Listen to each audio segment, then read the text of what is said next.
And I'll get you all the details. Our reporters are on the ground, expert view on what we can make, the kind of indications that we are getting, because it has been, make no mistake about it, and battle in Maharashtra of intense narrative, betrayal. People were talking about alliances, and all the dramatic twists and turns have now ended as the EVMs are being sealed. In Jharkhand, it's the prestige battle. All the latest details here on NDTV, but first, the headlines. Maharashtra and Jharkhand voting over. Maharashtra till 5 p.m. 58.22% voter turnout. Jharkhand 67.6%.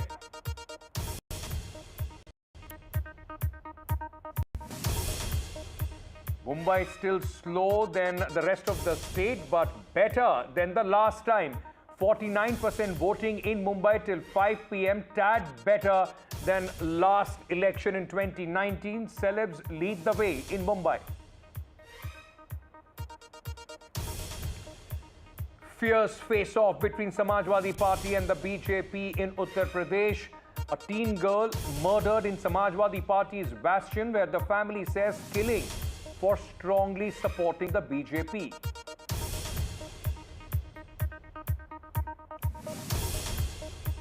Aam Aadmi Party, BJP and the Congress locked in a triangular fight on 4 seats of the by-polls in Punjab.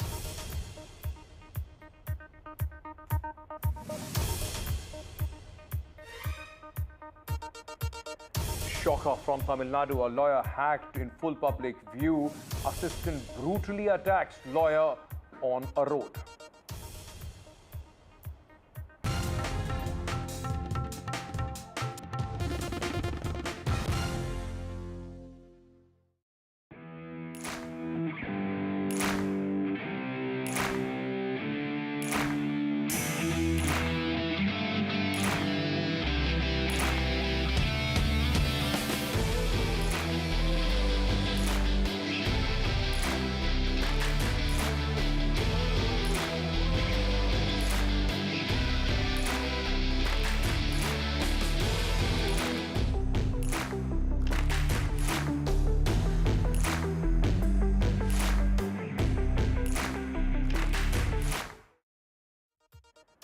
Ladies and gentlemen, it is 6:02 at this moment, and let me tell you at this time where, in Mumbai, in Maharashtra, and also in Jharkhand, in the by-polls of Uttar Pradesh and Punjab, at this moment, what I can tell you is, if you are inside a polling booth, you are a voter, and in Maharashtra, you are inside the polling booth, you can vote. But apart from that, the voting has ended.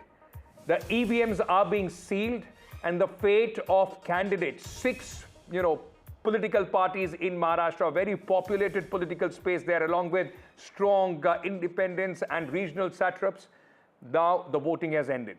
It has been a month of dramatic twists and turns, battle of narratives in Maharashtra. And what you are seeing at this moment is the EVMs being locked there. Jharkhand as well, the voting has ended. Will Hemant Soren emerge as the biggest tribal leader? Can he make a comeback? Is the BJP on its way to unseat, in fact, Hemant Soren? All those things now will be answered. Before I go further, let me very quickly once again tell you, because, a lot of discussion was on the voter turnout. And specifically talking about Mumbai. Mumbai so far, 49% voting has been recorded till 5 p.m., which is 1% better than if you compare it to 2019 election.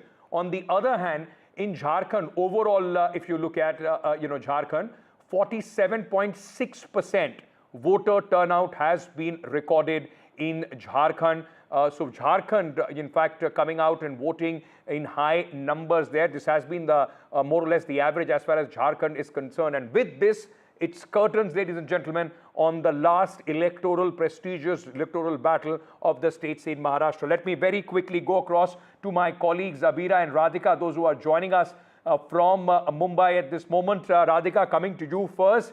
It's, the polling booths are being sealed. It's curtains on a very, very sharply and also a bitter political battle and a very, very, crowded political space of Maharashtra. It all comes to an end now. Absolutely. It is a crowded political space. You're right. Earlier, it were 4 parties. When you look at 2019 and political landscape completely changing, completely transforming, and a lot of churn since 2019. So we have 6 political parties, 6 important political parties in fray, including 2 NCPs as well as 2 Senas.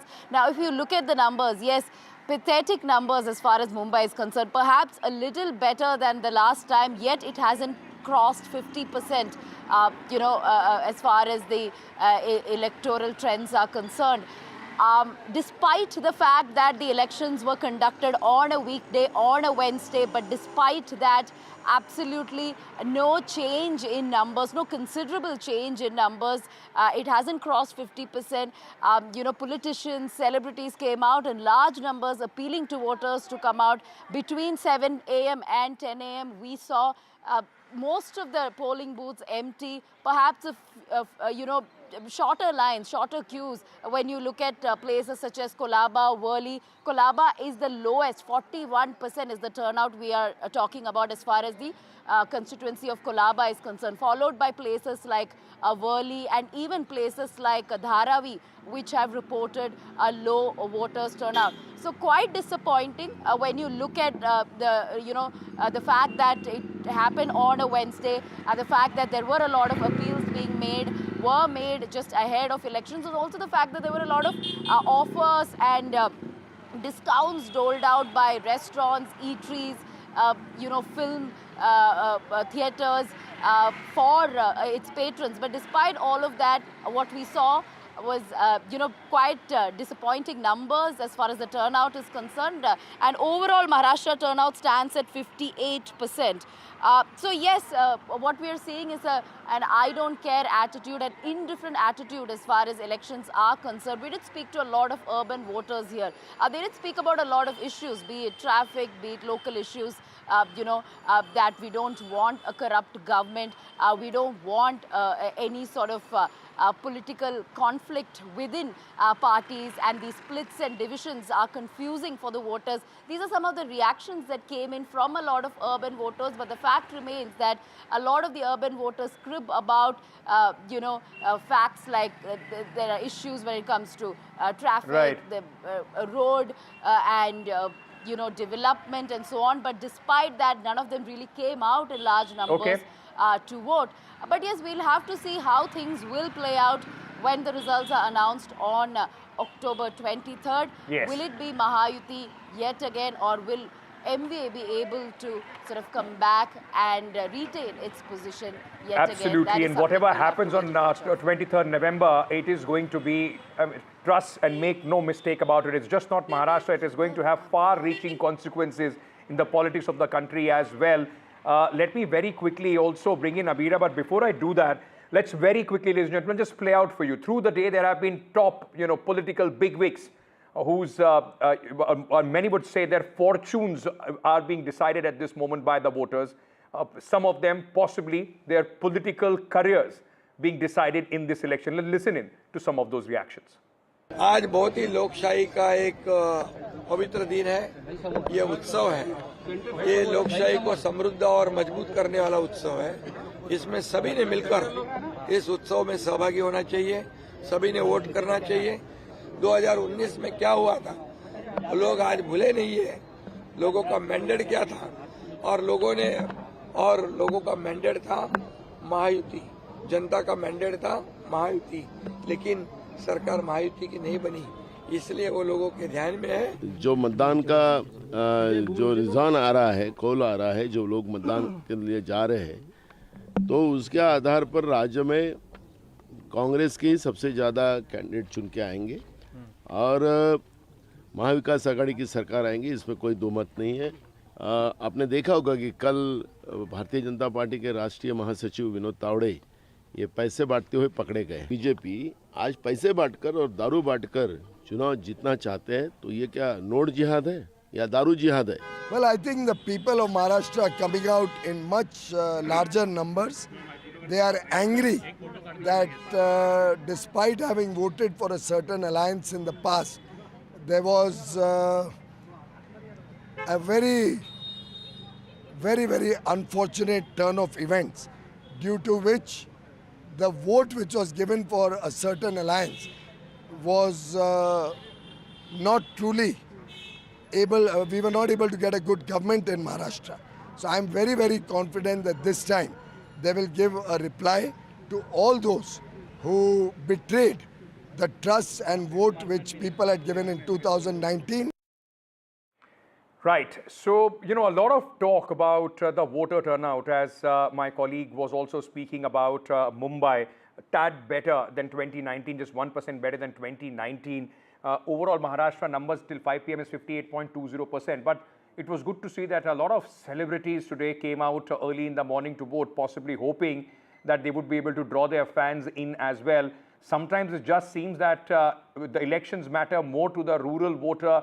People in the urban landscape, who comes, who goes, hardly matters to them. But let me very quickly bring in my colleague Abira. Abira, a hectic day for all our reporters, in fact, at this moment. All of you have been covering this election since morning, but it was good to see a lot of film stars coming out and voting and asking people to come out and vote as well. Yes, absolutely. There were actors, there were directors who were coming out. I'm at the heart of where all the film stars live. So I'm in Bandra West at Pali Hill. A lot of, our Hindi film industry, actors and filmmakers are all around this place. So we saw Gulzar Saab coming out with his daughter Meghna Gulzar. But Meghna Gulzar talked about how sad it is to come and see an empty booth. She came around 11 o'clock and it was really sad. There was no one coming in, especially we saw all senior citizens coming in. Some in, they can't even walk, but there was no youngsters, no Gen Z. While Sunil Shetty, when we asked about the low turnout and, how Gen Z is not coming out to vote, so he said, it's early morning, maybe they'll come later, it can be a late night, they are young, but we waited all day, but the turnouts were quite poor and disappointing. We also saw Ranbir Kapoor. He has a time. He always comes between 3 and 4. So he came in at exact 3 o'clock, had made an appeal with the media and asked everybody to come and vote, because these appeals mean really something to these fans, because as we know, the Hindi film industry has a huge fan following. People do come out and vote when they listen to their own favorite actors talking about it. Okay, and let's just play out some sound bites of the Bollywood stars coming out, asking other people to vote. It would have made more sense in the morning, but at least they did come out. Let's acknowledge that and play out some of those excerpts for you. Well, I think let's forget the issues, and right now it's voting day and it's your birthright. You have to come and vote. So please vote, and if you haven't, it's open till, especially the Pali Hill place is open till 8 p.m. So please come and cast your vote. मैं appeal करती हूँ सब लोगों से, जितने भी जनता इस area में है, आपके घर के पास है ये वोट देने का, आप जरूर वोट देने के लिए आइए और वोट दीजिए। ये आपका हक है, आपका ड्यूटी है वोट देना, ताकि आप अपना हक जता सकते हैं अपने सरकार के साथ। सो सही पार्टी को आप चुनकर वोट दीजिए। हमारा कॉमन मैन बहकेगा नहीं, ये आम आदमी हमारा वो सब जानता है, सब पहचानता है, अपनी ज़रूरत समझता है, और मुझे उम्मीद है कि वो इस बहकावे में नहीं आएगा और उसी को वोट करेगा जो उसका अपना इशू है। The problem issues is even we have to be as responsible. बहुत सारे इशू हमारे खुद के भी है, सिविक सेंस हो, डिसिप्लिन हो, हम खुद मानते नहीं, हम मांगते सब कुछ है और डिलीवर खुद कुछ नहीं करते। लेकिन यही चाहूँगा कि मुंबई हमेशा एपी सेंटर रहा है बिजनेस का, हमेशा एपी सेंटर रहा है एंटरटेनमेंट का, वो ग्लोरी वापस आ जाए। और इंफ्रास्ट्रक्चर का काम हो ही रहा है, ऑफ कोर्स यू सी बहुत ही अच्छा इंफ्रास्ट्रक्चर का काम हो रहा है, वो सही वक्त पे हो, सही तरीके से हो, क्योंकि क्या है रोड्स स्ट्रक्चर्स आएंगे ही आएंगे, लेकिन साथ साथ ग्रीन कवर हो, पार्क्स हो लोगों के लिए, वो बेसिक्स होनी ही चाहिए। Okay, so you heard all these people there voting, asking people to vote. I mean, and now, of course, the time is over. If you're still standing in the polling booth, only then you would be allowed to vote. But you can't enter a polling booth, now if you want to vote. Beg your pardon. But, it's just not Maharashtra. There was voting on the second phase of Jharkhand as well. And before I go to my colleagues, let me also introduce my panel of experts today. exit poll is something that we will talk in a little bit. 6:30 is when the Election Commission says that you can indulge in that exercise. Many people at this moment feel they have burnt their hands too much and nobody wants to stick their neck out as far as exit polls are concerned. But eventually we will have something to talk about. Pradeep Bhandari, national spokesman of the BJP, is with us. Mahesh Chavan, spokesman of the NCP, Sharad Pawar, is also joining us. Hitesh Jain, senior advocate, political analyst, is also with us. Aarti Jairaj, senior journalist, and Sanjay Singh is also with us. He's a senior journalist. All of them have been very keen watchers of politics. But I just request your indulgence for a couple of more minutes. Let me also bring in and get a sense from the ground in Jharkhand. My colleague Prabhakar is joining us at this moment in Jharkhand. Ladies and gentlemen, the voting percentage has been better than what we have seen in Maharashtra. 67.6% polling percentage till 5 p.m. Prabhakar, what would you attribute this to? I mean, this polling percentage, there is still, I mean, the Election Commission, the voting would still be going on in some of the booths where people are still standing in queues. This is expected to touch almost 70%. It has been a satisfactory voting percentage when it comes to Jharkhand. Not really, because the voting here has ended at 5 p.m. so there will be no further rise in the voting percentage. Now, attribution, if you ask me, the credit goes to the rural voters, because today what we saw was the apathy, the same apathy which we are talking about in Mumbai. When we were touring cities like Bokaro and Dhanbad, the big urban cities, the industrial cities of Jharkhand, the polling stations were almost empty. But when the moment we entered the rural areas, we saw long queues of women and men all lining up, and throughout the day they were there, and few of the booths we found out that the polling percentage was as high as 90%. So when they average it out after the day ends, actually it drags down to 60% or 70% or 65% because of those urban voters. Had they been participating with the equal enthusiasm, the percentage would have been much, much, much better. So if you compare it with Mumbai, of course, Jharkhand had done pretty well, but otherwise the credit for this goes to the rural voters of Jharkhand, I would say. Rural voters of Jharkhand, but largely if you see at this moment, in fact, Jharkhand has voted in the pattern that they usually have in the last few elections. It's not an aberration, either very high or very low as far as the rest of the elections are concerned compared to 2019 or even before that. Thank you, Prabhakar, for joining me. Punjab, 4 very crucial seats, by-polls there as well. Let's not forget these small, elections. The by-polls also make a large impact in the narrative for many states. And in Punjab, where the Aam Aadmi Party was not able to perform very well in the Lok Sabha elections, Gurpreet, for them it will be a prestige fight. Definitely, because it's a mid-term litmus test of Aam Aadmi Party government, and the way they have been claiming that they had made a lot of development in the state. If they are able to get mandate in these by-polls, then it seems whatever the policies they are making and they are implementing, the people have accepted. At this point of time, what we can see from the political calculation earlier, in the 3 seats, the Congress was able to win the election. So that's why it's a more challenging for Aam Aadmi Party. Aam Aadmi Party was able to win in Barnala earlier, and this time we have seen in the 4 constituency where these elections are happening, out of 3 constituency where we have seen the Congress was able to win the election. Now even for the Congress, it's the prestige battle. If we can talk about Gidraba seat, we have seen Congress chief's wife is contesting. On the other hand, from the BJP, former finance minister is contesting. At the same time, Dimpy Dhillon, Hardeep Singh Dhillon, who was one time close confidant of Sukhbir Singh Badal, and he was a Akali leader, he is contesting from Aam Aadmi Party. So let's see, because we have seen since morning the trend was going from one party to another party. Once the result will be out, then there will be more political calculation how the things will be unfolded for the ruling government, whether there will be tough fight in the coming days for the ruling government or not. That will be clear from these by-polls result. We have to wait and watch till the result will be coming out. But as of now, we have seen all the leaders, they have been claiming they will win the election, and they will be able to get maximum mandate from the people. But the results will bring more transparency and clarity which party and which leader will be able to all the political parties, every candidate, every player has the legitimate right to claim victory till 23rd.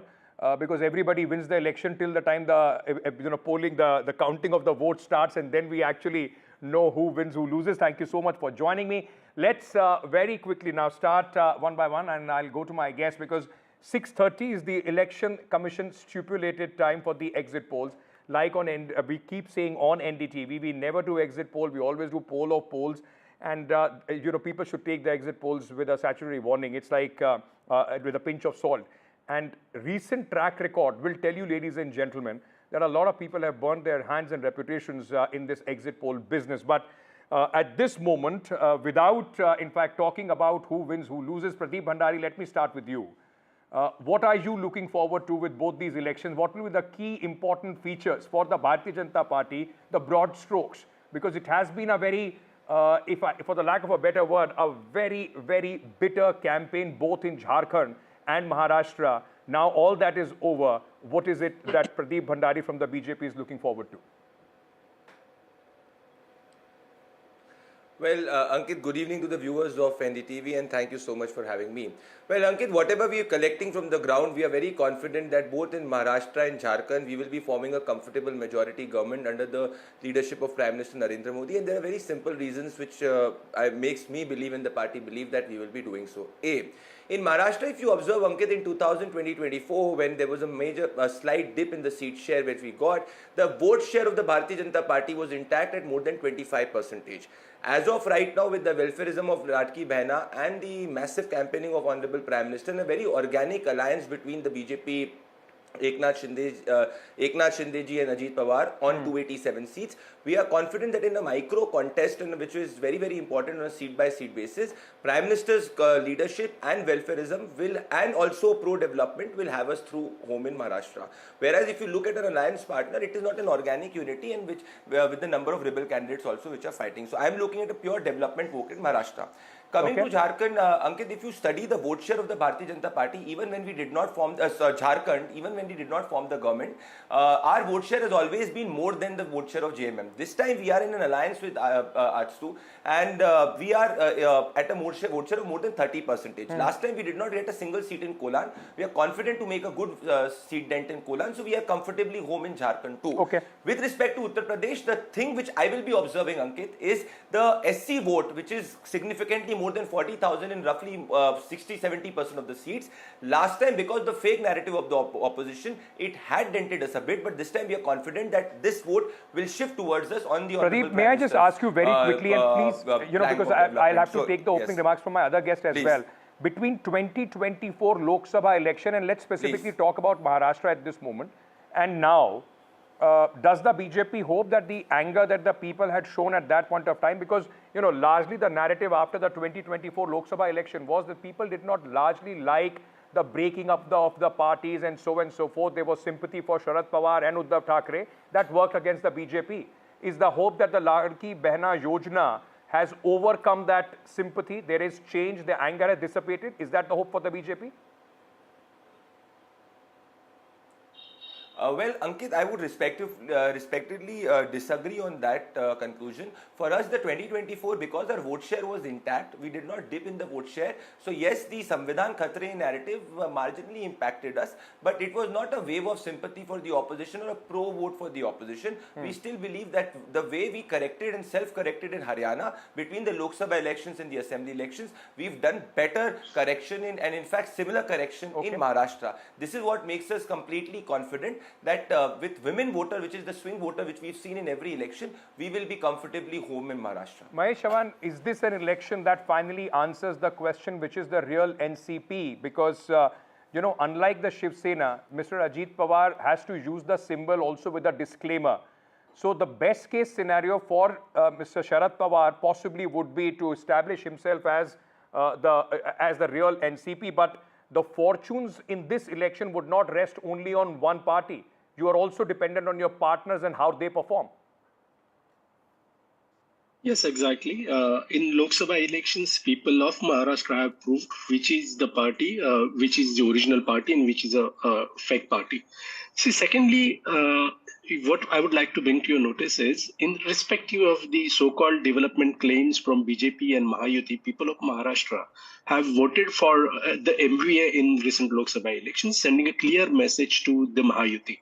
Now, having received this setback, Mahayuthi has started getting that feel of discontent from people of Maharashtra, and that is why they resorted to tactics to, mislead and appease the people of Maharashtra. And Ladki Bahin scheme is one of them, I believe.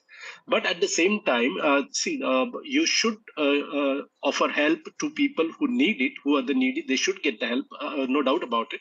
But at the same time, what about the safety and security of the Ladki Behinas in Maharashtra?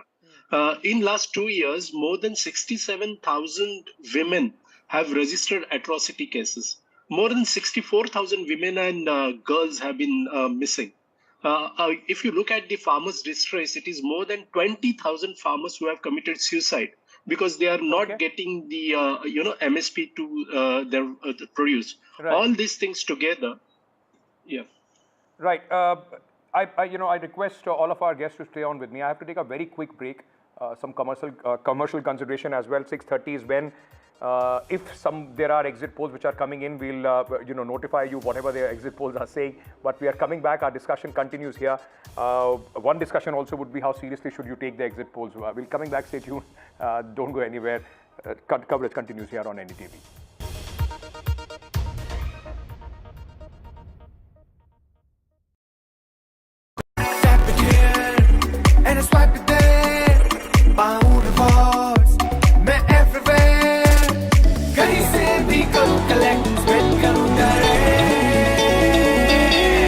Download any single ID partner app, link your card and earn reward with top brand. Get it free with single ID. NDTV proudly upholds its legacy of trust and credibility. According to the prestigious Reuters Institute's Digital News Report 2024, NDTV is the top-most news platform in the country. #1 in both online and offline reach in India, beating all its competition. NDTV stands for trust.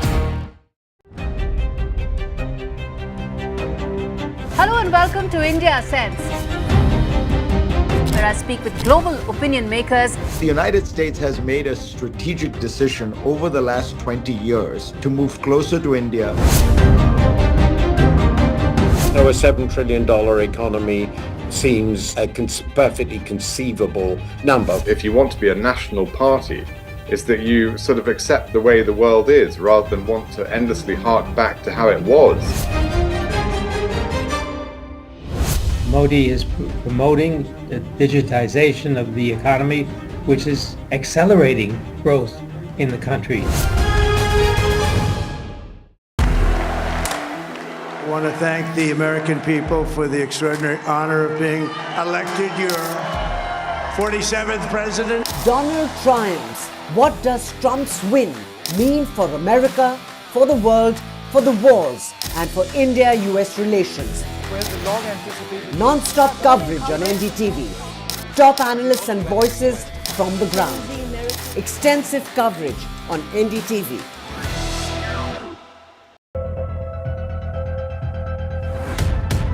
We reached an agreement on petroling. We have gone back to where the situation was in 2020, and we can say with that the disengagement process with China, you can say, has been completed. The understanding, to my knowledge, is that we will be able to do the petroling which we were doing in 2020. तालियों के साथ हम स्वागत करेंगे आदरणीय मोदी जी का। छत्रपति शिवाजी महाराज की।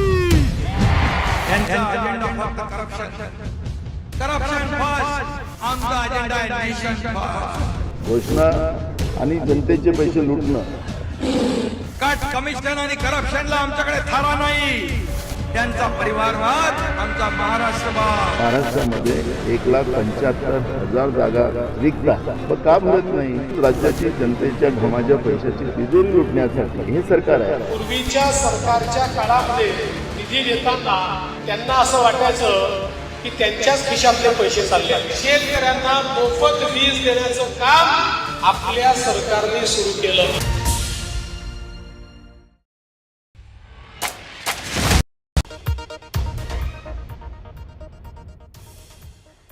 Welcome back. This is NDTV, and the battle of the state continues. In fact, it's curtain on at least 2024 battle of the states with Maharashtra and Jharkhand. The voting there over.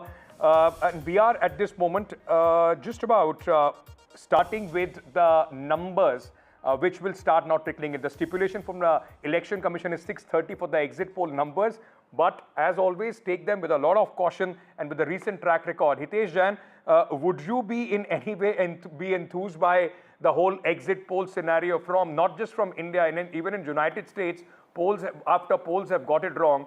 But you know, specifically speaking about what's happening in Maharashtra and Jharkhand, how important is this election for both players? See, one has to look at the data also. As I was looking at the numbers, by the time it was 5 p.m., it was almost 58 to 59% of votes were polled. In the Lok Sabha, roughly around 61% were polled. And I was looking at the data of 2019 Assembly election. At that time also, roughly, it was a 61% polling that took place. By all indication, it appears that the polling in Maharashtra may exceed 63. I will not be surprised if it comes to 65%. Now, if the polling is going to increase, and if it is going to be an increase of almost 2 to 3% of the overall polling, then I guess we can get the direction. But as you rightly said, looking at the track record of the exit poll, I will not like to comment on the numbers, but perhaps like to have a look at the direction, because directionally sometimes the exit poll does tell you some story. Aarti Jairath, you know, forget about the exit poll for a moment, but in Maharashtra, what is at stake for both these alliances? It's been a bitter fight. And interestingly, nobody is comparing this election of Maharashtra, the Vidhan Sabha election, because, you know, you compare apple to apple, so it will be 2019 Vidhan Sabha compared to 2024, but the comparison is not there. People are comparing it with what happened in 2024. That has been taken as the benchmark because the equations from 29 to 2024 have changed dramatically. Completely, absolutely. I mean, you know, where there used to be 2 alliances with 2 parties each, that's 4 parties in the fray, you have 6 today. Plus you have a whole lot of small, you know, smaller parties, individual players, independents and so on. And in fact, I think this is the highest number of independents that Maharashtra has seen in a long time. And I think independents will make a difference because, you know, the elections have become so fragmented that you're looking at it really constituency to constituency, where individual candidates, ideology doesn't matter anymore now after the splits have taken place, because there doesn't seem to be, you know, any kind of real big ideological divide. Both the alliances, you will have both kind of ideologies, somebody representing that. That's right. So the ideology is not the issue, I think, and that therefore the party doesn't matter so much. It's the candidate that matters. And, you know, then it becomes very difficult to make any prediction. So, I mean, I really, you know, feel very sorry for any exit pollster who's trying to make a prediction today on what's going to happen in Maharashtra. It will be difficult to stick your neck out at this moment. But Sanjay, you know, if I may bring you in, this was, and interestingly, it was dramatic right till the end. Yesterday, we saw what happened with Mr. Thackeray. Then, of course, there was this whole question about cryptocurrency that crept in, Bitcoin. Supriya Sule and Nana Patole were on the target for that. What does that mean? Does it add to the confusion of the voters? Because like Aarti was saying, at this moment, ideology doesn't seem to be the binding glue in either of the alliances. Ideology has actually become very fluid. You take it as you want it. The fact remains about yesterday's 2 kind of dramatic situations that we saw, A, relating to Vinod Thackeray, and later at around 10:20, 10:30 BJP press conference. Very interesting things happened, gave a lot of talking point yesterday, surprisingly not so much this morning. And therefore you can make an assessment that these were things which was to give a talking point to respective political parties in the morning to Maha Vikas Aghadi leaders, or to talk about BJP and Vinod Thackeray in particular, since he is party general secretary.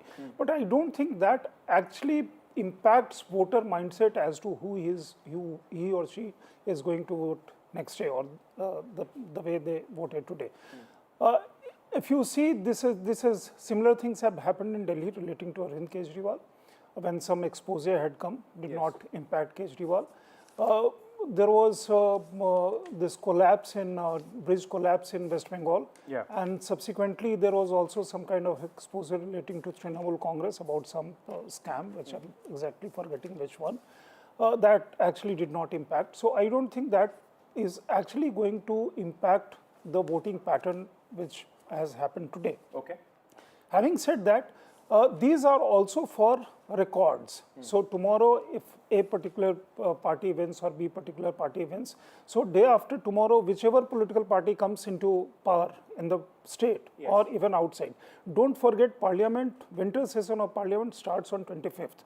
So immediately after result, this heat of the electioneering and the result will translate into the narrative shaping, the kind of arguments and counter arguments that are going to be made from 25th when winter session of Parliament opens. You know, absolutely, because, you know, whatever happens in the result, and Pradeep Bhandari, let me bring you in on this. I mean, is there a sense that if the Bharatiya Janata Party, and after winning Haryana, if the BJP is able to win, the alliance is able to win both Maharashtra and Jharkhand, does that then give BJP that sense that 2024 election was an aberration? It's not that the Modi charisma has diminished or the BJP is on a downslide, at least the narrative that the opposition was building. It practically is BJP once again feeling 400 par. Well, Ankit, what I can tell you is that for us, even the 2024 elections, if you look at it, a government repeating for the third consecutive time has never happened in the last 50 years. So, for a lot of individuals in the media, they would have looked at the analysis of the 2024 verdict with the, I would say, jaundiced point of view. We always were confident that in 2024, policy-wise and implementation-wise, we were as confident as in 2019 and 14, and this is why our vote share even 2024 was similar to what it was in 2019. So, any of our policy initiatives that we intend to implement in run-up to 2029, I do not believe that election result of a state has any impact on it. Definitely a victory gives us confidence, helps us know that our work is reaching to the voter. And we are, again, I will reiterate, Ankit, in just 30 seconds that why we are very, very confident on Maharashtra, because we've worked on the ground in Maharashtra, and it's just simple thing. We've built Atal Setu, we've built Mumbai Metro, we've built Samruddhi Marg, we've got 10 lakh houses, we are in Maharashtra is number one in the GDP, 52% of the FDI, 8 lakh crores of worth infrastructure projects, 77% of employment of MSME generated. So the list is endless. Okay. And on top of it, we have more than 2 crore women benefiting through Ladki Behna Yojana, and all of this is as per the vision of Prime Minister. So we are asking vote purely on the basis of development in Maharashtra and Jharkhand, like we've asked in 2024 and in all successive elections. So development falls our main part. Pradeep, you know, and yes, a victory in Maharashtra and Jharkhand will give us a boost in terms of confidence for our policy initiatives in the days to come. But Aarti, you know, it's always, like we say about the BJP, it's just not what Pradeep is quoting, the figures and the numbers and the development. I mean, it is also a mix of then what you see, batenge to katenge, and that kind of narrative as well. Infiltration narrative in Jharkhand. So it's a cocktail that the BJP tries and uses as far as elections are concerned. Development plus Labharti plus this, which many will call a very polarizing narrative. That's right, absolutely. And the BJP does this in every election. They have this nice mix, you know. They'll talk about development at times. They'll talk about, you know, batenge to katenge kind of thing at times. So, you know, they have something for everybody. And you know, that's perhaps why they are so difficult to pin down on anything. But to get back to the question that you were asking, Pradeep, you know, for the BJP, given that the results will be out just 2 days before the winter session of Parliament begins, if the BJP wins both the states, I think it gives them a huge boost, really, in the winter session. It gives them a boost, you know, firstly, as far as their allies are concerned, because, you know, then they are still back again as being top dog. Secondly, it gives them a boost as far as the opposition is concerned, because, you know, and particularly if you look at Maharashtra and Jharkhand, if the Congress, if the BJP actually whips the Congress like it did in Haryana, because a lot of contests in Maharashtra are Congress and BJP. That's right. You know, especially in the Marathwada and the Vidarbha region. I mean, that is going to be a absolutely. So, you know, I mean, the kind of fire and brimstone that we saw from Rahul Gandhi when, you know, post the Lok Sabha elections, I think the BJP is going to be very energized to, you know, kind of counter that. And, you know, it's going to put the Congress and the opposition in a bit of a spot. On the other hand, if the opposition actually pulls off a victory in both these states, then, Parliament is going to be very fiery. Absolutely. Like it was post the Lok There will Sabha be a polls. renewed confidence on both sides. We'll give a fillip to either side which wins, That's because right. after the debacle of Haryana, the opposition would be hoping for the best. But there is some breaking news coming in at this moment. I have to very quickly shift to this breaking news, which is coming in on India and China. Important news, in fact, coming in. The defense ministers of India and China, in fact, this meeting that we are talking about, the India-China defense ministers meet. Let me go across to my colleague Vishnu Shom, who's joining us at this moment with more details. Vishnu, this is a very significant development. Defence Minister Rajnath Singh has been in Vientiane in Laos at a meeting of the ASEAN defence ministers, and he's had a meeting with China's defence minister, their new defence minister, Admiral Dong Jun, and he's called for the importance of ensuring that there is tranquility along the line of actual control. One of the key points which has emerged, and this is what the government of India has released just now, is that Rajnath Singh has called for reflecting on the lessons learned from the unfortunate border clashes of 2020, taking measures to prevent recurrence of such events and safeguarding peace and tranquility along the India-China border. This comes at a time when there's been a disengagement process between India and China, which has started all along the line of actual control in eastern Ladakh. But the fact that you've got the defense ministers meeting, it comes shortly after the foreign ministers have met. The foreign secretaries had important meetings as well. Also, meetings which have taken place among the leadership of the two countries. This is particularly important, and it is another step towards a larger disengagement between Indian and Chinese forces. Now, what the disengagement that we've spoken about so far refers to soldiers who are in eyeball-to-eyeball contact, moving away from areas to ensure that, or to allow Indian soldiers to patrol in all of the areas where we've been prevented since 2020. But it's talks like this between defense ministers that actually allow a more substantial disengagement to take place when the tens of thousands of soldiers on either side can actually move back further. So an important meeting that's just taken place. Vishnu Shom, thank you so much for joining us with all those details on this important news. We are slipping into a very short break. We have got some numbers of the exit polls coming in. Once again, with a warning, NDTV does not do any exit polls. There are some pollsters which are in fact putting out their numbers. For discussion's sake, we'll get you the exit polls in just a short while. Stay tuned. Our guests are with us. We'll continue our discussions on these numbers after a short break. Coming back.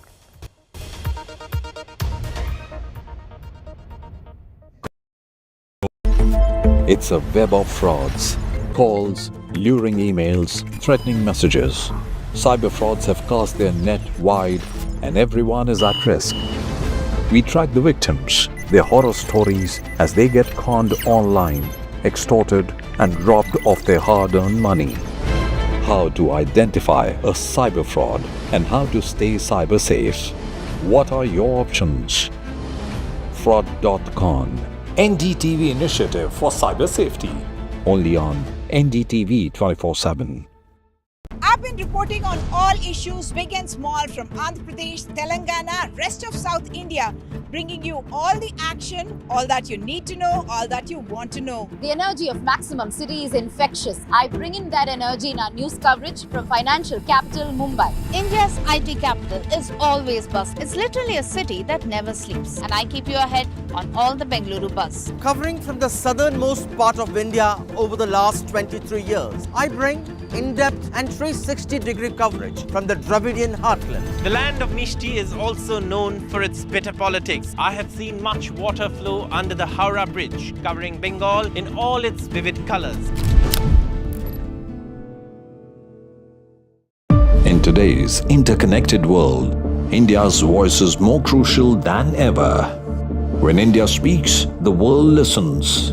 At NDTV World, we are that voice, bringing you intelligent and insightful news from India and beyond.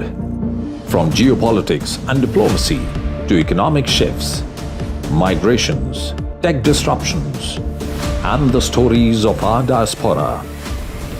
We cover the news that shapes our global future. NDTV World, your new home for global news, is here. I now request the Honorable Prime Minister to launch NDTV World and address the summit. It was the grand launch of NDTV World by Prime Minister Narendra Modi. as he laid out his vision for the India century at the NDTV World Summit. ऐसी सदी जिसमें भारत के प्रयासों से दुनिया में स्थिरता आए. In the presence of those who are shaping our future. मेरी तरफ से आपको ढेर सारी शुभकामनाएं हैं. NDTV World, your new home for global news is here. Stay informed and entertained with the new and updated NDTV News app. You can watch all our channels live, listen to podcasts, read breaking and exclusive news from around the world and more. Download the NDTV app today and get access to the best journalism and storytelling on your smartphone or tablet. The NDTV app. News that matters to you.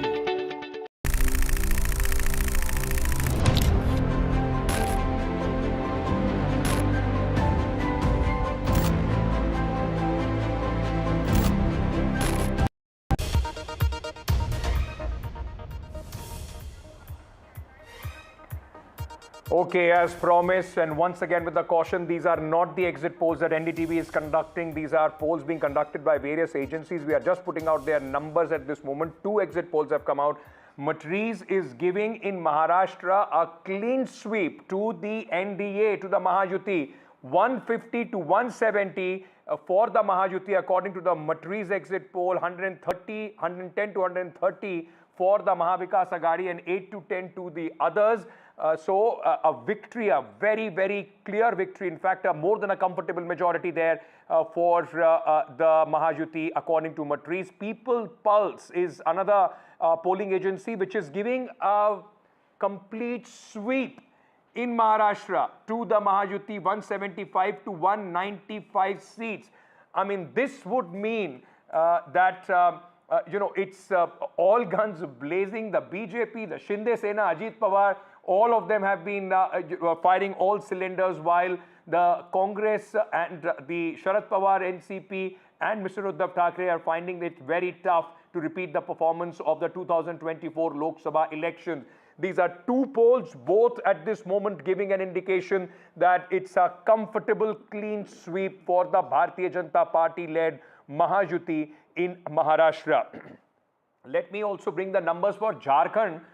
Both these polls have given the numbers for Jharkhand as well. In the 81 seats of Jharkhand, Matrees is predicting victory for the NDA with 42 to 47 seats that they are giving to NDA in Jharkhand.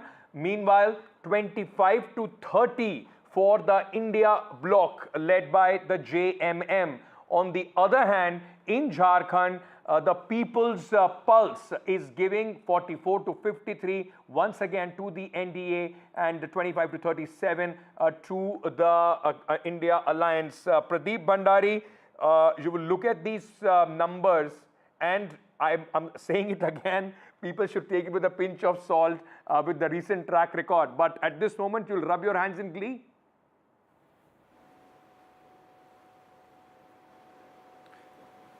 Well, Ankit, what I can tell you for sure is that what we are collecting from the ground, we respect individuals who are doing exit polls. They can go right and wrong. They should just be transparent about how do they do their process, whether they get it right or whether they get it wrong.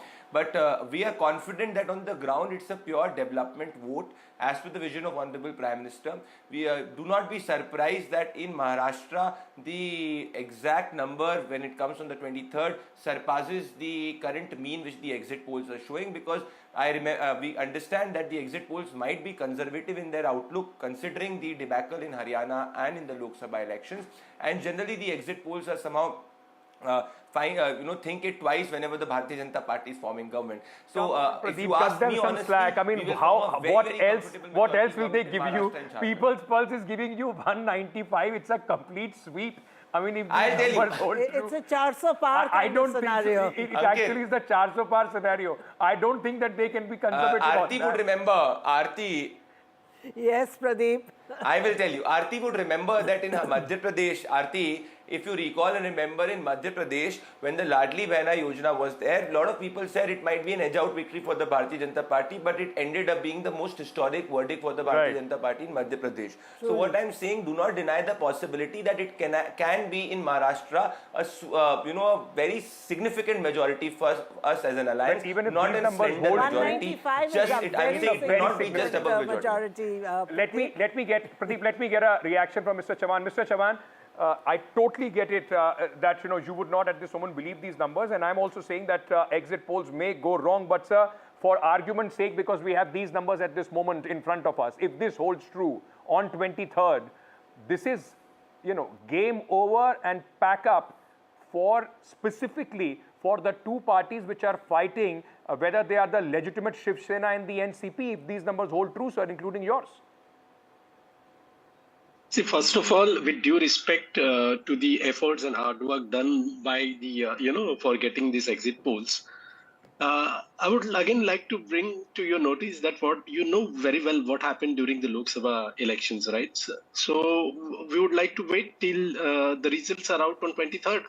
And secondly, as you said about the parties, like two parties, Shiv Sena and NCP, people of Maharashtra have given a clear mandate during Lok Sabha elections, and it would be really interesting to see if these, for the matter of discussion, if these polls, exit polls come true, then in that case, these two parties like Shinde Sena and Ajit Pawar faction of NCP, how much success they are going to get.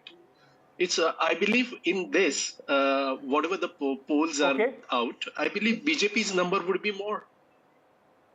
Okay, there is another poll which has come out, PMark. PMark is still keeping it competitive. 137 to 157 is what they are predicting for the NDA, though the direction is in favor of the NDA. 126 to 146 for the MVA. So if the higher value of the MVA holds and the lower value of the NDA, possibly that's the only scenario in which Mr. Chavan at this moment would be happy. But Hitesh Jain, very quickly coming to you now, like you were talking about, we should take them with a pinch of salt, but they are at this moment giving a very clear edge to the Mahayuthi.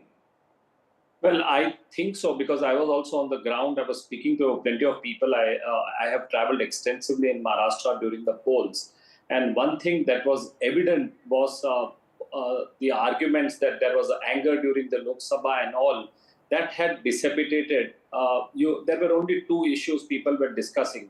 One was the Ladli Behna Yojana on the ground and the development story. These are the two issues that were being discussed. Along with that, there was one emotional argument that was made by the Shiv Sena about the split of the party. But I don't think there were many takers, because what you could see was there was one synchronized alliance.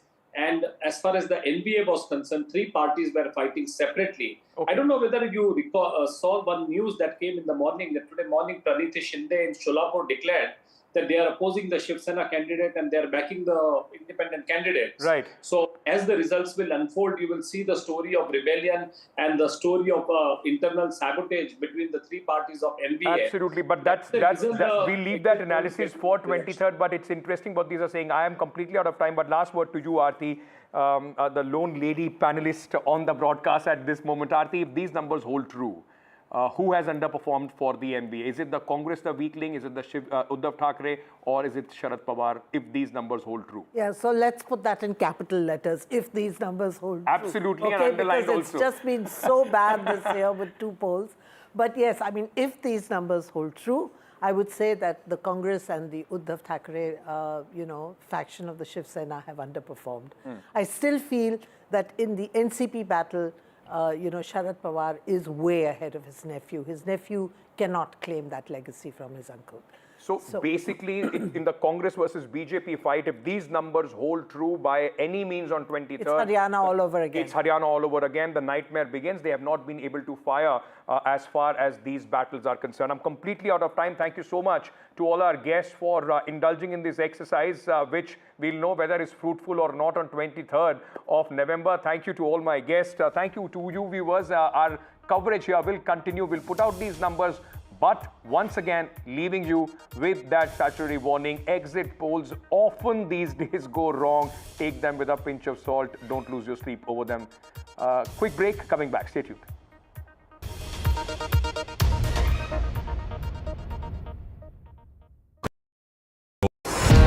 NDTV proudly upholds its legacy of trust and credibility. According to the prestigious Reuters Institute's Digital News Report 2024, NDTV is the top-most news platform in the country. Number 1 in both online and offline reach in India. Beating all its competition, NDTV stands for trust. Hello and welcome to India Sense, where I speak with global opinion makers. The United States has made a strategic decision over the last 20 years to move closer to India. So a $7 trillion economy seems a perfectly conceivable number. If you want to be a national party, it's that you sort of accept the way the world is rather than want to endlessly hark back to how it was. Modi is promoting the digitization of the economy, which is accelerating growth in the country. I want to thank the American people for the extraordinary honor of being elected your 47th president. Donald triumphs. What does Trump's win mean for America, for the world, for the wars, and for India-US relations? Non-stop coverage on NDTV. Top analysts and voices from the ground. Extensive coverage on NDTV.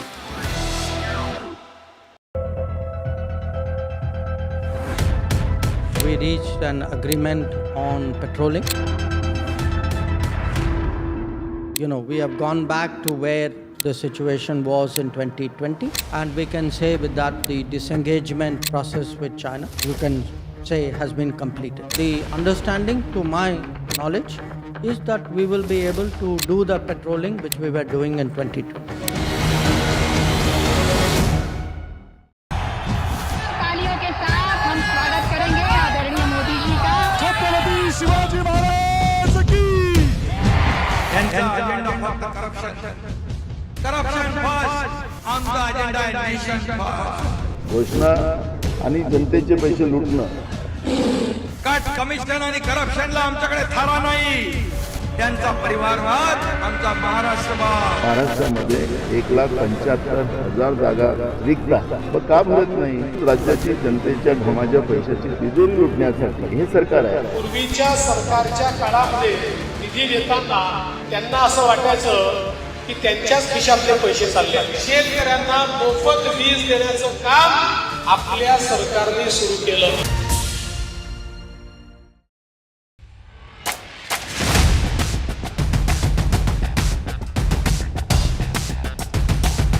The last elections of 2024.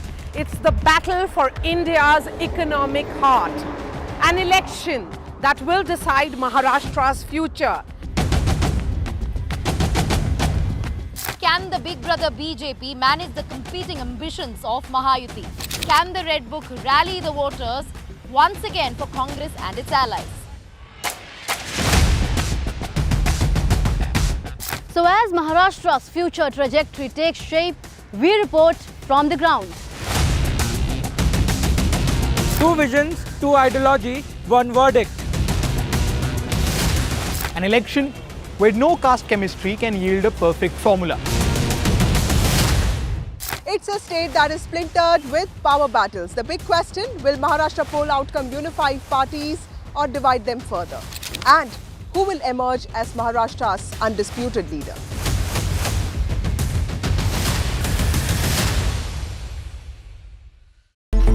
It's a web of frauds, calls, luring emails, threatening messages. Cyber frauds have cast their net wide and everyone is at risk. We track the victims, their horror stories as they get conned online, extorted and robbed of their hard-earned money. How to identify a cyber fraud and how to stay cyber safe. What are your options? Fraud.con. NDTV initiative for cyber safety. Only on NDTV 24/7. I've been reporting on all issues big and small from Andhra Pradesh, Telangana, rest of South.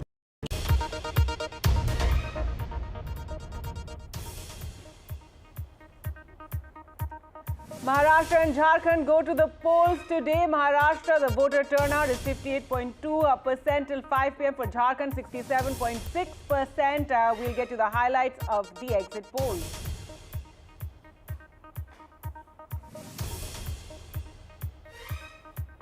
Mumbai is slow in voting, but better than last time. Mumbai 49% voter turnout recorded till 5 p.m. Celebs lead the way as Mumbai shakes apathy.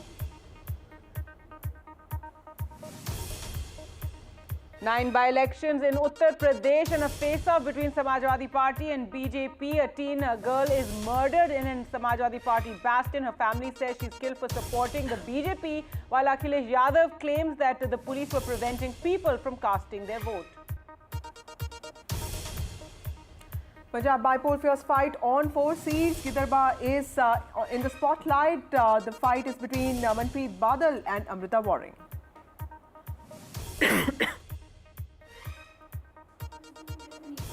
In Tamil Nadu's Krishnagiri district, a lawyer hacked by a man with a sickle in the middle of the road with hundreds watching him. The victim rushed to hospital.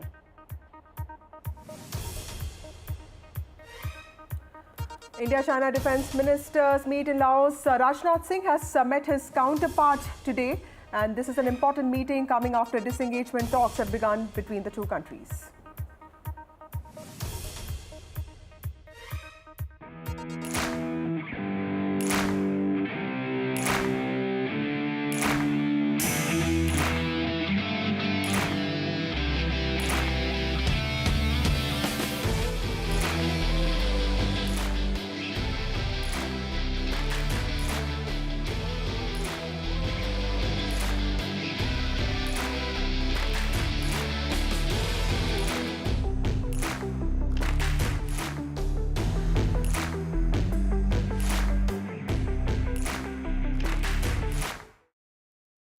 Good evening, ladies and gentlemen. You're watching NDTV. It was polling day today, both in Jharkhand and Maharashtra, and a lot is at stake for both political fronts. We'll take you through the highlights. In fact, exit poll numbers have started coming in. I'm Vasudha Venugopal.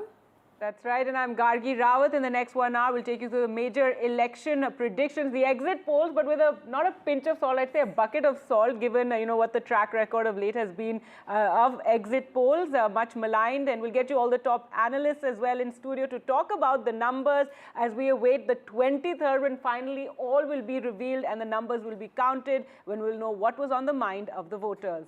Well, Maharashtra has voted. In fact, the state has recorded around 58% voter turnout, with Mumbai at 49% voter turnout, registering a slightly improved voter participation. Now, the battle in Maharashtra, where India's financial capital, Mumbai, is located, is particularly critical for the political future of the state. In the last 5 years, the state has seen 3 chief ministers and splits in 2 major opposition parties, multiple legal and political wars for symbols, defections, and changing political formations.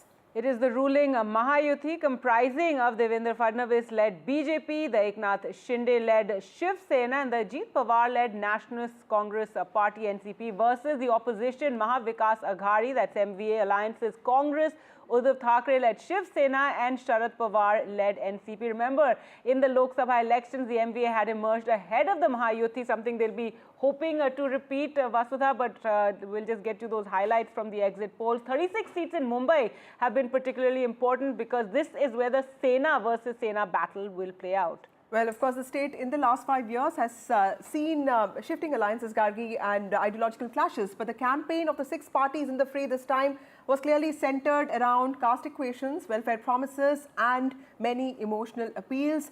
There were intense deliberations over seat sharing, allegations of running divisive campaigns, even accusations of using bitcoins, distributing cash for votes that have been leveled by parties against each other. I think this is the first election where bitcoins have, featured in this way, but exactly.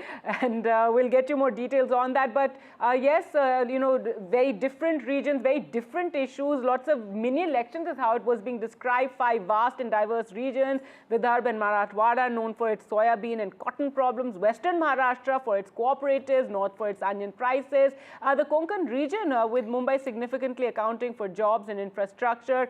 Voting in Maharashtra has often been varied, which is why the post-poll play has been important as well. Talking about the other important states, a pitched electoral battle was also witnessed in Jharkhand, where the JMM-led alliance took on the BJP in the second phase of polling today. By-polls were also held in 15 assembly seats across Uttar Pradesh, Punjab, Kerala and Uttarakhand today.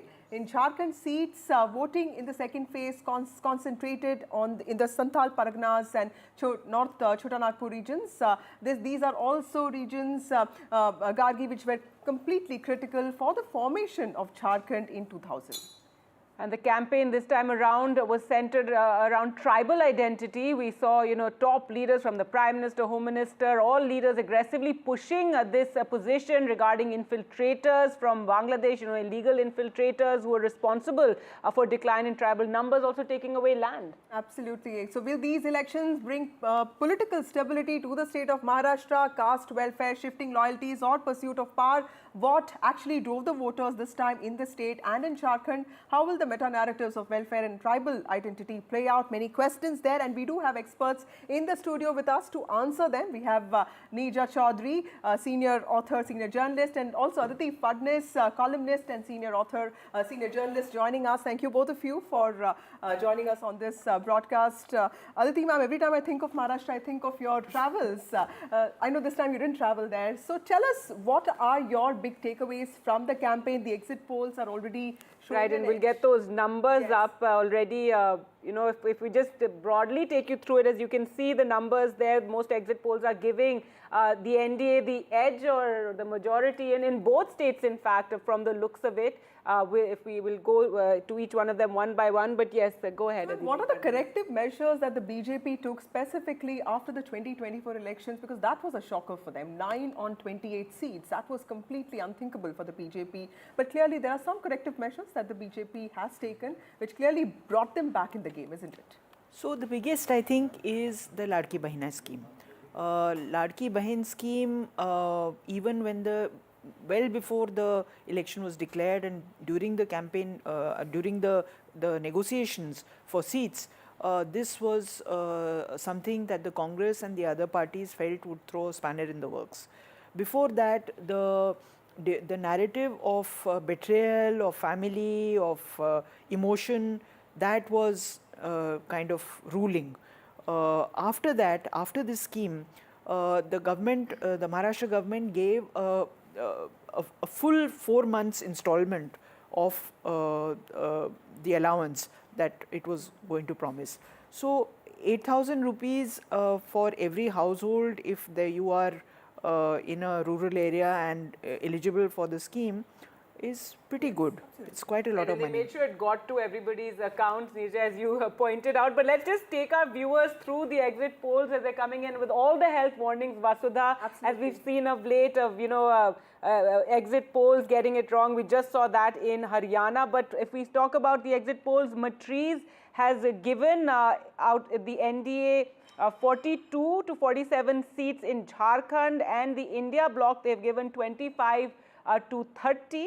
And People's Pulse has given NDA 44 to 53 in Jharkhand, and India bloc 25 and to 37 to the India bloc. And of course, when you talk about Maharashtra, People's Pulse has given Mahayuthi 175 to 195. The range is really huge here. And of course, Maha Vikas Aghadi, People's Pulse has given them 85 to 112. Matriz has given Mahayuthi 150 to 170, and MVA around 110 to 130. Now, PMark has really played it safe, 137 to 157 for Mahayuthi, and 126 to 146 for MVA.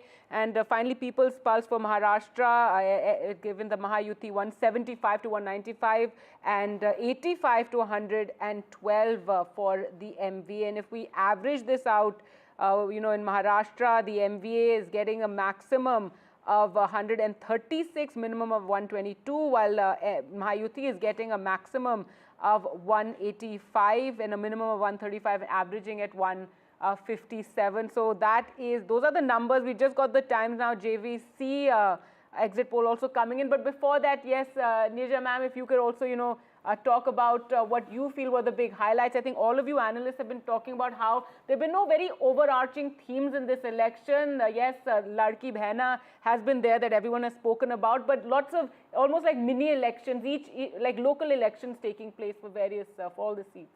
This time it was a very fractured politics. Number two, it was hyper local election, right to the ground level. And so many candidates, so many parties, that it was very difficult for anybody to come to a conclusion. Now, I agree with Aditi that if there was, on this side was sympathy for Sharad Pawar and Uddhav Thackeray because their parties had been split, they had been betrayed. Number two, there was the Maratha factor. And Maratha, Muslim, Dalit has been a combination which has been a winning combination since Y.B. Chavan's time. For the Congress, then the NCP, and then the MVA in the recent election. Now, and the Maratha activist, Jharkhand Patil, more or less gave out a signal when he withdrew his candidates that he wanted Marathas to vote for MVA. Now, certainly this would make a difference in Marathwada and Western Maharashtra. But the force that could counter this, and I think if these results are right, and has countered it, are women. You saw women, I agree with you, Aditi. I did not meet a single woman, and this is very random, in the village, at political rallies, in Bombay, randomly talking Shivaji Park here, in Marathwada village near Aurangabad. Not one said, I have not received money. Okay. I have not received. They had all received money, and they received 7,500 for 5 months. And the Anganwadi setup, the ICDS setup, people said that they had worked very hard, they went over backwards, to get the forms filled. And they, in fact, the Anganwadi workers and the supervisors said, the women now feel closer to us because we have enabled this to happen. Okay. They think we've been instrumental. So that is one good thing that's happened. Of course, a lot of them wondered whether it would continue after the elections, whether there'd be the money. That's what I've also heard, yes. But the officialdom in Mumbai, they also talked about, they said, in the last weeks we have worked so hard. One of them said it has been a traumatic experience. But it showed that they can deliver. Our system is capable of delivering when they set their minds to it. Right. Well, there's obviously a lot of pressure on the top to ensure it happens before. And women said, our brother Eknath Shinde has made this possible. He will do more for us. They did not talk about BJP, Mahayuthi, Sharad Pawar's, Ajit Pawar's party at all. This is a question that we should ask Charu Pragya. Before that, Vasudha, if you just see one more Access My India poll has come in for Jharkhand, it's gone the other way, whereas everyone else is predicting for the NDA higher numbers. This is predicting 25, and for the India bloc, it's predicting 53 for Jharkhand. That is some change. Charu from the BJP, Charu Pragya from the BJP joins us. We also have Seema Malik from the NCP, led by Sharad Pawar faction, joining us. We have author Badri Narayan also with us.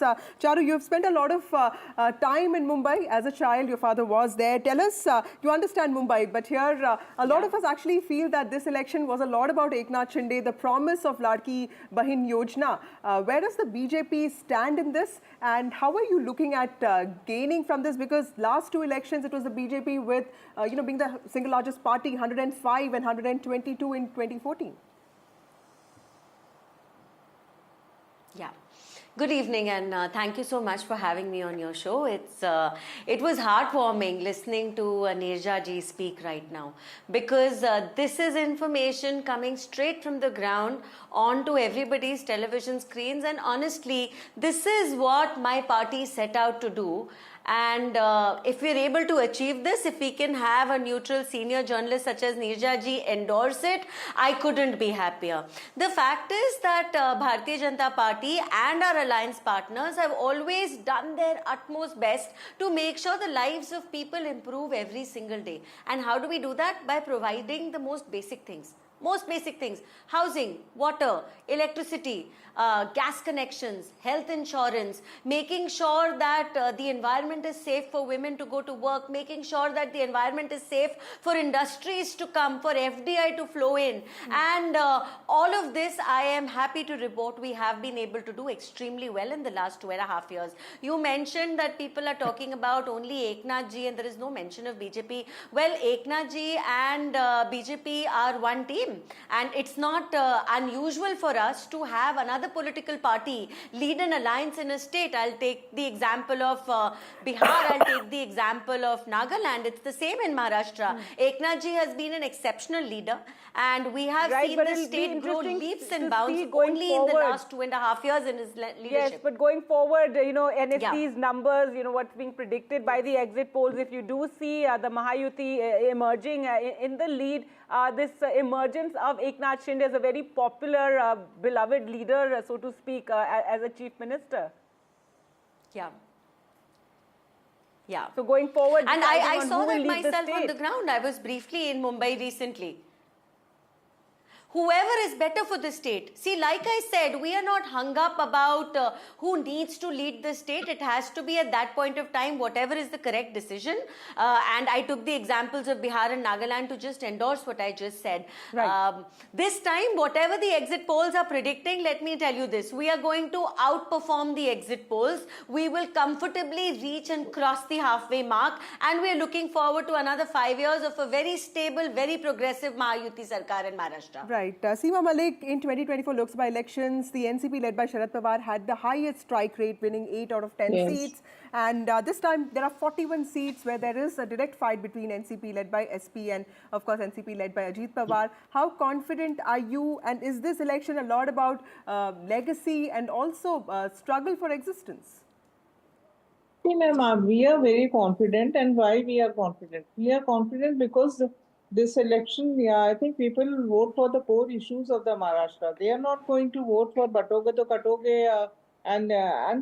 See, if the BJP is so confident that they are going to win, you have seen that cash story also yesterday, the way the cash was distributed and everything. So if they are so confident, then why they are using such divisive policies? And see, I am telling you, this election was based on the core issues. It was basically on unemployment, the way the projects are going out from Maharashtra to Gujarat and all these, the unemployment is there, a lot of unemployment, and a lot of jobs are lost, almost 5 lakh or something. And there's you can see the inflation, how much inflation is there. And this is about the farmers of this thing. The price of soya bean and cotton is, it really matters. It seems so many farmers are committing suicide, and these are the basic issues. There's so much of crime against women. You have seen. I think Maharashtra is second on this, and the law and order situation, the corruption, the way that statue falls. Everybody knows about this, and you see the way the Baba Siddiqui was murdered, and these kinds of the Facebook, all those things, the Facebook live murder and all those things. Right, but Baba Siddiqui's son is with the NCP, Ajit Pawar. Let's also get in Professor Badri Narayan. I'd like to get in here and your comments. And you see the financial status of the Maharashtra at present. All right, so it's easy to say all these points sitting in in studios and talking about it, but it really, what is on the ground, what are the people feeling, what appeals to them, that is the key. And Professor Badri Narayan, so far as we're looking at these exit polls, as far as Maharashtra goes, it is giving the Mahayuthi another term. I think, actually, I begin my comment with a disclaimer that it is still exit poll. It's not a result, so it's very difficult to conceptualize. But I think already we have talked about it, that in Maharashtra there is one Maharashtra, there is a multiple Maharashtra, and these are regional variations, caste variations, and at every level we see fragmentation within the homogeneous a stereotypical community which we have formed. Suppose that Maratha, suppose that OBC, suppose that Dalit. 4 Maratha claimants are contesting in the same field for the Maratha voters. So in this situation, it can't be homogenized, it may be fragmented. Right. Similarly, 6 major castes of OBC are contesting together in one block for their power in the democracy. So that can't be in OBC. That will be also fragmented. But I already told in your channel in the day, I think it's Vasudha, that in this situation, only homogeneous things is the beneficiary, because it is creating a kind of community which works beyond the caste, beyond the community, and based on this beneficiary consciousness. And if this result is going to be true, it means the beneficiary worked even in Maharashtra, even in Jharkhand. And they work are not, they don't speak much. They are very silent. Because as I said, as far as they are getting things from the system, from the state, from the power, they are becoming silent and going and casting their vote on the booths. So They don't talk. how does the beneficiary work? In certain states, but not in 2024 Lok Sabha elections, the beneficiary did not work in Andhra and Telangana with Jagan Mohan Reddy, or for that matter, even KCR. But clearly, are we looking at also creating a social group that is caste agnostic, that goes beyond these expectations of ideology, loyalty, legacy? And you create politics of this welfareism. Yeah, and then the pursuit of power in a state like Maharashtra, where resources matter, is that the only thing there? That's a very interesting question, and it's a very complex one. There are many questions in that one question. Certainly, I mean, what Dr. Narayan said about Jharkhand and Maharashtra is true. That the Maiya Saman Yojana in Jharkhand saw a greater turnout of women in the election. We don't know how they will vote. I think it's pretty not difficult to say which way they will vote. But that a tranche of a lot of money given all at once did make a very big difference in the election. I think hindsight will prove that. Yeah. If you look at the National Family Health Survey, you will find that the percentage of women who are doing mobile banking has gone up substantially. Percentage of National Family Health Survey is an extremely well documented and extremely under leveraged data collection. It gives you a whole lot of insights into the way women control family and control to a lesser degree, but also family finances. And this kind of money, when you combine it, look, you can give free food. How much free food are you going to eat? Right. You can increase it, you can keep on increasing the time. There's a limit to it. Yes. But if you give people money in their bank accounts and also combine that with free transport, it pushes women into the labor stream, it pushes their employment possibility, and it also gives them that tiny bit of capital that they need in order to start work. So all these things, I think, are very important and have not been studied enough pan-India. Political parties are beyond the curve, and they have understood that this works. But how exactly it works, that's something that needs to be understood thoroughly. Right. Neeraji, we were talking about how this is such a critical election for the two regional, well now 4 regional parties, 2 Shiv Senas, 2 NCPs. What would a loss for the MVA mean to, that the grouping there, and we've also been talking about the impact this is going to have on the larger national politics as well. Absolutely. If you look at the, I can't see it fully, but if you look at the strike rate, Sharad Pawar's NCP has done as well as the Shiv Sena, almost as well as the Congress. If take a broad average of the different exit polls. If it's true, we have to keep qualifying by saying if it is true. So clearly Sharad Pawar is the real NCP. That has been established. That was established earlier also. The strike rate is also very high. As for the Shiv Sena, 38 and maximum 40 seats are being given. As for the Shiv Sena, that is not the case. Eknath Shinde had a higher strike rate in the Lok Sabha election, and I think again, if this is right, he may well have a higher strike rate in this election also, which means one of the stars of this election and the hero, of course, for the women.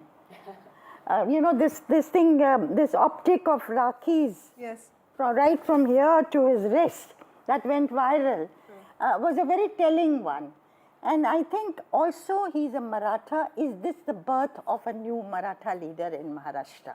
But teacher ma'am, do you think that he has also, you know, in some ways crafted his projection very well? Because, you know, he's also, you know, projected himself as completely accessible, somebody who has thrown the doors of Varsha open to people. In some ways, that's completely in contrast to what he's, you know, claiming Uddhav Thackeray is. So is that also Also, there is, I think we have to see, there is something, of course, Maharashtra is controlled by many, many families. Every district has a prominent political family. But this thing of, you know, politics of entitlement, regional parties, Congress, BJP also is moving in that direction now of, you know, giving, as much as they decry encouraging families, politics, members yes. of families. But somebody like Eknath Shinde comes, who's from a humble background, a fire in his belly, Sam, Dam, Dand, Bhed, clawing his way up. You use whatever means you have to, but get to the top and remain there. So that fire in the belly and the will to power, does that exist in the other parties which have had power, wielded power, whether it is, you know, Uddhav Thackeray's yes, or Rahul Gandhi, or, you know, all these, there are so many. These are only top names. Right. So I think that's a question also that needs to be asked. People say in Jharkhand, the Congress had 30 seats and 41 to JMM. There was criticism from JMM as well as RJD as well as from CPIML people. Did the Congress put its best foot forward? only 7 rallies by Rahul Gandhi and slightly more by... Not only Rahul Gandhi, but, you know, the more entire rallies in system. Wayanad and all that was what was being talked about. Top Yet you leaders get a going there. sense also, I must say this, that despite the Congress's not up to the mark organization, the people still want the party to revive as a counter to the BJP. Many places you see that. And anyway, the results will tell us the real picture. But I just want to take off from that point. Sure.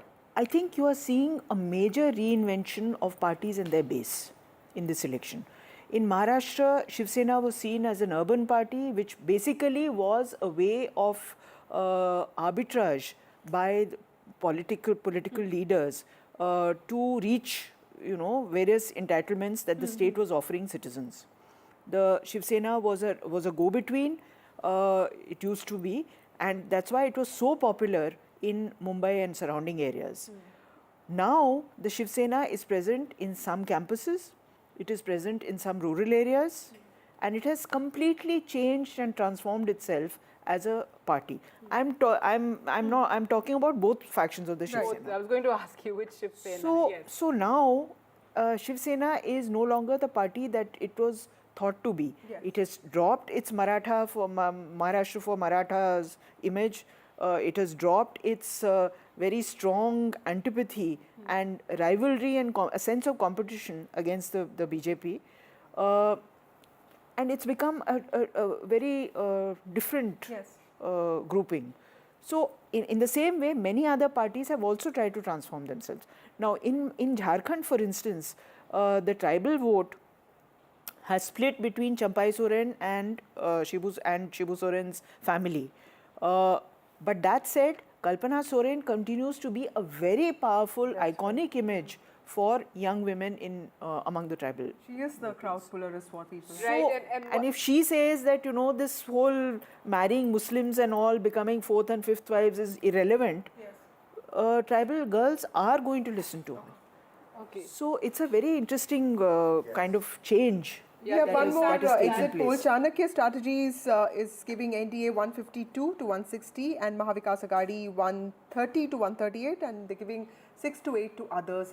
Right, then Bhaskar is giving 125 to 140 to Mahayuthi and 135 to 150. Very close. To the MVA, and something that I asked Nirja ma'am yesterday, but I'd like to get your opinion on it. Do you see a possibility or a realm of possibility that the NCPs could come together, the uncle and nephew could ever come together? I mean, look, the human nature and human ability is and its resilience is one thing, but I think it's all gone too far now. It's too difficult for the two families now to reconcile and for people to believe that they have reconciled. So frankly, if people don't believe it, then what's the point of reconciling? Absolutely. So Maharashtra has voted today and Jharkhand also. Exit poll numbers are coming in. We'll keep tracking that for you. Time for a short break. More news and updates on the other side. Stay with us.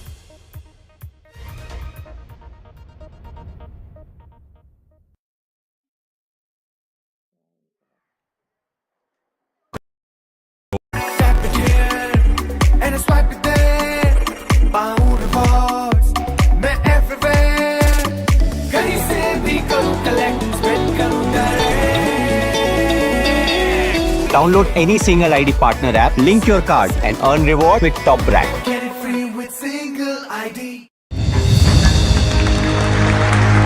I now request the Honorable Prime Minister to launch NDTV World and address the summit. It was the grand launch of NDTV World by Prime Minister Narendra Modi. NDTV World, as he laid out his vision for the India century at the NDTV World Summit. ऐसी सदी जिसमें भारत के प्रयासों से दुनिया में स्थिरता आए. In the presence of those who are shaping our future. मेरी तरफ से आपको ढेर सारी शुभकामनाएं हैं. NDTV World, your new home for global news is here. Stay informed and entertained with the new and updated NDTV News app. You can watch all our channels live, listen to podcasts, read breaking and exclusive news from around the world and more. Download the NDTV app today and get access to the best journalism and storytelling on your smartphone or tablet. The NDTV app, news that matters to you.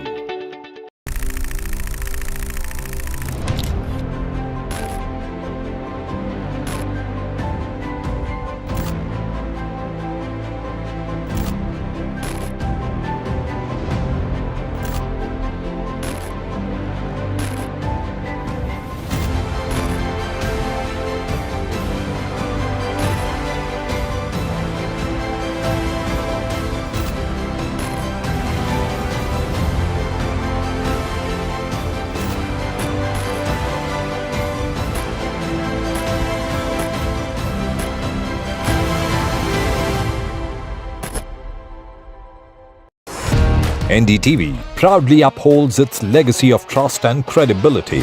According to the prestigious Reuters Institute's Digital News Report 2024, NDTV is the top-most news platform in the country. Number one in both online and offline reach in India. Beating all its competition, NDTV stands for trust. Hello and welcome to India Sense, where I speak with global opinion makers. The United States has made a strategic decision over the last 20 years to move closer to India. So a $7 trillion economy seems a perfectly conceivable number. If you want to be a national party, it's that you sort of accept the way the world is rather than want to endlessly hark back to how it was. Modi is promoting the digitization of the economy, which is accelerating growth in the country. I want to thank the American people for the extraordinary honor of being elected your 47th president. Donald Trump.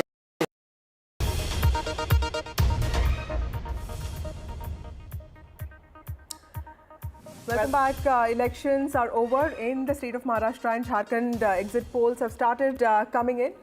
Right, and with a lot of health warnings and caveats and, you know, a bucket of salt, we're going to take you through the exit polls and what they're predicting for Maharashtra and for Jharkhand. So there you can see, let's look at the Maharashtra exit polls. Dainik Bhaskar giving the Mahayuthi 125 to 140, MVA is getting 135 to 150 there. So majority going that with the Mahayuthi, you know, getting the maximum number of seats is what it seems in all the exit polls so far, Vasudha. Absolutely, and in Jharkhand, it's only Access My India, which is giving India Bloc the edge here, and Dainik Bhaskar mentions People's Pulse and Times Now. JVC actually saying that it's the NDA that could be, you know, in a comfortable position to form the government in Jharkhand. Right, if we take a look at Access My India, it's giving NDA around 25 seats, whereas all the other exit polls are giving for Jharkhand around 37 to 40, 42 to 47, and it's giving the India Bloc 53 seats. So that's the only one that's going the other way.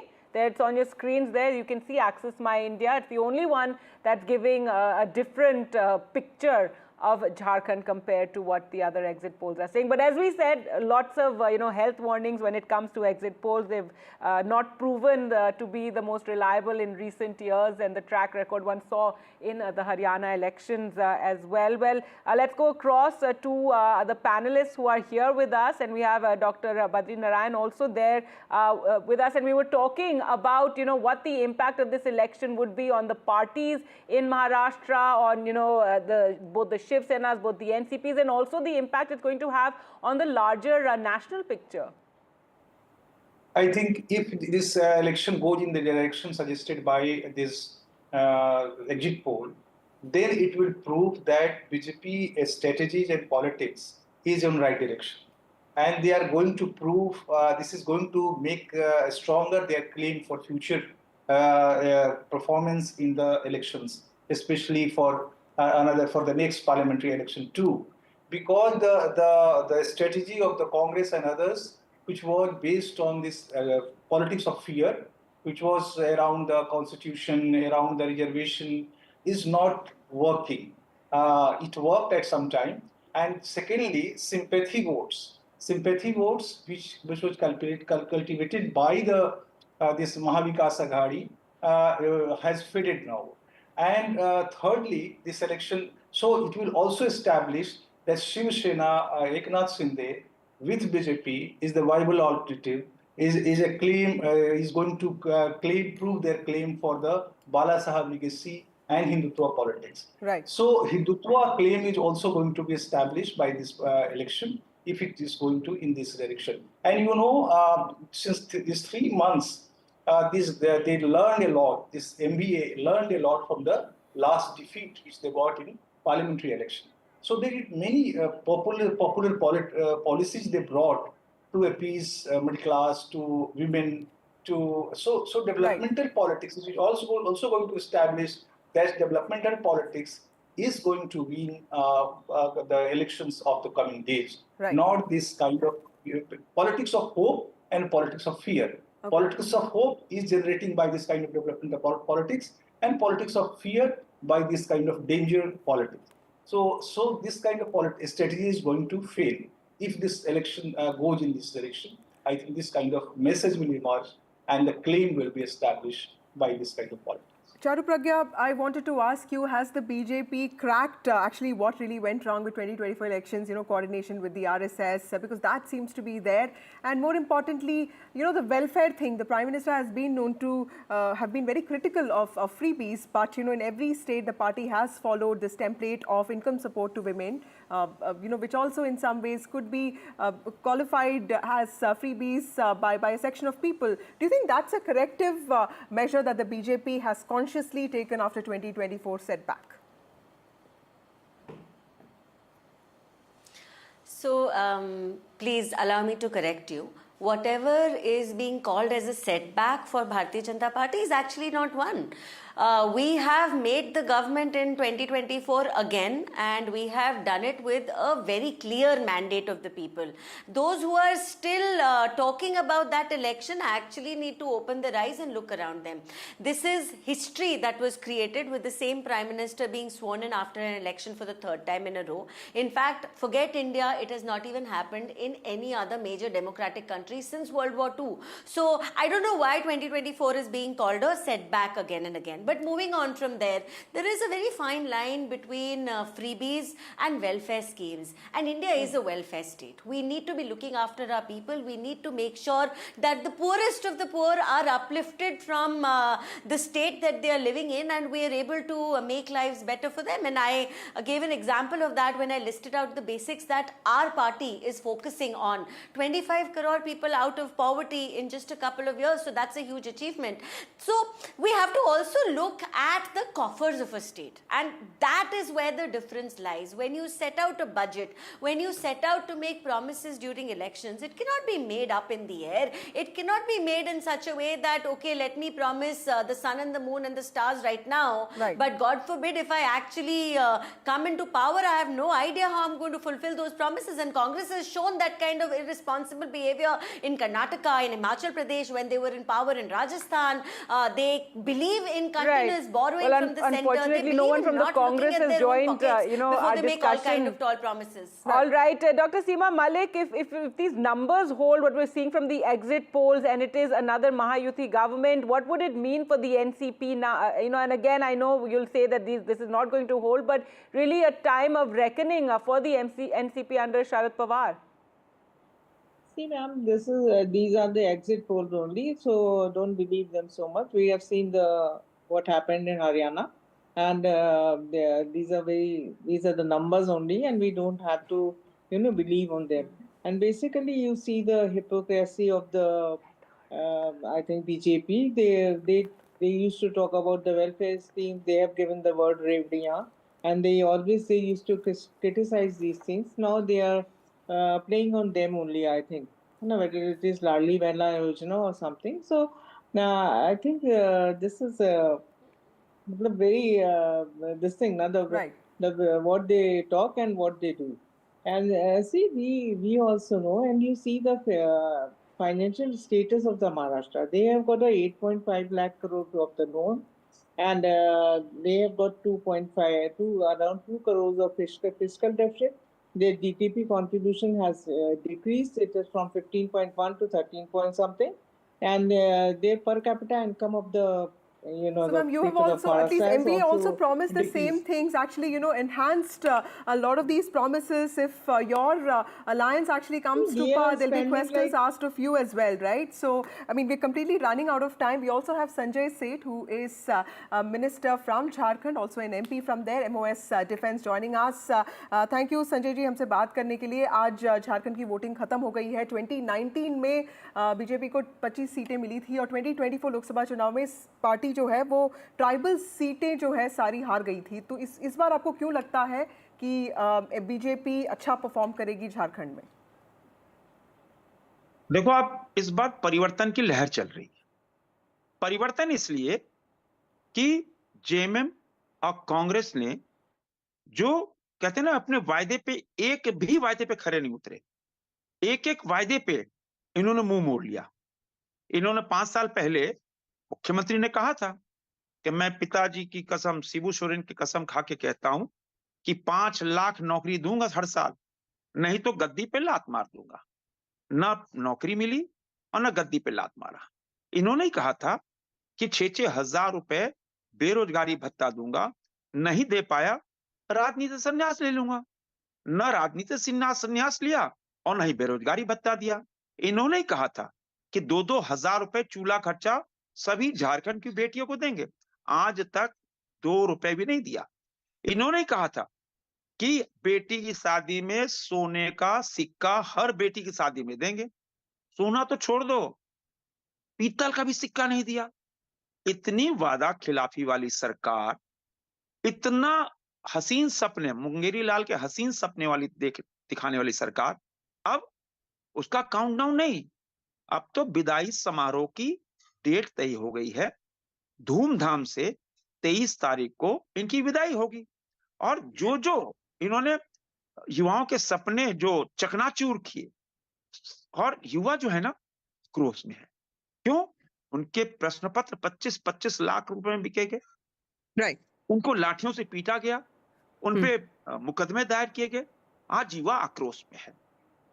Sanjay ji, लेकिन हेमंत सोरेन जो हैं tribal नेता हैं, tribal मुख्यमंत्री हैं, उनका कहना ये है कि उनको जेल कर दिया गया था, वो एक साजिश थी, और ट्राइबल आइडेंटिटी को प्रोटेक्ट करने के लिए, साधना कोड को प्रोटेक्ट करने के लिए भी जेएमएम के वायदे हैं। आपको नहीं लगता है कि इससे जो है ट्राइबल्स जो है अट्रैक्ट होंगे, और चूंकि एक ट्राइबल नेता को जेल किया था, क्या उसका सिंपैथी नहीं मिलेगा उनको?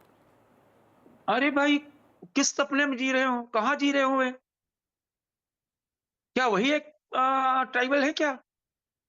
हमारे पास ट्राइबल नेताओं की फौज है, और छूट, आप किसी को लूट की छूट नहीं मिल सकती।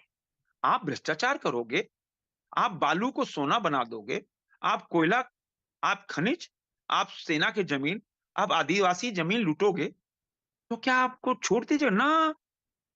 कार्रवाई तो होगी। जो एजेंसियां हैं, चाहे ईडी है, इनकम टैक्स है, सीबीआई, कार्रवाई करेगी।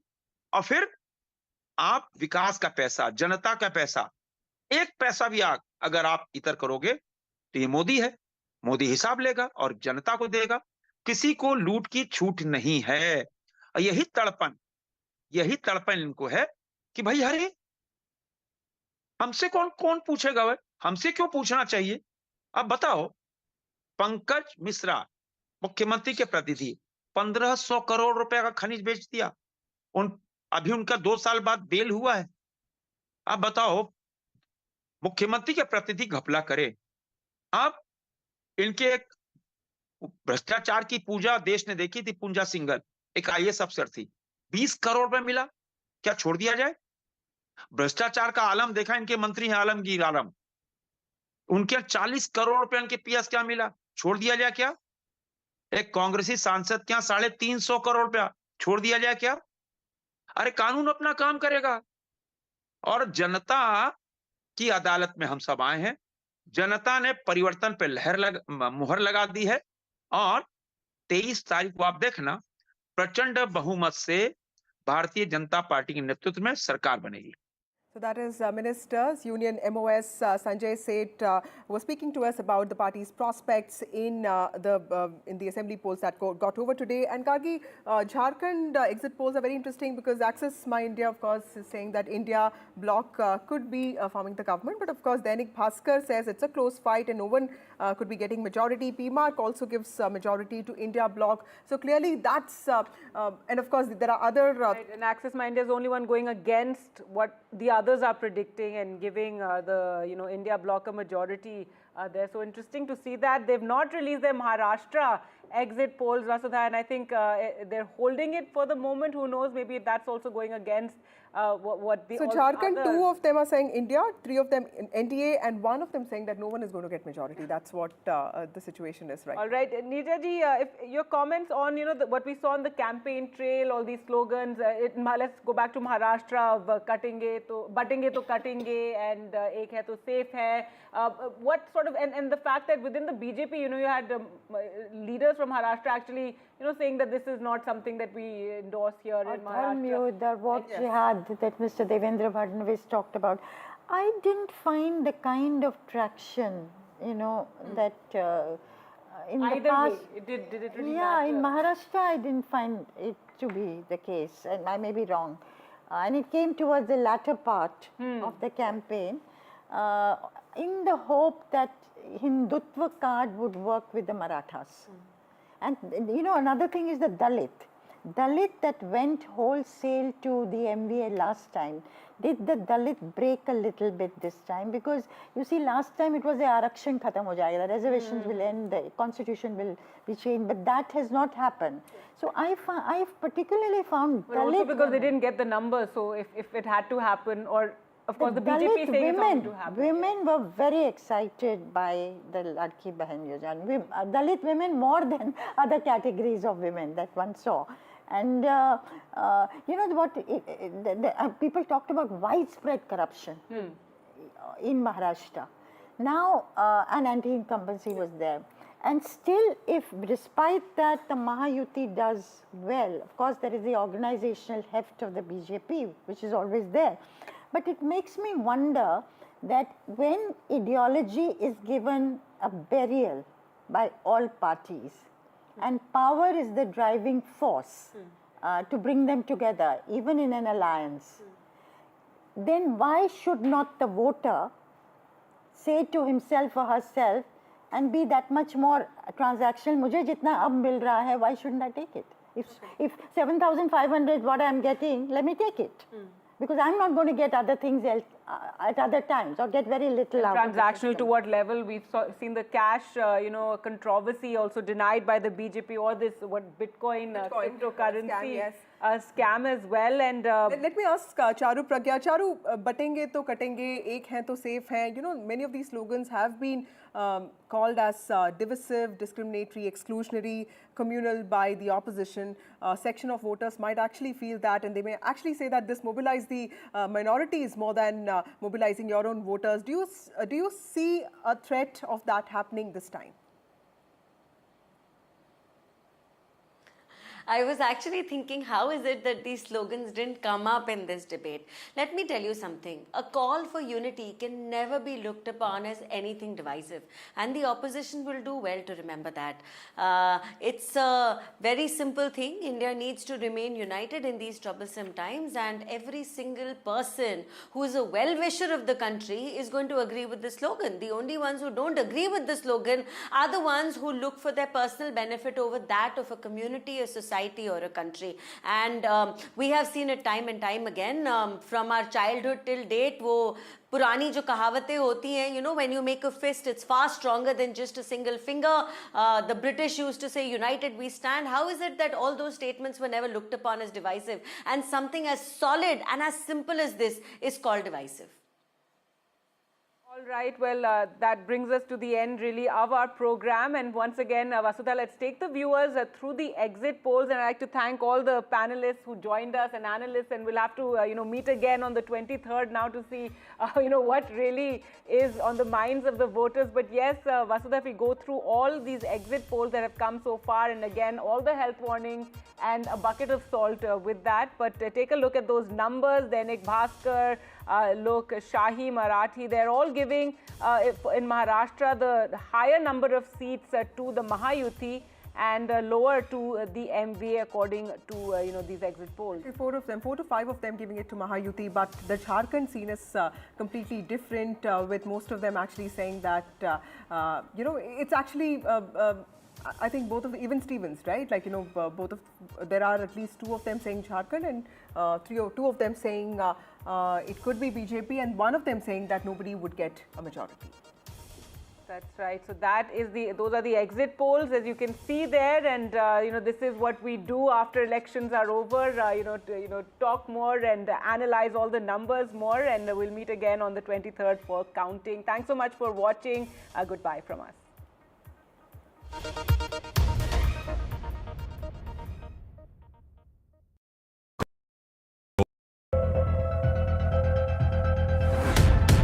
We reached an agreement on patrolling. We have gone back to where the situation was in 2020, and we can say with that the disengagement process with China, you can say, has been completed. The understanding, to my knowledge, is that we will be able to do the patrolling which we were doing in 2020.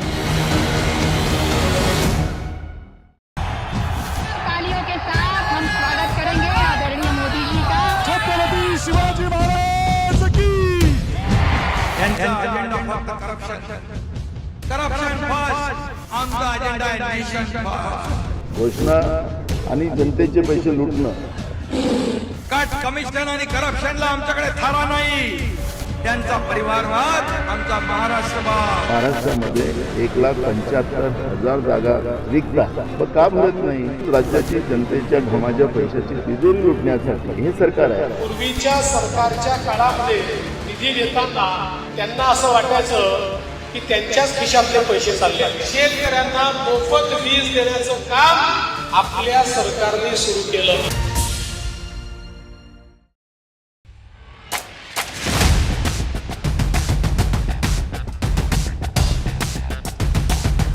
The last elections of 2024. It's the battle for India's economic heart.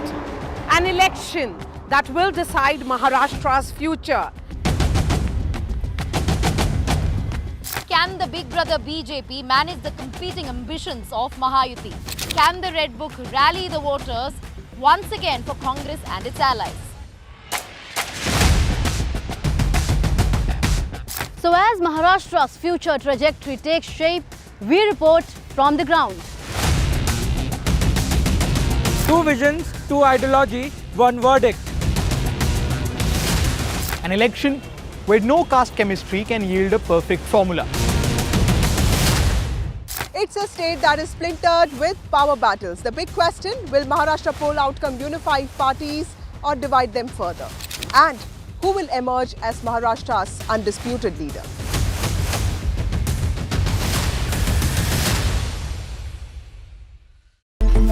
It's a web of frauds, calls, luring emails, threatening messages. Cyber frauds have cast their net wide and everyone is at risk. We track the victims, their horror stories as they get conned online, extorted and robbed of their hard-earned money. How to identify a cyber fraud and how to stay cyber safe. What are your options? Fraud.con, NDTV initiative for cyber safety. Only on NDTV 24/7. I've been reporting on all issues big and small from Andhra Pradesh, Telangana, rest of South India, bringing you all the action, all that you need to know, all that you want to know. The energy of Maximum City is infectious. I bring in that energy in our news coverage from financial capital Mumbai. India's IT capital is always buzz. It's literally a city that never sleeps. And I keep you ahead on all the Bengaluru buzz. Covering from the southernmost part of India over the last 23 years, I bring in-depth and 360-degree coverage from the Dravidian heartland. The land of Mishti is also known for its bitter politics. I have seen much water flow under the Howrah Bridge, covering Bengal in all its vivid colors. In today's interconnected world, India's voice is more crucial than ever. When India speaks, the world listens. At NDTV World, we are that voice, bringing you intelligent and insightful news from India and beyond. From geopolitics and diplomacy to economic shifts, migrations, tech disruptions, and the stories of our diaspora. We cover the news that shapes our global future. NDTV World, your new home for global news is here. I now request the Honorable Prime Minister to launch NDTV World and address the summit. It was the grand launch of NDTV World by Prime Minister Narendra Modi. NDTV World, as he laid out his vision for the India century at the NDTV World Summit. कैसी सदी जिसमें भारत के प्रयासों से दुनिया में स्थिरता आए. In the presence of those who are shaping our future. मेरी तरफ से आपको ढेर सारी शुभकामनाएं हैं. NDTV World, your new home for global news is here. Stay informed and entertained with the new and updated NDTV News app. You can watch all our channels live, listen to podcasts, read breaking and exclusive news from around the world and more. Download the NDTV app today and get access to the best journalism and storytelling on your smartphone or tablet. The NDTV app, news that matters to you.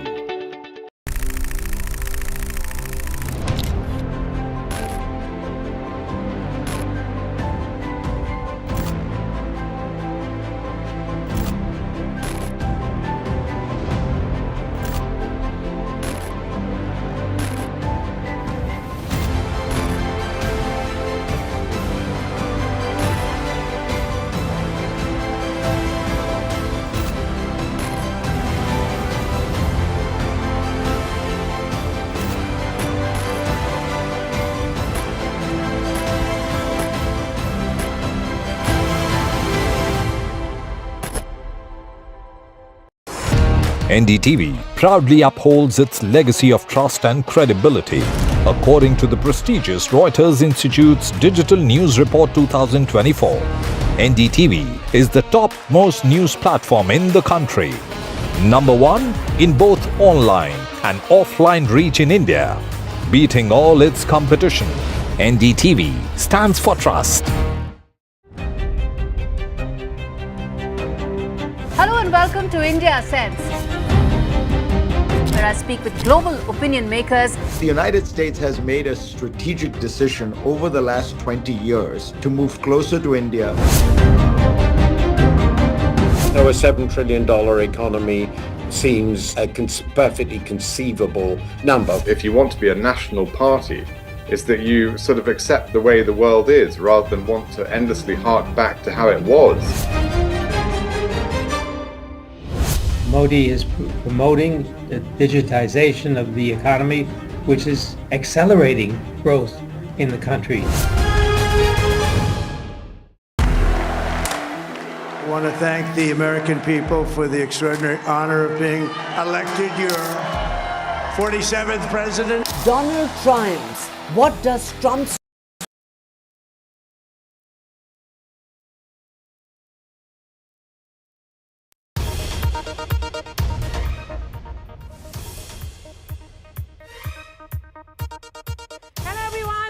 good evening. The economic heart of India has voted.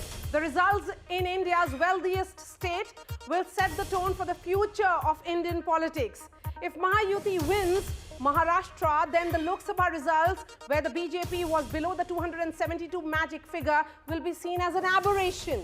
The Haryana surprise victory for the BJP as a result of its well-oiled election-winning machine. And if that continues in Maharashtra, then BJP and its allies would be aggressively dominating the political discourse going ahead. And if it is otherwise, then it does give the momentum that the opposition gained soon after the Lok Sabha results. But it did face a setback after the Haryana results. The first up, the exit poll numbers.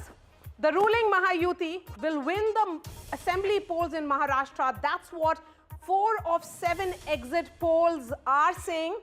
2 are predicting a hung assembly and 1 says a victory for Maha Vikas Aghadi. Remember, the majority mark in the Maharashtra Assembly is 145. Of course, the health warning here that the pollsters have often got the elections wrong. So we'll have to wait for the results on Saturday. So let's put those numbers up on our big screen here. What are the pollsters saying? The exit poll numbers. I'm going to begin with Dainik Bhaskar.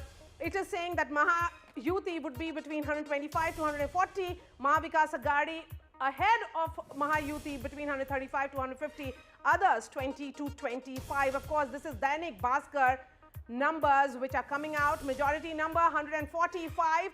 The local Maharashtra website, Lokshahi Marathi Rudra, is predicting an NDA and a Maha Vikas Aghadi almost like a tie of sorts, 128 to 142, 125 to 140. And others 18 to 23. Let's look at the other exit poll. It's Matriz. Matriz is saying that there is a clear Mahayuthi victory in Maharashtra between 150 to 170. Maha Vikas Aghadi in the range of 110 to 130. Let's look at P-Mark now.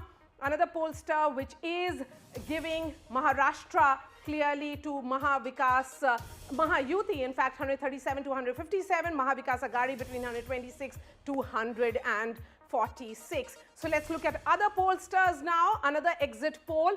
People's Pulse is predicting a sweep of sorts for Mahayuthi between 175 to 195. Maha Vikas Aghadi, below. In the range of 85 to 112. Then there is Poll Diary. Of course, the number of exit pollsters which have emerged all of a sudden predicting their own numbers. NDA, that is Mahayuthi between 122 to 186. Maha Vikas Aghadi in the range of 69 to 121, similar to what other exit polls are suggesting. Here is Times Now JVC, a new pollster again which has comes up. NDA between 150 to 167, Maha Vikas Aghadi 107 225. First up, let me bring in Shaina NC now, the Shiv Sena candidate from Mumbai Devi. Shaina, how was your own election today? We'll talk about the exit polls in just a bit. So, Maria, as you know, mine is probably one of the toughest constituencies in all of Maharashtra. We have 140,000 Muslims and 1 lakh Hindus. And despite that, the kind of love, affection, and public support I have garnered in this month is phenomenal. I'd like to thank our Honorable Chief Minister Eknath Shinde ji for giving a Ladki Behen an opportunity to stand for this election, as has the Mahayuthi leadership, and our Honorable Prime Minister for his uncomparable work in the field of public service and the Labharthis that have benefited through the welfare schemes of the Prime Minister. So I want to say 2 points here that, you know, haar aur jeet to hote rehti hai, lekin jis andaz se and the kind of public support that public has given across the board, whether it's the Ladki Behnas who have benefited from the 2.5 crore compensations given by the government and 7,500 rupees in their bank account, or the infrastructure projects which have completed in Maharashtra, whether it's the Mumbai-Ahmedabad bullet train, the refinery, the coastal road, the metro, the Atal Setu, the list is phenomenal. So people in the cities as well as rural parts vote on the premise of who is performing. And 2.5 years, the Mahayuthi government has performed brilliantly and has made sure that every aspect of people's lives are touched. And so it becomes a politics of performance. And if you perform, you will never perish. But if you just play vote bank politics, false narratives, and try to appease sections of society, I think gone are those days, Maria, because people are way too intelligent to figure who to vote for, why to vote for, and how to vote for.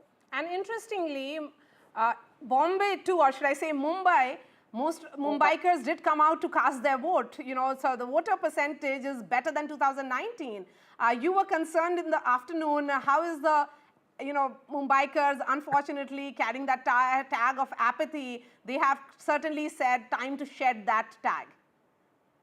Well, I'm very glad, but we're just waiting for the final numbers from the Election Commission to know that what has been the final polling. But having said that, I think that Mumbaikars have become extremely conscious and very aware. And they know that, you know, they don't want any confusion. They don't want people who come together for lust for power and don't even have the basic dignity to acknowledge the legacy of Hindu Hriday Samrat, Adanya Balasaheb Thackeray. They don't even take the name in so many ways. So the Congress and the Ubata Sena, obviously, they're only for lust for power. So the less said, the better. But having said that, I think that's for another day. Today, the day is for Mumbaikars. And as far as I'm concerned, I'd like to thank everyone in Mumbai Devi for showering this kind of love and affection and accepting me as an honest face in public life, as a sevika who continues to work for the cause of the Mumbaikar across the board. Okay, Shaina, before I let you go, because I'm sure you have to go back to doing some calculation as to how you have performed in every polling booth. So tell me, what's your assessment of the numbers which have come out? Exit polls are showing that it could be very well a mixed bag. You know, some are predicting a victory for Mahayuthi, some say that it could be a hung house. So, Maria, you know better than me that exit polls are never exact polls. If you take Haryana as a case study, people had rubbished BJP and said not even 15, 20 votes. And look at the hat-trick and the historic victory for the third time. If you look at the Lok Sabha elections, we had maybe overestimated and the numbers turned wrong. So I don't think I want to go into speculation, but I am absolutely confident it is the Mahayuthi government and it will be a historic victory, again a hat-trick, 3 terms in a row, and the kind of public support at every level. If you look at the youngsters, they've got internship schemes and stipends. If you look at the senior citizens, they've got pension plans. If you look at the farmers, whether it's the MSP or the Fasal Bima Yojana. If you look at the women, whether it's a Ladki Behna or it is an Ujjwala, The list is endless. And these are the vote banks we needed to focus on. And that's exactly what we've done, a developmental plan. All right, Shaina NC there, Shiv Sena candidate for Mumbai Devi, speaking to NDTV. I'll connect with you on 23rd when the results start trickling in. Thank you so much and wishing you all the best. Let me bring in my guests now. We have Professor Sandeep Shastri and senior journalist Aditi Fadnis right here in the studio. We have Siddharth Yadav, spokesperson of the BJP, joining us. Sanjay Gupta, representing the Shiv Sena UBT. Krishna Hegde, spokesperson of the Shiv Sena Shinde faction. Clyde, representing the NCP SP. And we also have Tara Deshpande, actor, writer. Aditi Fadnis, beginning with you. What's your assessment, of course, of the exit polls? Well, I would not like to comment on exit polls. You know, that's a safe thing to say. We are not here to comment on exit polls. We are here to comment on the politics of the states, Maharashtra and Jharkhand. In Maharashtra, I think it's true that Ladki Bahin has been a game changer. There's no doubt about that. But I think another issue that is very strongly in the consciousness of people is the high levels of corruption. For anything, you have to pay and you have to get your work done only after you pay. So, I mean, I'm not only talking about ordinary people who have to get an Aadhaar card made or have to get a driver's license made. I'm talking about the European Union, the companies which have been surveyed. The European Union has formed a lobbying organization, and German companies and Swedish companies both are saying that it is impossible to do business in Maharashtra. And they are actually they have shelved expansion projects in Maharashtra and are going to other states. They feel that Tamil Nadu, even Karnataka, is a better place to do business in terms of rental payments. But Aditi, this kind of sentiment, do you think it is pan-Maharashtra or do you think it's limited to urban pockets? No. You can't tell companies you only invest in urban pockets. So it is pan-Maharashtra. If a state is good to do business in, it should be good to do business anywhere in that state. Fine enough. Professor Shastri, you can talk about the numbers. I'll start with an electoral insurance policy. Absolutely, all the time.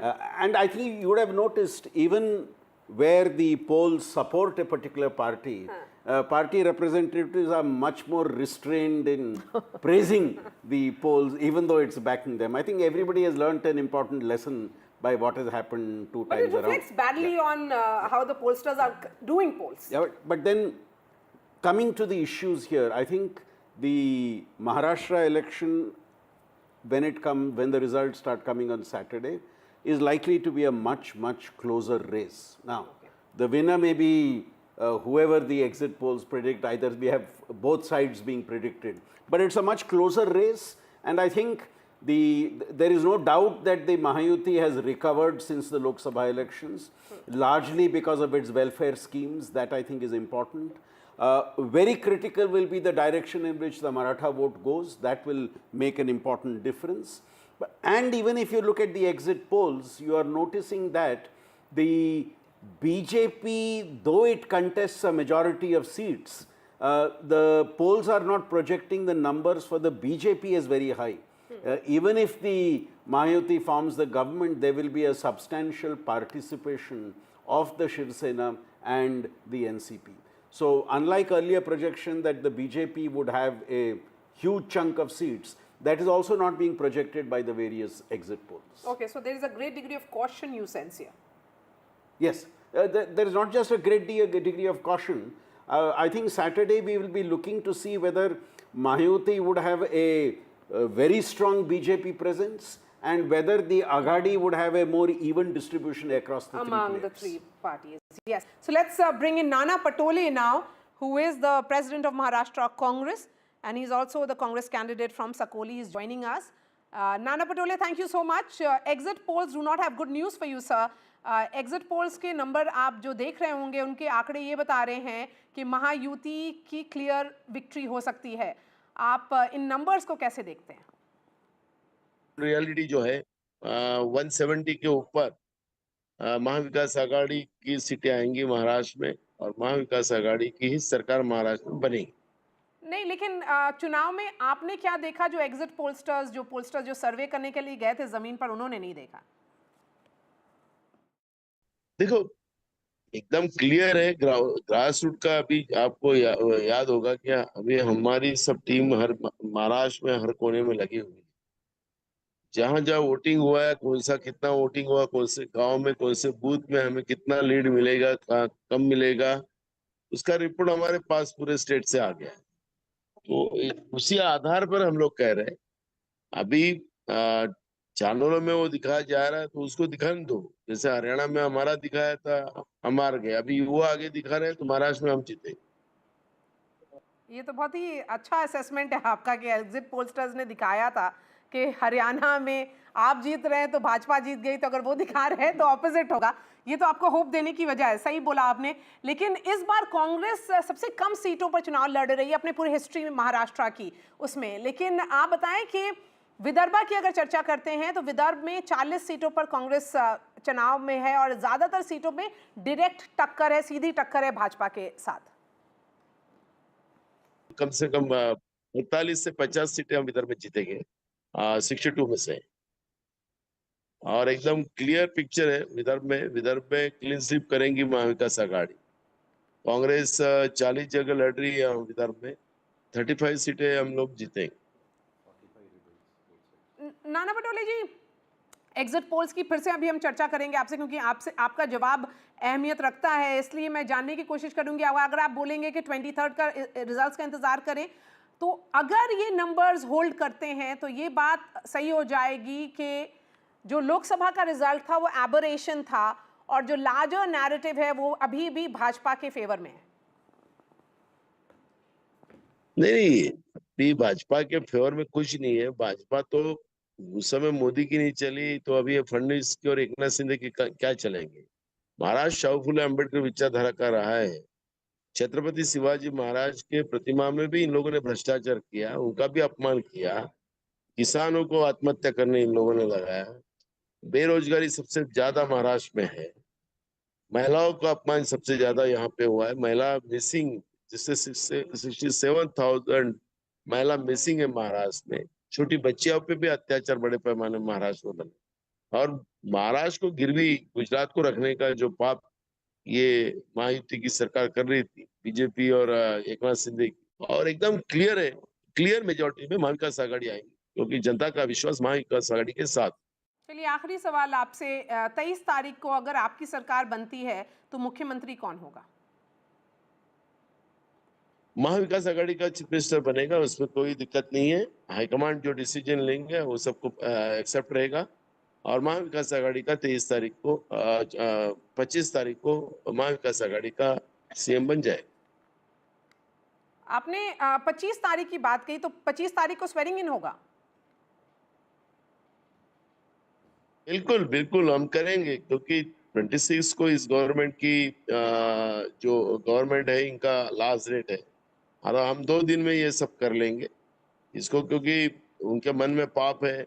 जो चुनाव की प्रक्रिया जिस तरह से रखी गई थी और जिस तरह से ये चुनाव लेट किया गया और एकदम उसको बॉर्डर पे लाके खड़ा किया है, तो दिल्ली में बैठी हुई मोदी की सरकार के दिमाग में क्या पाप चल रहा है वो महाराष्ट्र के हम लोगों को पता है। तो हम 25 को हम लोग गवर्नमेंट बना लें। 25 तारीख। आपने तो यहाँ पर डेट भी दे दिया कि किस डेट पर इलेक्शन होगा, मतलब किस डेट पे ओथ होगा, इसकी भी आपने बात कर दी।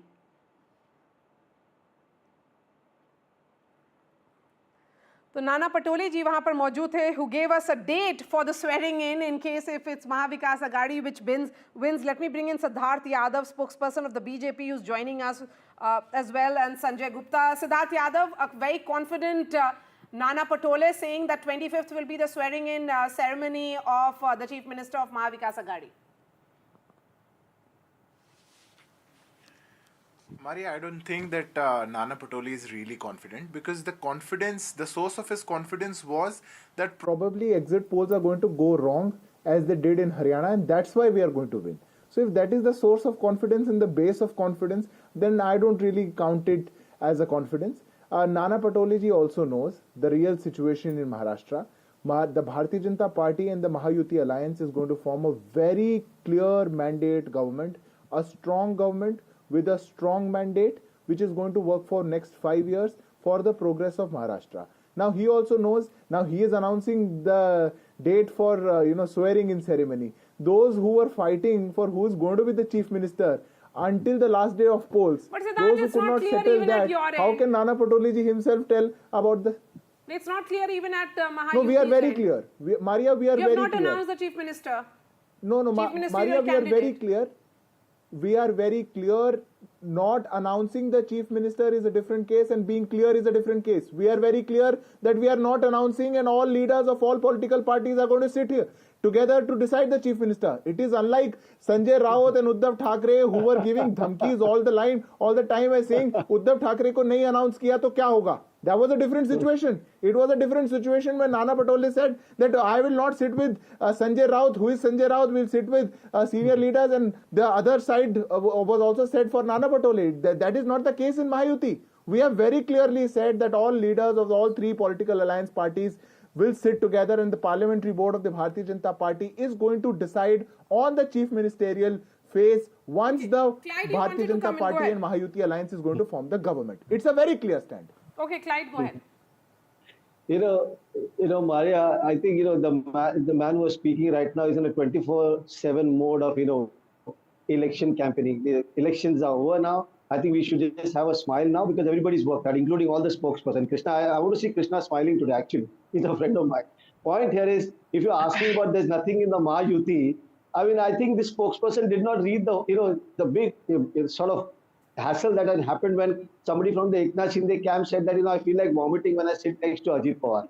I think, he may be not in tune. The point here is elections are over. People have decided, whatever is going to happen is going to be declared on the 23rd. Yes, exit polls have come out. We are looking into the exit polls. There is Haryana also there. The example, there's a Maharashtra also. So I think at the end of the day, the ground reality is that, see, I was looking through all the, exit polls that you're showing, except for Matrice. Every other poll is really close. And in fact, one is showing MVA at 150.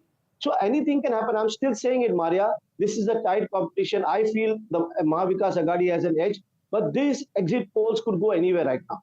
Let's be honest about it. We've fought for the last 15 days, 20 days with each other, going through each other's throats and everything. But today, let's calm down a little and think about it.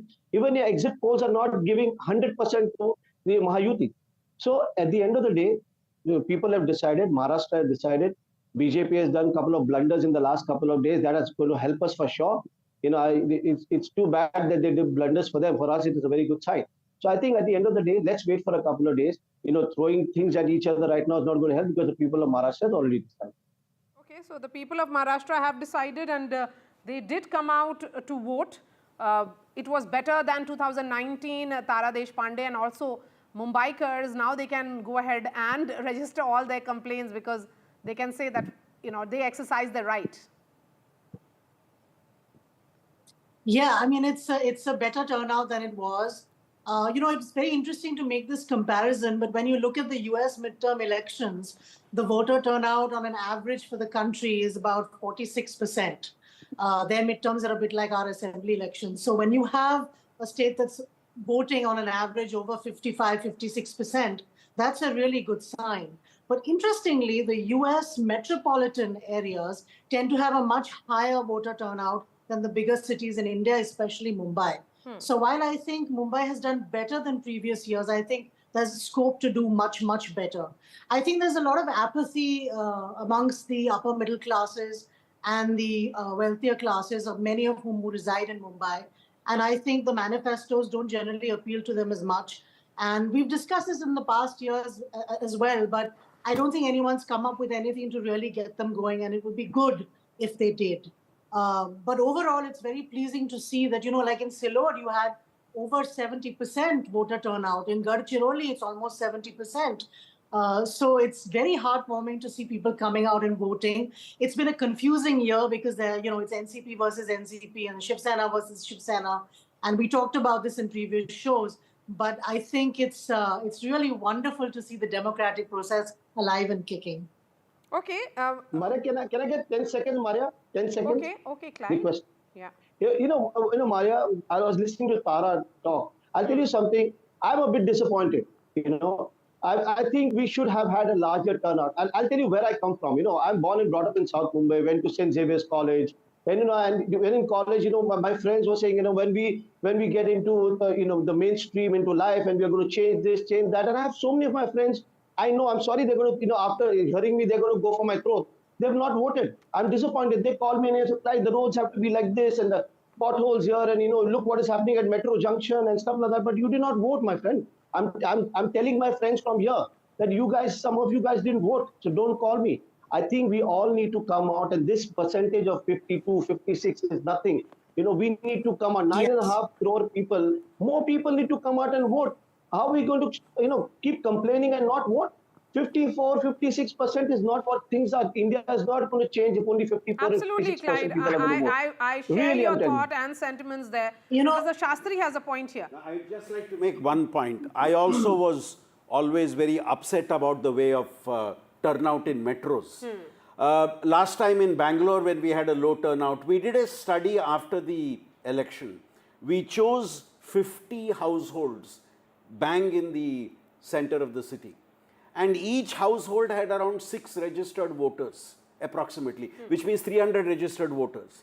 But actually, among those 300 registered voters, 100 were outside India or outside Karnataka, which means their names were on the polling, on the voters list, but they were not going to vote. And because Karnataka also had that time one-day voting for the entire city, people preferred to go back to their villages and vote. Those who lived in Bangalore but had a base in the village went back to the village and voted, and I will not be surprised if the same thing has happened in Maharashtra, in Mumbai also. So that's a positive trend. What I'm saying is the numbers which ultimately come out may not be really a number of those living in Mumbai. They are registered voters in Mumbai, but may not be a reflection of those living in Mumbai. But that said, I think we need to emphasize that there is no empirical basis for the connection between the turnout and the winning party. Yes. We can never say... The jury is still out on that. There's no authoritative study which says that turnout, a higher turnout helps X party or a lower turnout helps Y party. There's no such... Absolutely. Thanks for pointing that out, Aditi. Krishna Hegde and Sanjay Gupta, both of them have been extremely patient listening to this entire conversation. Go ahead, Krishna Hegde. Of course, it's an important battle. The sense is among the voters that Mr. Eknath Shinde is a man who has delivered. But the question is that will that be enough in all pockets across Maharashtra to ensure his comeback? Yes, Maria, you're right. Eknath Shinde has delivered, and how. And especially after the Lok Sabha election, where there was a false narrative about Samvidhan badla jayega, Samvidhan khatre mein hai, Samvidhan ko dhokha hai. You saw that, the Mahayuthi was at full force doing its 2020 batting and batting to win, which I think most of your exit polls are also showing. But I must also say that here, a lot of independents, especially since 1995, they had 45 independents in the Vidhan Sabha, and over the years 30 and 25, and in 2019 there were around 13 independents in the Vidhan Sabha. Over that we have smaller parties like Samajwadi, Peasants Workers Party, Jan Sarojya Party, Bachchu Kadu's Party, Bahujan Vikas Aghadi, Samajwadi Party, who have small numbers of 1, 2, 3 MLAs each. And therefore I think a collective assessment of all these MLAs also from smaller parties will be very important. But however, I am very confident, like your survey, that we'll have a landslide victory. Most of your... A word on that, Krishna Hegde. NDTV hasn't done any survey, and we are just putting out the numbers of exit polls. Whoever has done the survey, out of most of the surveys, I think we are leading in most of the surveys, and we are going to have the Mahayuthi government. And like someone said, Nana Patole said the CM will be sworn on 25th, and I'm sure 25th. The CM in fact, he gave a date for the swearing in as well. And I am also sure the CM will be sworn in on 25th, but it will be our CM from the Mahayuthi. So you have also decided the swearing in date. What about No, I have not Sanjay decided, Gupta? but I am just countering. Who will Nana be sworn Patole in then for on 25th? And what is that that will date decide that has been floated now, 25th? I mean, between the see, 26 is the last date yes, anyway that's right. for the assembly to be, for the swearing in. So we'll have to do it on 25th in any case. But between the Bharatiya Janata Party Parliamentary Board, the top leadership of the Bharatiya Janata Party and the top leadership of the Mahayuthi, and we've always had a consensus before the election also, and no dispute between all the three partners, unlike what was happening in the Maha Vikas Aghadi, where they were not looking eye to eye or face to face. I think, therefore, we are very confident. Sanjay Gupta. It's going to be our Sanjay government. Gupta, you know, it's very critical, this election, for the two Shiv Senas. Because, you know, once and for all, that debate will be settled as to who is the legatee of Balasaheb Thackeray. Whether it will be a Thackeray or somebody who has risen in the ranks in the party who will carry forward the torch. गंभीर सवाल है आपका ये, और मगर मैं ये कहना चाहूँगा कि महाराष्ट्र की राजनीति में जिस तरह के चेंजेस मैंने देखे पिछले 5 सालों में, मैं तो सक्रिय राजनीति में 2019 में कदम रखा था, जिस वक्त मेरे को ठाकरे परिवार ने स्पोक्स पर्सन का पत्र दिया और राजनीति के लिए कहा। तो उसके बाद जिस तरह से हमने राजनीति शुरू की, तो बीजेपी के स्पोक्स पर्सन और हम एक साथ ही एक स्वर में बोलते थे, मगर फिर हमने देखा कि किस तरह से मुख्यमंत्री के ऊपर पेच फंसा और किस तरह से फिर बीजेपी के साथ हमारा गठबंधन टूटा, और उसके बाद फिर हमारे गुट से शिंदे गुट किस तरह से अलग हुआ। तो मैंने तो महाराष्ट्र की राजनीति में पिछले 5 सालों में जिस तरह के चेंजेस देखे, तो मैं तो उससे बड़ा हैरान और परेशान रहा कि ये महाराष्ट्र की राजनीति में हो क्या रहा है। तो अब इन 5 सालों में जिस तरह के भी चेंजेस महाराष्ट्र की राजनीति में हुए, अब एक तरफ तो उद्धव जी हैं जिनको बाला साहब ने अपना उत्तराधिकारी बनाया, एक तरफ शिंदे जी हैं जो ये कहते हैं कि हम उत्तराधिकारी हैं। मगर मुझे लगता है कि इस बात का सही फैसला तो महाराष्ट्र की जनता ही करेगी, और वो मेरे ख्याल से अब जो पोलिंग हुई है उसका मतदान का जो भी रिजल्ट 23 तारीख को आएगा, उसी से इस बात को फाइनल किया जाएगा कि कौन असली उत्तराधिकारी है और कौन नहीं है, क्योंकि सबसे बड़ी तो लोकतंत्र में जनता ही होती है।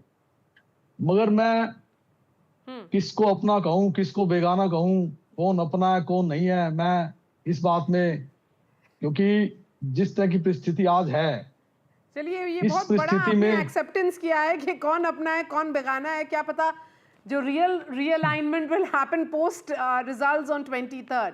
So the churn in Maharashtra politics which has been happening for the last few years will continue. जिस तरह से मतलब मेरे को बोलना अभी मेरे को कह रही हैं आप? जी बोलिए सुनील गुप्ता जी। संजय गुप्ता आप तो आपके साथ तो मैं 5 साल से डिबेट कर रहा हूँ। जी संजय गुप्ता जी, सॉरी बोलिए। तो देखिए राजनीति के अंदर सबसे अहम होती है विचारधारा, और विचारधारा पे हर पॉलिटिकल पार्टी चलती है। जिस तरह से मैं कह सकता हूँ कि हवा दिखाई नहीं देती मगर जीवन उसी से होता है, जिस तरह से नींव दिखाई नहीं देती मगर इमारत उसी पे खड़ी होती है। In fact, Eknath Shinde, the chief minister, had told me during the course of that interview that there is a wave for Mahayuthi and his party. Let's bring in Milind Deora now, who is joining us. He's the candidate from Worli Assembly constituency, also a Rajya Sabha MP of the Shiv Sena. Milind, thank you so much for speaking to NDTV. 4 of the 7 pollsters are giving an edge to Mahayuthi. There is also a prediction of a hung house. As someone who was on the ground and of course campaigning and contesting, what's your own assessment? My assessment was it was a tough fight, no doubt about it. There was, we were starting from a low base given what happened during the Lok Sabha elections. But I think that the alliance left no stone unturned to fix the problem, to ensure that every aspect, every box is ticked, to ensure that the schemes that were launched, whether it's the infrastructure projects that were completed before the Vidhan Sabha elections, to counter fake narratives that were spread during the Lok Sabha elections. The NDA did everything they could unitedly to sort of ensure that the public will give us a hat trick.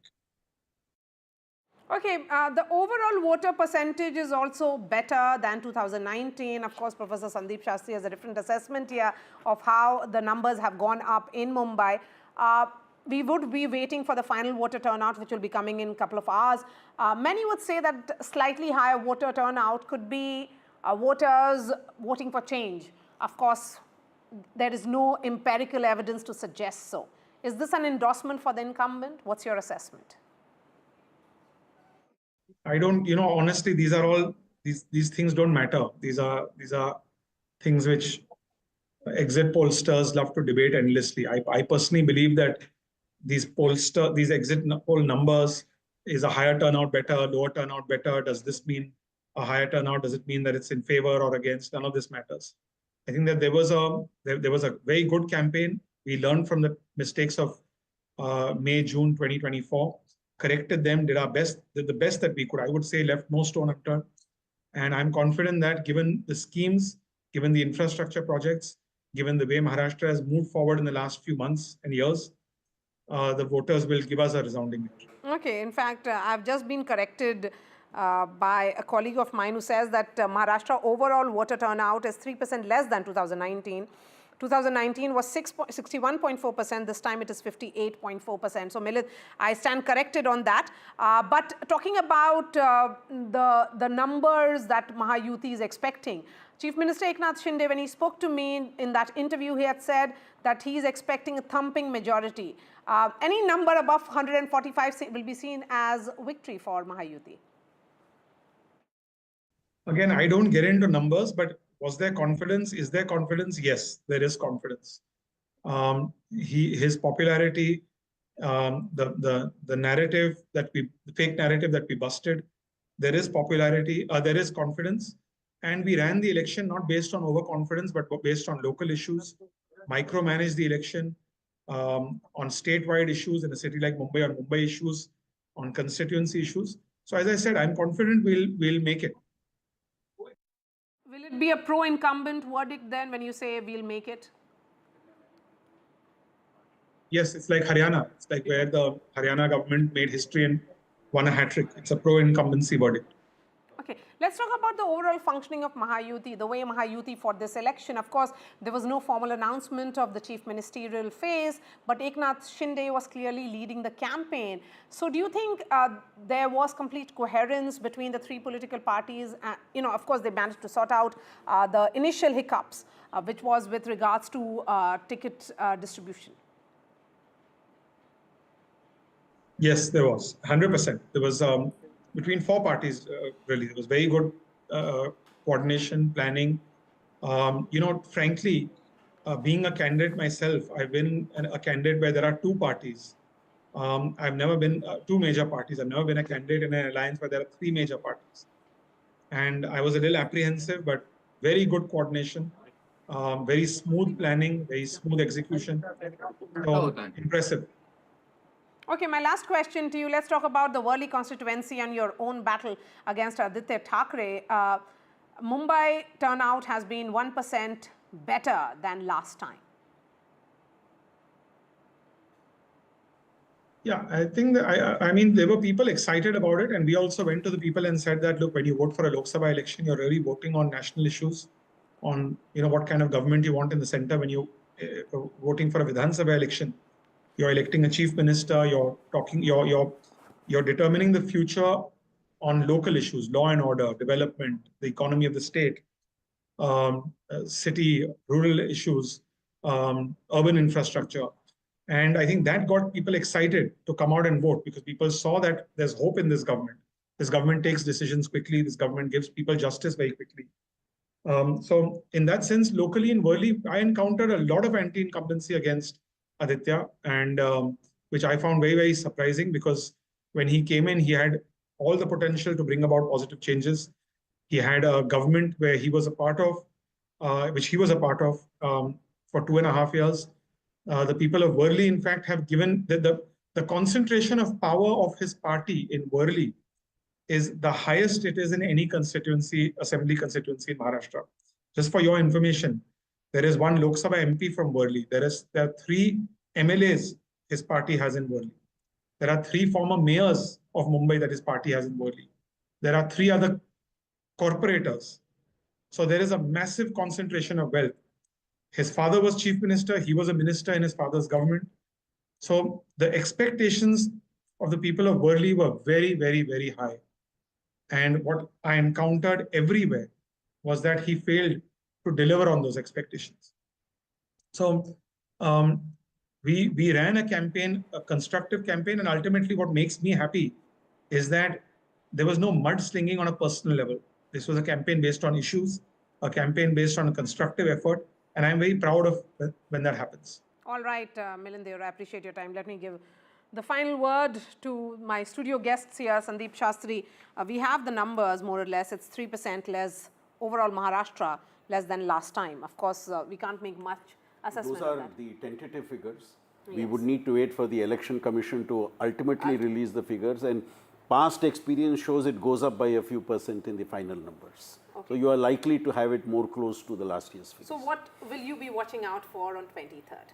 What I will be watching out for on 23rd is within the Mahayuthi, how well does the BJP do?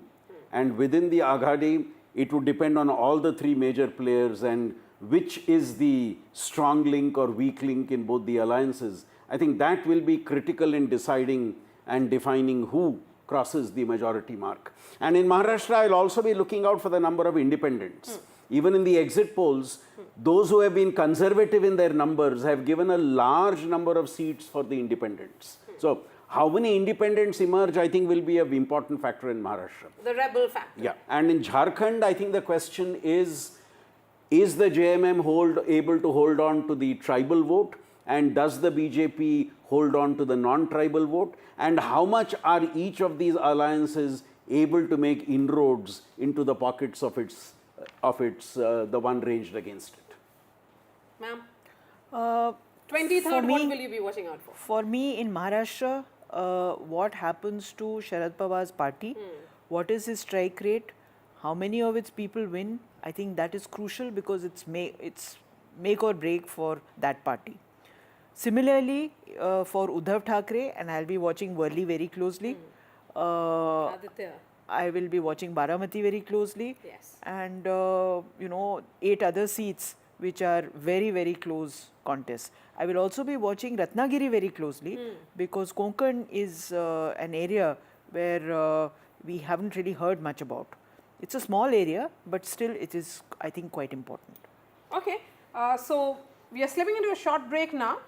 Joining me would be someone who's taking on Chief Minister of Maharashtra, Kedar Dige, will be joining on NDTV shortly.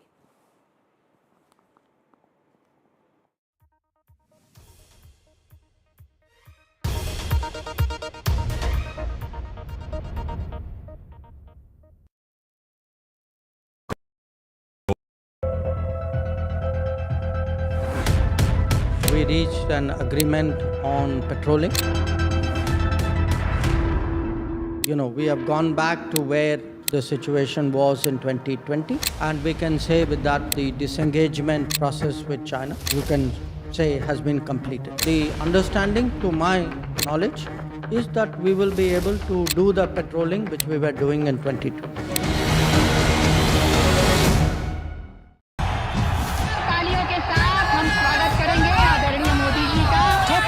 Shivaji Maharaj की यांचा agenda फक्त corruption first आमचा agenda आहे nation first घोषणा आणि जनतेचे पैसे लुटणं cut commission आणि करप्शनला आमच्याकडे थारा नाही त्यांचा परिवारवाद आमचा महाराष्ट्रामध्ये 1,75,000 जागा रिक्त आहेत. मग का भरत नाही? राज्याची जनतेच्या घमाच्या पैशाची तिजोरी लुटण्यासाठी हे सरकार आहे. पूर्वीच्या सरकारच्या काळामध्ये निधी देताना त्यांना असं वाटायचं की त्यांच्याच खिशातले पैसे चालले. शेतकऱ्यांना मोफत वीज देण्याचं काम आपल्या सरकारने सुरू केलं.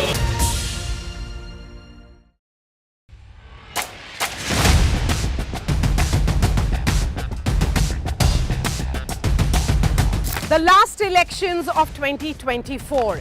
It's the battle for India's economic heart. An election that will decide Maharashtra's future. Can the big brother BJP manage the competing ambitions of Mahayuthi? Can the Red Book rally the voters once again for Congress and its allies? So as Maharashtra's future trajectory takes shape, we report from the ground. Two visions, two ideology, one verdict. An election where no caste chemistry can yield a perfect formula. It's a state that is splintered with power battles. The big question.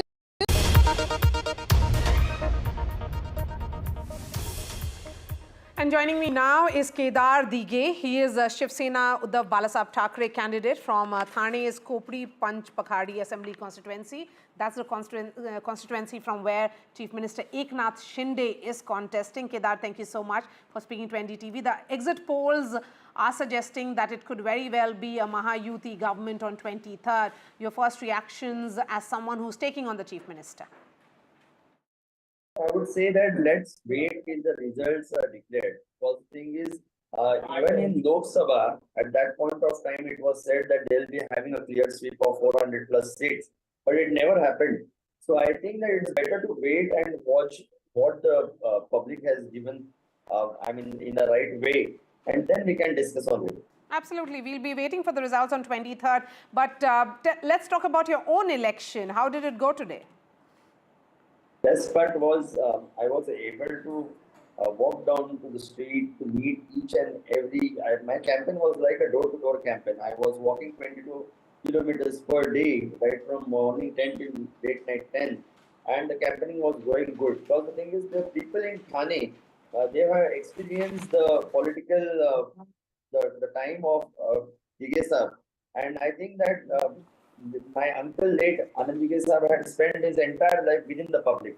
So the decision was as such that instead of going for a Ratha Yatra, it was better to go door-to-door campaign and understand what the problems they are facing for past 15-20 years. And if you really, whenever NDTV team would be having a time, they could just go through this constituency and see whether the actual development has happened or not. Because only false dreams, false promises have been made. Just by expanding the roads and beautification of road doesn't make a statement of development. So there are enough problems what the people are facing, and I think that we can get a solution to it once we are in power. Okay, what about the fact that this is being seen as just not a battle for one state, but a battle which will decide the course of Indian politics? Winning, losing is one part of the story. What I think or where I come from is the idea that I should be having an interaction with the people directly. Today there is an awareness stating that the people, whatever they have got, the false dreams of past 15 years, now they are realizing that our 15 years have been spent, by doing nothing. It's better we don't wash away our future. So the idea is to meet them, understand their problems, get a solution to it, and if we are in power 100%, whatever the change they have never experienced in their entire life, they would be seeing in the upcoming 5 years. Okay, my last question to you, of course, I'll be speaking to you again on 23rd, but before that, Thane is seen as the bastion of the Shiv Sena. So the road ahead for Uddhav Thackeray could be very, very tough if he loses. And if exit polls, if we go with the exit polls, it could very well be not good news. Do you think then the legacy battle will be settled in favor of Eknath Shinde?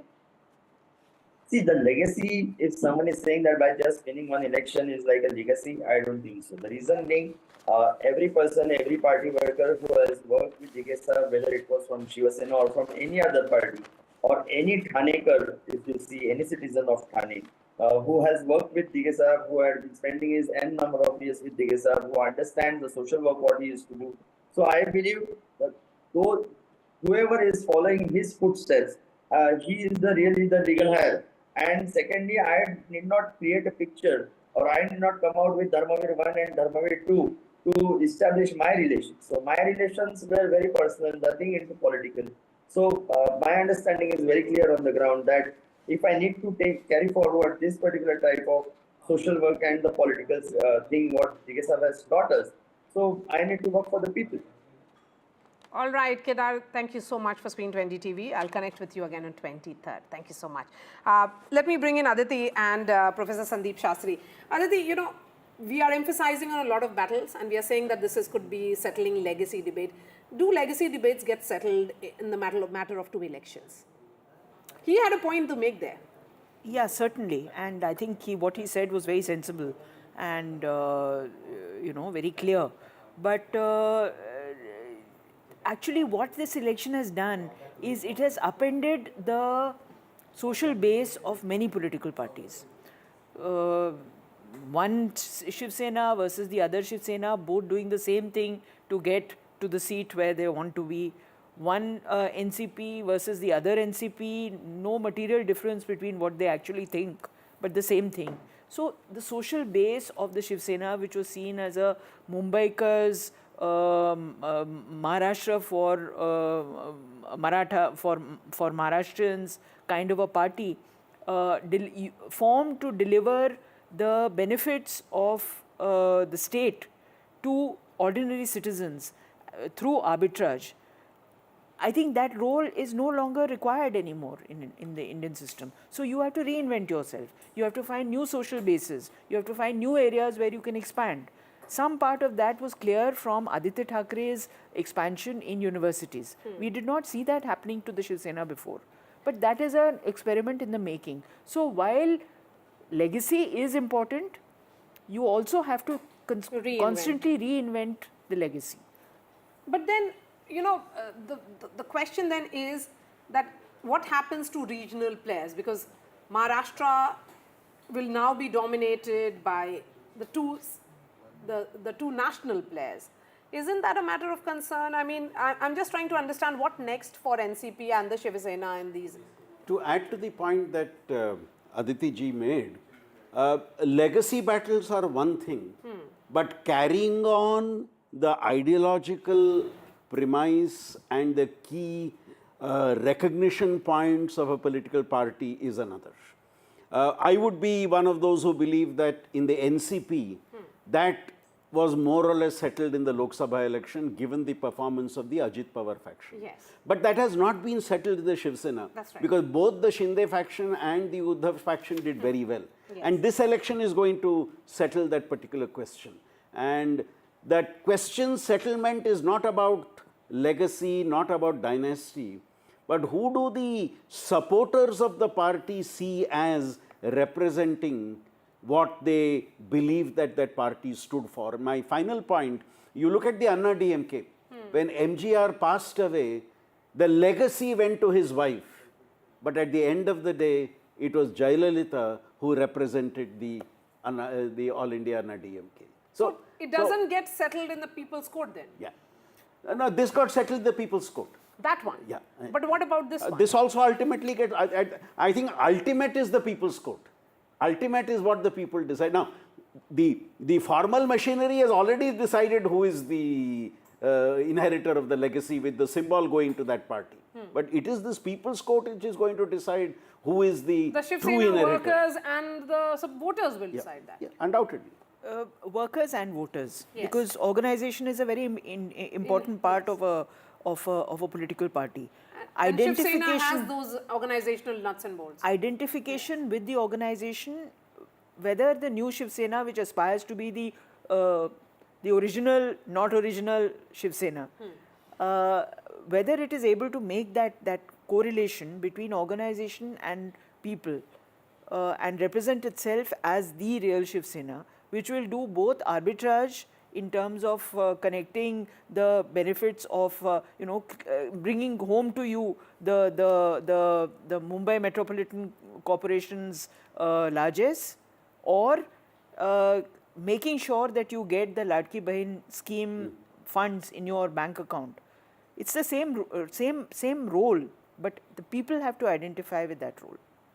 And at the moment, it seems from what people are saying that voters are identifying more with Eknath Shinde than with... I did sense that on ground. That was palpable. I mean, the anger which was there, say, a few months ago was no longer visible. And Eknath Shinde is a very, very popular man, particularly among the Shiv Sainiks. So the idea of division, the idea of betrayal, the idea of... That idea apparently has taken a backseat. Yes. But 23rd will prove that. Yes, so let's wait for the results on 23rd. Of course, these exit polls are not the real picture. As we have been saying, they have got multiple elections wrong. So the final results on 23rd, and this is your election news destination. Thank you so much for joining us, Professor Shastri, Aditi Fadnis, and all the panelists who took time out for us. Thanks so much for watching. Vishnu Shom joins you next.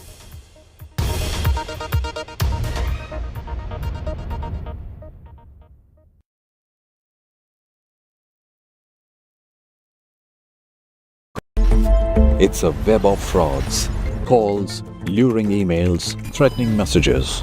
Cyber frauds have cast their net wide and everyone is at risk. We track the victims, their horror stories as they get conned online, extorted and robbed of their hard-earned money. How to identify a cyber fraud and how to stay cyber safe. What are your options? Fraud.con, NDTV initiative for cyber safety. Only on NDTV 24/7.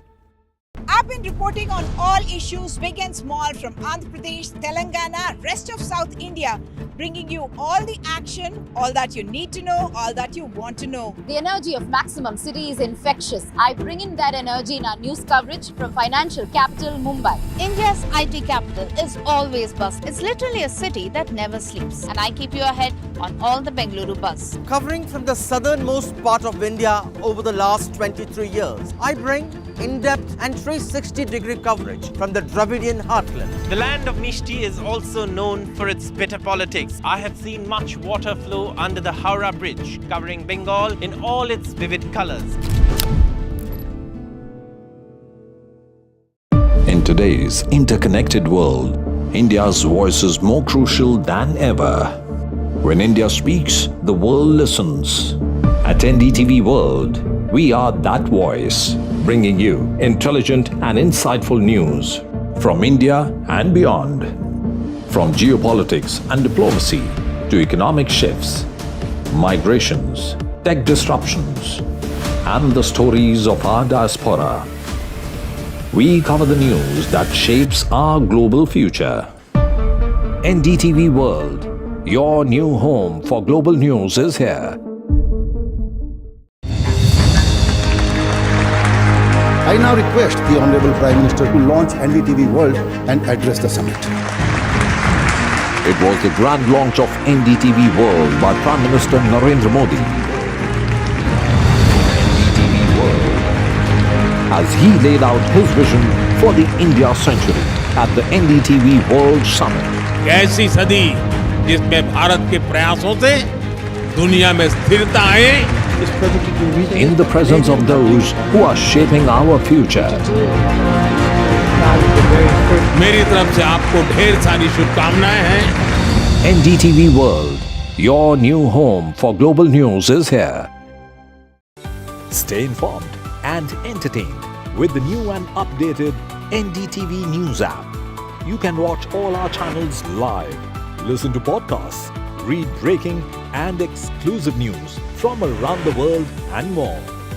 Download the NDTV app today and get access to the best journalism and storytelling on your smartphone or tablet. The NDTV app. News that matters to you.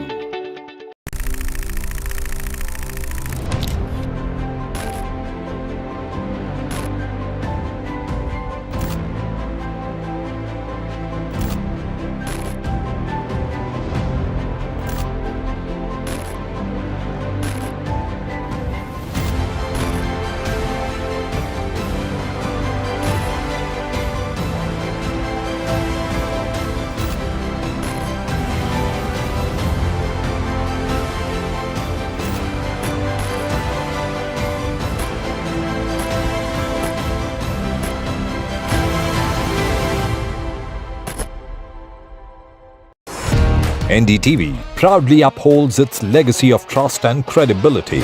According to the prestigious Reuters Institute's Digital News Report 2024, NDTV is the top-most news platform in the country. Number 1 in both online and offline reach in India. Beating all its competition, NDTV stands for trust. Hello and welcome to India Sense, where I speak with global opinion makers. The United States has made a strategic decision over the last 20 years to move closer to India. So a $7 trillion economy seems a perfectly conceivable number. If you want to be a national party, it's that you sort of accept the way the world is rather than want to endlessly hark back to how it was. Modi is promoting the digitization of the economy, which is accelerating growth in the country.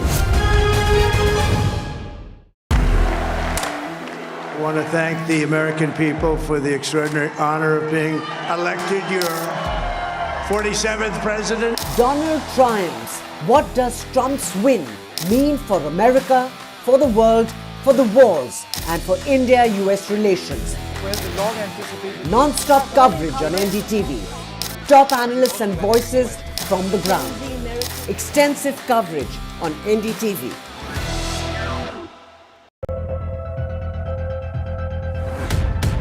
We reached an agreement on patrolling.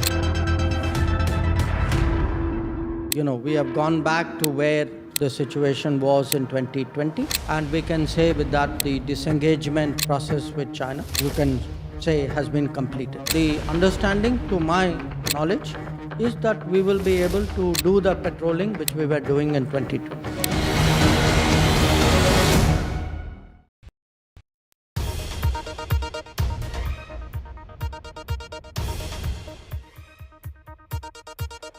Good evening, you're watching Left, Right and Centre. I'm Vishnu Shom. The political saga in Maharashtra and Jharkhand has reached its climax with the conclusion of voting today. Jharkhand saw a robust 67.59% turnout, Maharashtra 58.2%. These elections have had everyone on the edge of their seats. An average of the exit polls in Maharashtra indicates that the Mahayuthi appears to be ahead. Exit polls predict the Mahayuthi in Maharashtra, while in the case of Jharkhand, it appears to be a neck-and-neck fight with the NDA marginally ahead. Now, exit polls, as we know, have a fairly dubious track record in this country in terms of accuracy. The last exit polls in Haryana, which projected a Congress victory, were grossly incorrect, and in the last general elections, the performance of the opposition was significantly better than what was predicted. Still, there are some who say that exit polls do have some value, so we'll defer to them and bring you, as usual, a poll of polls. Remember, we don't do any ourselves. We will also do a deep dive into the political dynamics which are in play in Maharashtra and Jharkhand. Election results will be out this Saturday. But for now, let's take a quick look at the headlines at this hour. Rajnath Singh, the defense minister, has met the Chinese defense minister. It's an important meeting where Rajnath Singh has said that it's important to reflect on the lessons of 2020 to ensure that there is no more violence along the line of actual control. And the legendary tennis star Rafael Nadal, perhaps the greatest tennis star of all time, is retired. He says he's closed my circle and he's ended his career. In Tamil Nadu's Krishnagiri district, a lawyer was attacked by a man with a sickle in the middle of the road with hundreds watching him slash his head with the weapon. The victim was rushed to hospital.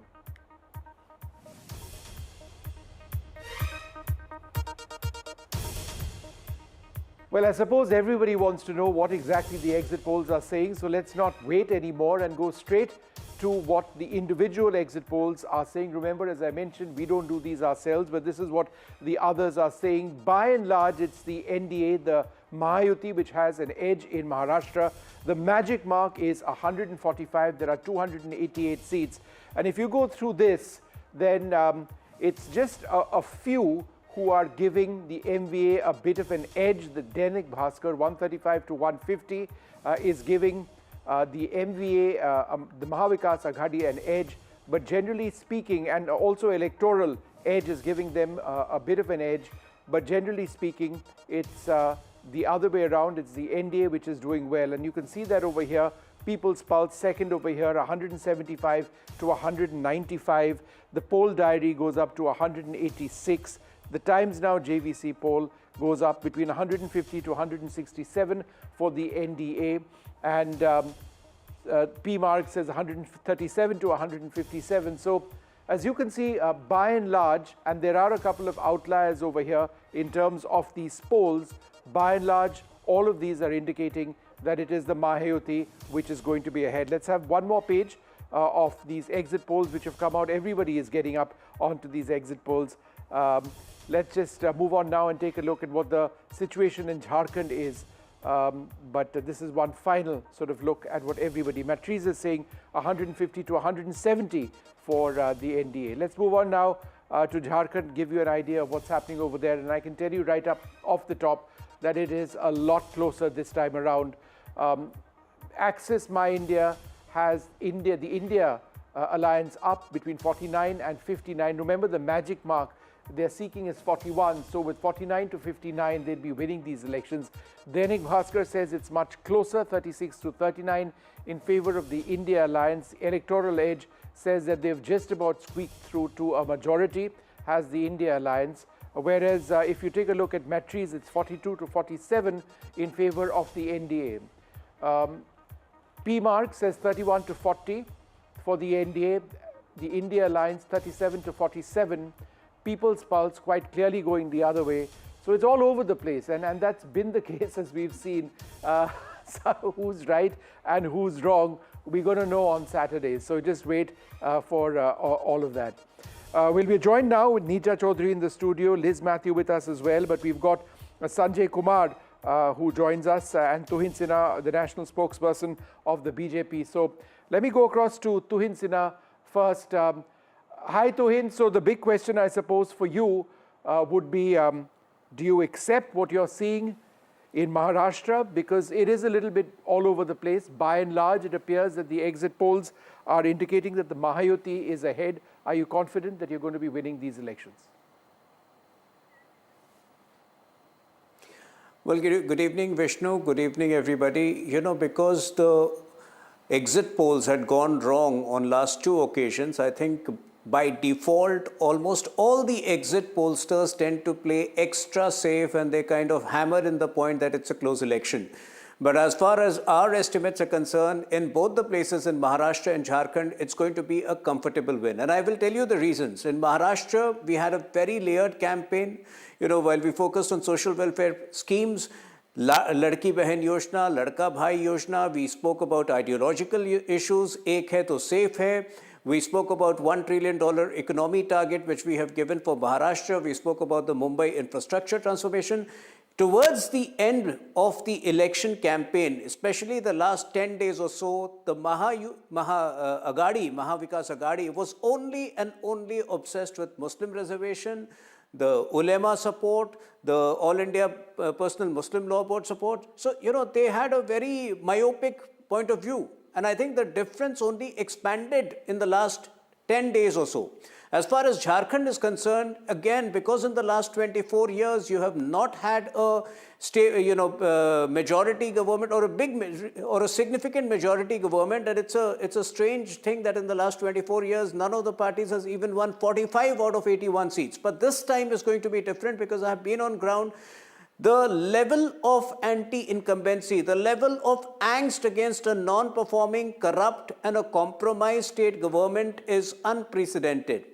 You know, and the issue of Santhal Pargana, the issue of illegal migration, mind you, is not confined to the Santhal Pargana area only. It ricochets, it echoes in the Kolhan region in South Jharkhand.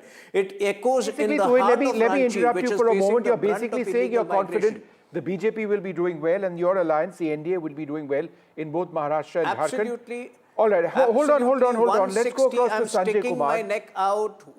Yeah, No, now, my friend Tuhin, you would always say that you're putting your neck out because that is what you have to do, defend your party at any cost, right? So there's no surprise over there in your saying I didn't do that in the 2024 Lok Sabha elections. The exit pollsters did that. All right, okay. Sanjay Kumar, you've had a look at these numbers and they are as confusing as ever. They're all over the place. What a lot of people tend to do is, I find every single time, the margin seems to be going up and up. So everybody tries to say that, oh, you know, I had a lower margin and an upper margin as well. But by and large, Do you agree with this? Do you have any views on these exit polls? First in Maharashtra. No, you have already mentioned, Vishnu, that it's all over. In a sense, some polls are indicating a victory for Maharashtra Vikas Aghadi, and some polls are indicating a victory for Mahayuthi in Maharashtra. And same is the case for Jharkhand. Some polls are indicating it could be a BJP government, NDA government, and some polls are indicating it could be Congress, JMM, Gathbandhan alliance. So the difficulty is, when you say the question, do you agree with this poll? Which poll do I agree with? Very difficult. Yes, many polls are indicating that there is in the range which suggests that it is a tight election. My own sense is that yes, it is a tight election in both the states, but tight to what extent? I think the better reading of all these polls would be at least to look at the vote share estimate. And if I get a sense of what is happening on the ground in both Jharkhand and Maharashtra, I get a sense that yes, in both the states, the difference between the winner and the runner is going to be in the range of 3 to 4%, which can convert in terms of seats very, very differently. But my own sense is that, okay, look at Maharashtra first. In my opinion, in Maharashtra, Mahayuthi seems to have a slight edge over Maharashtra Maha Vikas Aghadi, and in Jharkhand, I think it is the NDA which has a slight edge over the JMM alliance. But these are provisional figures from the studies which we are doing. The final Maharashtra has gone to poll today, and 38 constituencies of Jharkhand has gone to poll today. We would be doing our post-poll data collection as we normally do the day after polling takes place. Okay. So that's my sense. That's my understanding about what's happening on the ground. All right.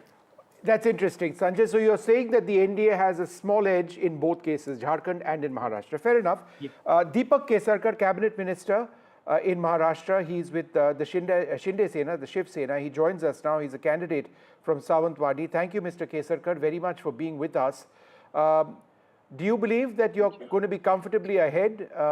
You've had a look at these exit polls now. They're all over the place, and that's problematic. But do you believe you're going to win these elections? I have fought the election as a MLA as well, and I could sense the people's feelings, and will be through comfortably. That is what I feel. You know, this is a battle of identity at so many levels, Mr. Kesarkar, in these elections. It's Sena versus Sena, it's NCP versus NCP.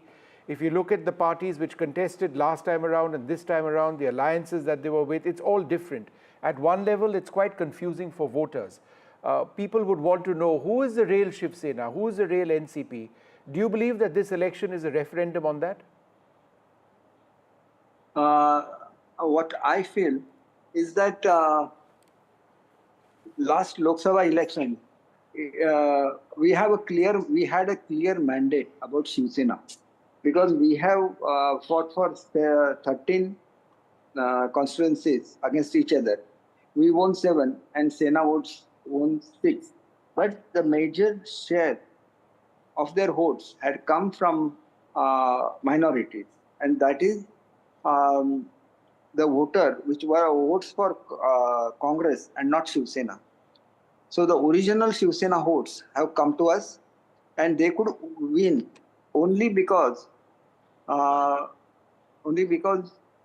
those minority votes were with them. You can reconfirm this. No, so that is your analysis. No, my question, and that's a fair analysis, but my question to you, Mr. Kesarkar, is do you believe that for the voter, right, who may not have access to that sort of analysis as you are putting out today, it's actually going to be about who they see as the real Sena, right?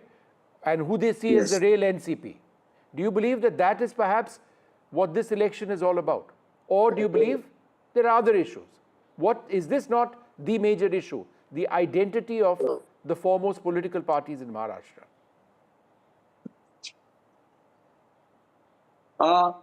This question arises because the ideology of Shiv Sena was at stake.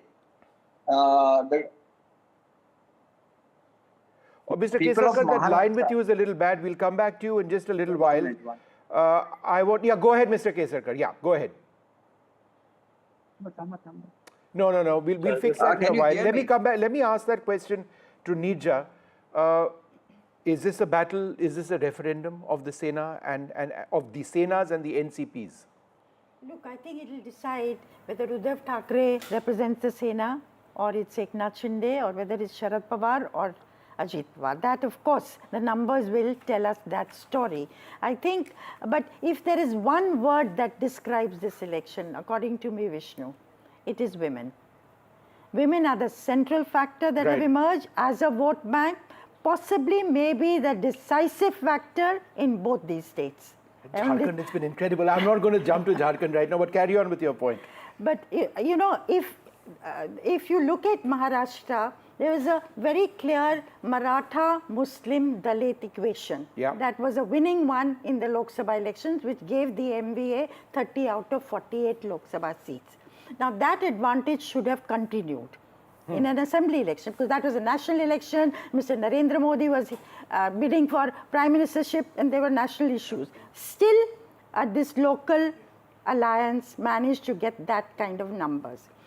Now, the Mahayuthi has done course correction, has been catching up, and if there's one factor at the risk of oversimplification, it is Ladki Behan Yojana, which has given 7,500 rupees in the hands of women. And Vishnu, I traveled through Marathwada and Mumbai, and I did not meet a single woman, not a single woman who would not receive that money.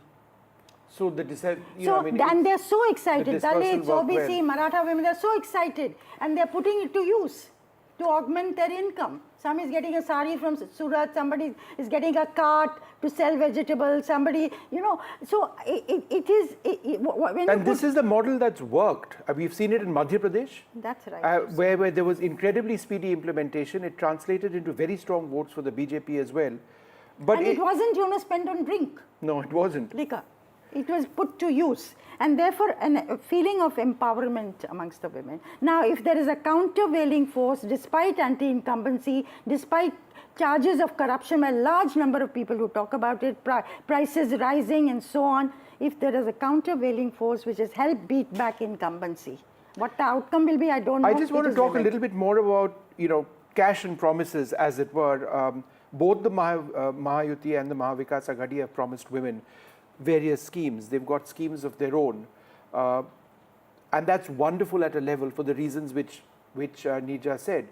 But Maharashtra is a state which at one level is in financial distress, and this comparative business of offering doles at one level for votes, because ultimately that's what it's about, comes at a great literal cost, right? And somebody's going to have to foot that bill. Is that a problem? Of course, if you talk to the leaders, the chief ministers and even the cabinet ministers, they would definitely tell you how this is a big issue. If you look at every state, like for example, Karnataka to Telangana to Maharashtra to even Himachal Pradesh, we can see that a smaller state, the kind of financial burden it is there. But this has become a trend, and nobody can actually, the BJP Prime Minister has called against it, the parties against it, he has called it's like, it's not the way. But he said that his party wouldn't go for any waivers. But even then, the party, like immediately after his speech in Jharkhand, the BJP had to offer the similar SOPs in Himachal. So, there were suggestions from the chief ministers, even the opposition ruled chief ministers, that there has to be, the election commission had proposed that there has to be every state party, in every state the parties, when they come with this kind of welfare schemes and the poll soaps, they will have to keep in mind the financial state, status of the state, and see like how much you can offer or how much you can spare for this, after the salaries and the pensions and the state's debts, paying, what kind of percentage you can offer for welfare schemes. But the parties have been, including the BJP, like, in in Chhattisgarh, if you say they have won with this soaps for women, the cash soap for women. Madhya Pradesh, of course, Shivraj Singh Chauhan was like very popular. Like, I remember asking people, so if Mama ji de rahe to unko hi vote dena hai. Right. So this was, people would definitely, women, because we know the situation, the families, like Nirja mentioned, the alcoholism and other, the women don't get to spend money. So when the women get, like, even if it is 1,500 rupees, they are very happy. It's genuine empowerment, and empowerment not just for the women but for the family. Let me go back to Sanjay for a moment. Sanjay, given the ongoing demand for Maratha reservation, I mean, how will any party address this critical issue without, for example, alienating other communities? Or does one not think of that, or think that far ahead in the heat of an election campaign? No, I think, Vishnu, you have picked up one example, but there could be several examples of that kind. Yes. The kind of promises parties are making in their manifesto, what we call freebies. I'm not sure whether parties have ever thought carefully that a state which is running into red when it comes to finances, if they come to power, how they are going to manage these promises. If they manage to give the promises, how they are going to manage the finances of the state. So you're right, Vishnu. When parties are saying if they come to power, they are going to make sure that Marathas get reservation. But then it would require a lot of effort. Like, if first you will definitely annoy other communities whose benefits of reservation would be curtailed. If you're not going to do that, then you have to, get into this whole business of, because there is a ceiling of 50%, you can't go beyond the 50% reservation bar. So a lot of effort has to be done by the party which comes to power in order to fulfill all the promises, including the one which you have mentioned, giving reservation benefits to the Marathas. It's not going to be an easy task for any political party or any alliance which comes to power. Mahesh Tapase, Chief Spokesperson of the NCP Sharad Pawar group, joins us. Thank you, Mahesh, very much for being with us. Do you accept by and large, what these exit polls are saying? I presume you'll say no, because they're a bit all over the place. But I mean, what are your thoughts on what is being projected? It seems to be the NDA. I appreciate the effort taken by all the people who make the exit poll. They go and interview the viewers, interview the voters. But if you see in Lok Sabha election also, we saw, exit poll which said that 400 par. We saw the stock market skyrocketing, and then on the day of election, the stock market plummeted, 31 lakh crores wiped off. Modi ji could not cross 250 seats in the country. So with all due respect to the people, sometimes it may work, sometimes it may fail. But as of now, if you ask me what is the ground reality in Maharashtra, we have extensively canvassed for our candidates. Our leader Sharad Pawar ji, Supriya ji, Jayant Patil ji, and so many Congress President Rahul ji, Uddhav Thackeray ji, Aditya, everybody has reached the last voter, exposed the wrongdoings of the current incumbent, and we are very certain that on 26th November, our Chief Minister will take oath, our government will take oath, and we will get Maharashtra back on track.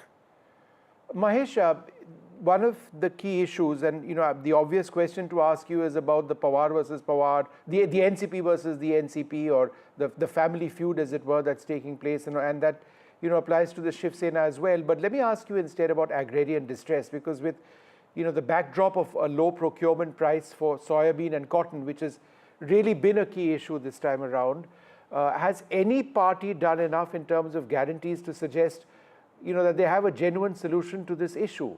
BJP is not looked upon as an agrarian party. It's looked upon like more of a urban political party. And with Eknath Shinde ji being in the MMR region himself, so they are not looked upon as a party which will look at the agrarian crisis or the agriculture risk. But yes, the Congress, the NCP, Sharad Pawar, and we have been time and again talking with the government. We have raised our concern. Ajit Pawar, yes, he has a lot of background in agriculture. He is one person who we thought he will, do some justice after he joined the government. But unfortunately, the government is driven by a political agenda. It is not driven by a welfare agenda. There are issues of drought, there are issues of excessive rains. payments were not made, and it's still balanced. I mean, this government, so 1 point agenda the government has was to just come back in power, hook or by crook. So that is how whatever manifestos they've been making, whatever Okay, things let me get Tuhin Sinha of the BJP to respond. Tuhin, specifically on the plight of farmers, for example, in Vidarbha and Marathwada. Do you believe that the BJP or the Mahayuthi has a genuine solution? You know, one of the schemes, irrigation schemes, Jal Yukt Shivir, which we had organized, which we had initiated in the first term of Devendra Fadnavis ji, that was a game changer in terms of ensuring water in the fields throughout the year. But that was derailed by this government of the Aghadi government. So, you know, it's too rich of them to say that we don't think about farmer issues. Almost all of our schemes, you know, that includes that of the central government. When you talk about Nal Se Jal program, when you talk about Swachh Bharat, obviously the agrarian, the rural people have been the beneficiaries. But yes, in the Vidarbha region, the issues are peculiar. It needs a localized approach, which we have provided again. The fact is, you know, people know today that if you bring an Aghadi government, it will wreak financial anarchy upon the state. There are so many instances from so many different states that people are extremely skeptical of even listening, of even giving a fair chance to the Aghadi. And I was hearing Sanjay ji, when Sanjay ji says that you have a small edge, it means a comfortable edge. So the difference, mind you, this time in both the states has been fairly significant, and that will be reflected on the result day on 23rd. You're putting words in Sanjay's mouth. Sanjay, small edge. I want to add in here. No, I did say, I don't think Tuhin ji is making wrong statement about what I said. I did say that NDA has an edge, small edge, both in Maharashtra and in Jharkhand as well. And I could, this small, if I put it in numbers, I think the range is 3 to 4% vote share, but then anything between 2 to 4% vote share in favor of the NDA alliance, the Mahayuthi alliance in Maharashtra and the NDA alliance in Jharkhand. That's my estimate at this moment. Nijab, I want to focus a little bit more on the agricultural issue because it's so critical. A perennial issue is that of farmer suicides. Elections come around, there are SOPs which are given to farmers, and this is forgotten completely. Farmer suicide in Maharashtra is an epidemic almost. It's a tragic situation which has been going on for more than a decade. Do you believe that this is a key issue in these elections? Absolutely, it was a key issue. You rightly said soya bean. And cotton, yeah. And cotton, and also onion prices in Nasik, you know, export duty that they reacted to, which they corrected. But it was too late in the day. And I think for a state which gives the largest tax revenue, for a state which contributes the highest amount to the GDP and the national economy, a state which is the hub of, which is an industrial center, hub of finance, for it to have, you know, the other side of the story is the farmers, continuing farmers' suicide. Right. And this economic distress. And if this does not have a bearing on the election outcome, then we got to think again about, you know, what we are about. Mahesh Tapase, who is your chief ministerial candidate? Wait till 23rd, we'll announce that. It's actually, don't you think you went into these elections as with that being a really big disadvantage? In a country where people vote very often in the name of the leader. If you see our sabhas, nobody even questioned us who is going to be a chief minister candidate. I don't believe that. Come on now. Surely that would be a question. Who have been questioning me, Mahesh, tell us who is your spokesman, who is your chief minister. I mean, let me tell my friends of the BJP and of the other opposition parties of the NDA that we will announce. Let us get the comfortable majority. 23rd is not far. It's just 2 days in time. Sanjay, so like how we had Uddhav Thackeray ji as a chief minister phase, suddenly you'll see something might just crop up, you know. You never know what will happen in politics. But never mind, I just wanted to inform my friend Tuhin Sinha. As far as the Jal Yukt Shivar scheme was concerned, the Comptroller and Auditor General, he drew a lot of objections to the scheme.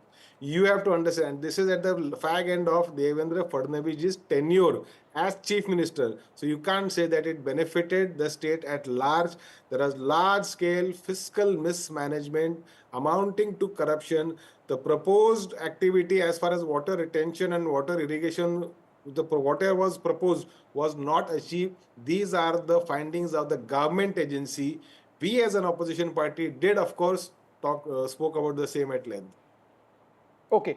Sanjay, Western Maharashtra has been an NCP stronghold. Vidarbha, Marathwada, they've shown discontent with this government. What are, just for a larger audience, the regional contours that will define the outcome of these polls? See, we have been talking about what has been the issue. If we even think of looking for an issue which was sweeping across the Maharashtra, we will fail to do that because there is no single issue which was sweeping across Maharashtra. There are regions where you would find farmers' issue as an issue, as a big issue among the farmers of Maharashtra.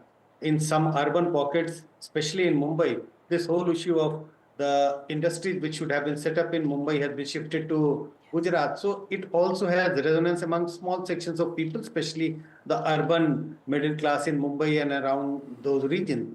Price rise, unemployment is a big concern. I'm not sure whether these are the issues on which people have voted in this election, but these are the big concerns shown by people of Maharashtra. And these could be the price rise and unemployment, especially price rise. This seems to be a much bigger issue in Maharashtra compared to unemployment. And you would find a different trend if you look at other states, whether it was Haryana or some other state. These are the two issues about which you will find people talking about across Maharashtra. But also some in sections of voter, you will also find attraction about this whole issue of Hindu needs to be united, butting it or cutting it. So different issues having resonance among different sections of people in different regions. Tuhin, has there been any effort to balance the narrative of Marathi pride with inclusive development that's so needed in a diverse state like Maharashtra? Well, I would say there has been a brilliant cohesion of Ek Hai to Safe Hai with all the social welfare schemes which have been executed in the last 4 months. In fact, in the last 4 months, 96,000 crores worth of schemes have been executed. And the beauty is that, unlike a Congress state government which would have gone bankrupt, Maharashtra continues to do well on almost all parameters. It continues to be the #1 state when it comes to FDIs. In fact, the first FY25 FDI was 53% of the entire India's FDI, 70,000 crores. So I think, it's a cohesion between our ideological commitment to the Hindu community mixed with the deft execution of social welfare schemes on the ground. Would you like to comment on that point? Marathi pride, was it a factor in these elections? Yes, I think after Haryana, what we have seen, Haryana, we all know, at least we made the assessment after the election that it was a consolidation of certain caste against the dominant caste. Yeah. So here also what the BJP was trying, of course we know this was the first assembly election after this disarray happened with this one party going, to another party going, whatever the combinations and realignments have happened. So there's parties like, with the BJP, they knew that there was an issue with their support base in Marathwada. So they have tried to consolidate the other caste groups and other communities, while trying to kind of make some impact with this religious agenda and as well as the welfare agenda. The schemes which they have announced, it has, of course, in the lower strata people, it had gained a lot of traction. The people have come out and spoken about it. But, if you ask any educated states like Maharashtra, there are a lot of, areas like that where the women were not happy with the the freebies or like the cash dollouts. Instead, they wanted employment. So in employment and Sanjay just said, the price rise, it was an issue. Even in Jharkhand, I have heard women talking about those issues. The youngsters talked about that issue. But again, we have seen in the past also in Uttar Pradesh also, the youngsters were talking, even the BJP supporters were talking, whether this is getting reflected in the voting pattern, whether they are just going with the welfare schemes and their the identity, as a communal, the community identity. That is something that we have been seeing, that this is what is happening in at the end of the day when the election happen, when they go to polling booth, the idea which is actually guiding them, sometimes it differs from what they have been talking.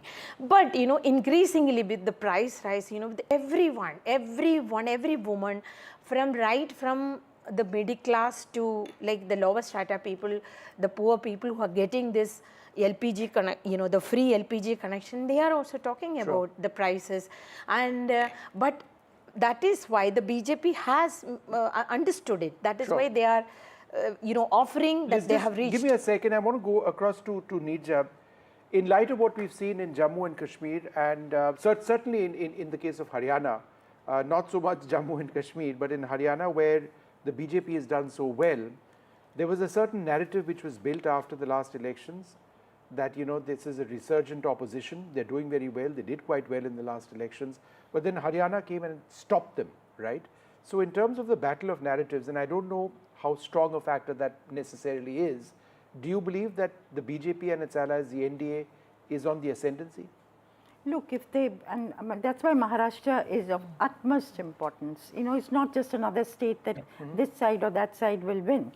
For the BJP and the NDA to win Maharashtra state, like Maharashtra, second largest in the state, with, as I said, the financial hub, and coming at the time that the election is, if they win it, it gives them a huge psychological advantage nationally, that the Lok Sabha results were an aberration, a setback. You can forget about it. It's business as usual. Things are going to go the way they were going in the second term of Mr. Modi, and that will be nationally as well as globally. So Maharashtra is of utmost importance. But for the opposition also, suppose if they get the state, that means Haryana you can forget. Right.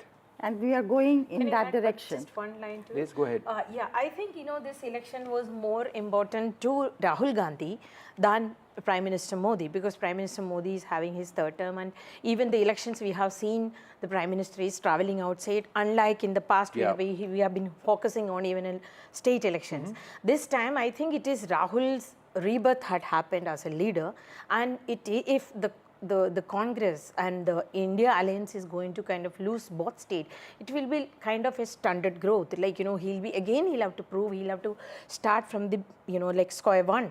That is one issue that I think this election, for the opposition, it was, both the elections were more important to the opposition than to the government, because they already, with the Haryana election, they have proved that we are on the we are still on the track. All right. What I'd like to do now is turn our attention for the rest of the program to Jharkhand. It's another fascinating election. We've got Dr. Mahua Majid, the MP, Rajya Sabha MP of the JMM with us.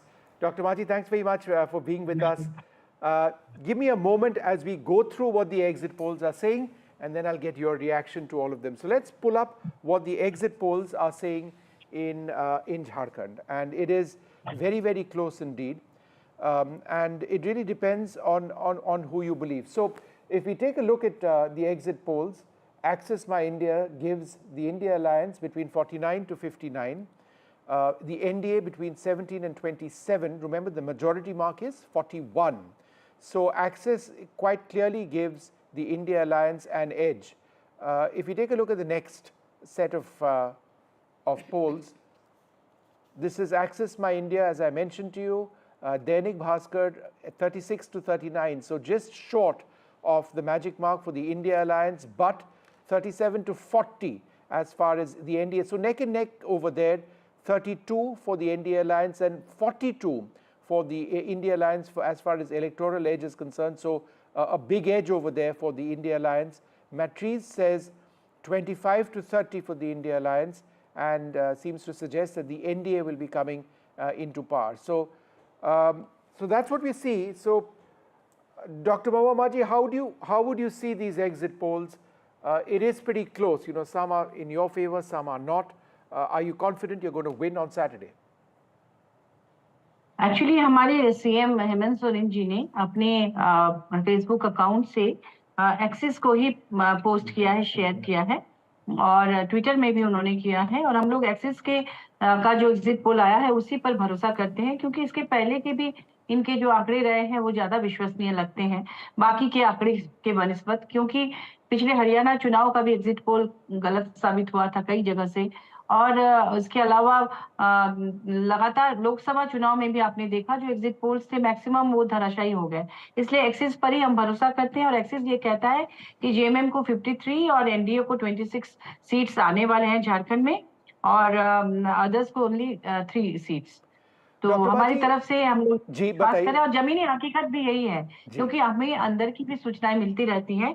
जितना काम हमारे मुख्यमंत्री जी ने India गठबंधन की सरकार में किया है, इसके पहले कभी नहीं किया था। झारखंड में भाजपा की सरकार रही है 2000 साल से लेके करीब 17-18 साल तक, उनके कई मुख्यमंत्री रहे हैं, लेकिन झारखंड पिछड़े नीचे से वो पिछड़े राज्यों में दूसरे पायदान पर था, और अभी इतने कम समय में 2019 के बाद जो काम झारखंड में हुआ है कोविड के बावजूद, उससे यहाँ की जनता बहुत खुश है, और जो हमें जो सूचना मिल रही है उससे हमें पूरा विश्वास है कि झारखंड में फिर से हमारी इंडिया गठबंधन की सरकार आएगी। डॉक्टर माजी, हेमंत सोरेन जी का गिरफ्तारी और उसके बाद ट्राइबल वोट्स में एक शायद मोमेंटम बढ़ चुका था। आपके ख्याल से उनका अरेस्ट, उनका गिरफ्तारी और उसका असर ट्राइबल वोट पे आपके पक्ष में काफ़ी वोट्स, काफ़ी सीट्स लाएंगे? हाँ, देखिए ये तो मुद्दा है ही कि सभी जानते हैं कि ईडी के पास कोई सबूत नहीं था उनके खिलाफ, जो सुप्रीम कोर्ट ने इस पर चर्चा की, और बाद में उनका बेल भी इसी आधार पे हुआ कि ईडी बिना सबूत के उन्हें 5 महीने तक जेल में रखी और लोकसभा चुनाव में जनता से दूर रखी। उसका आक्रोश तो था ही। इसके अलावा मैं बता दूं कि झारखंड में जब भाजपा की सरकार थी 2019 तक, 19 से पहले, तो उसमें यहाँ पर लड़कियों की तस्करी, नाबालिग लड़की, आदिवासी लड़कियों की तस्करी चरम सीमा पर थी। पन्नालाल जैसे ऐसे ट्रैफिकर हुए थे जिन्होंने लगभग 15,000 लड़कियों की तस्करी अकेले की थी। यहाँ खूंटी, सिमडेगा, गुमला जैसे रूरल एरिया से लड़कियों को ले जाया जाता था, प्लेसमेंट एजेंसीज थी बहुत सारे, और उनको दूसरे राज्यों में ले जाके उनका शोषण होता था।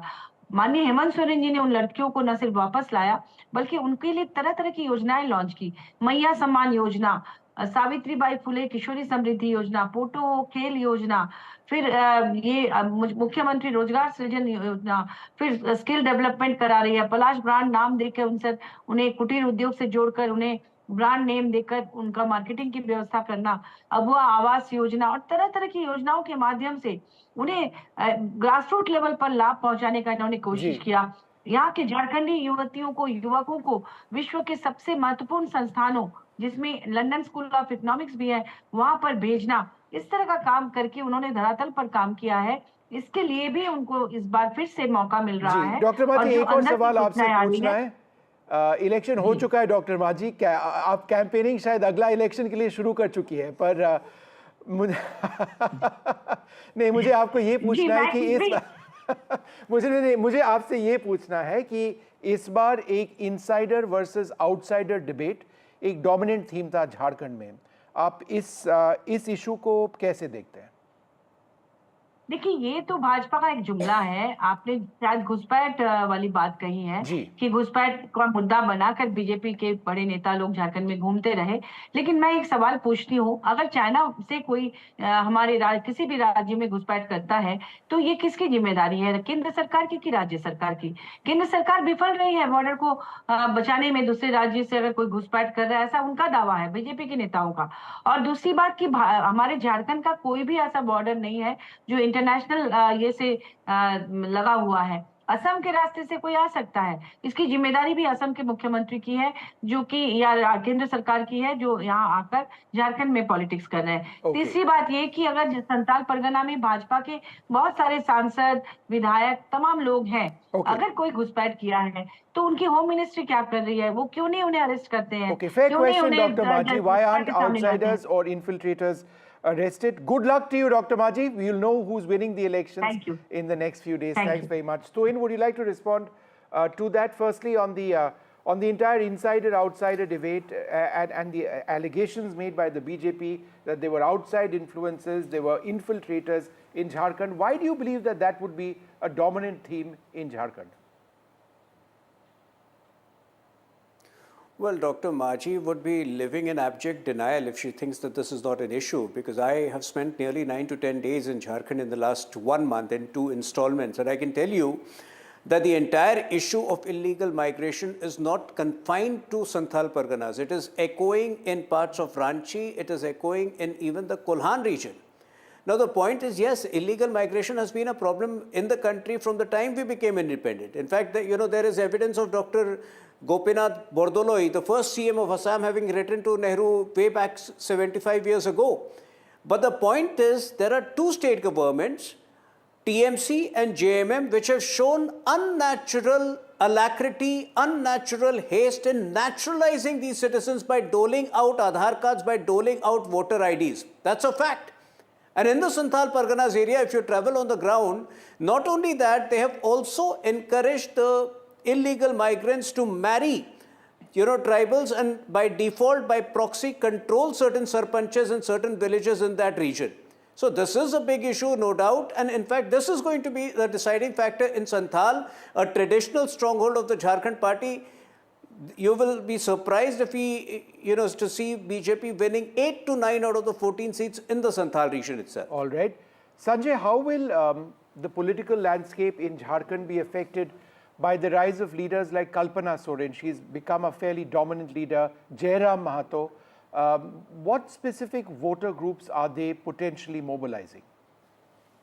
Now, at this moment, Vishnu, I can only imagine that the leaders like Kalpana Soren would have mobilized the women voters in their favor. At least women voters would have got attracted towards them. Finally, when the results come, when we know what is the verdict, we would be able to do a much deeper analysis of that. But yes, 2 things. One, the women voter would have got more enthusiastic about elections, about politics.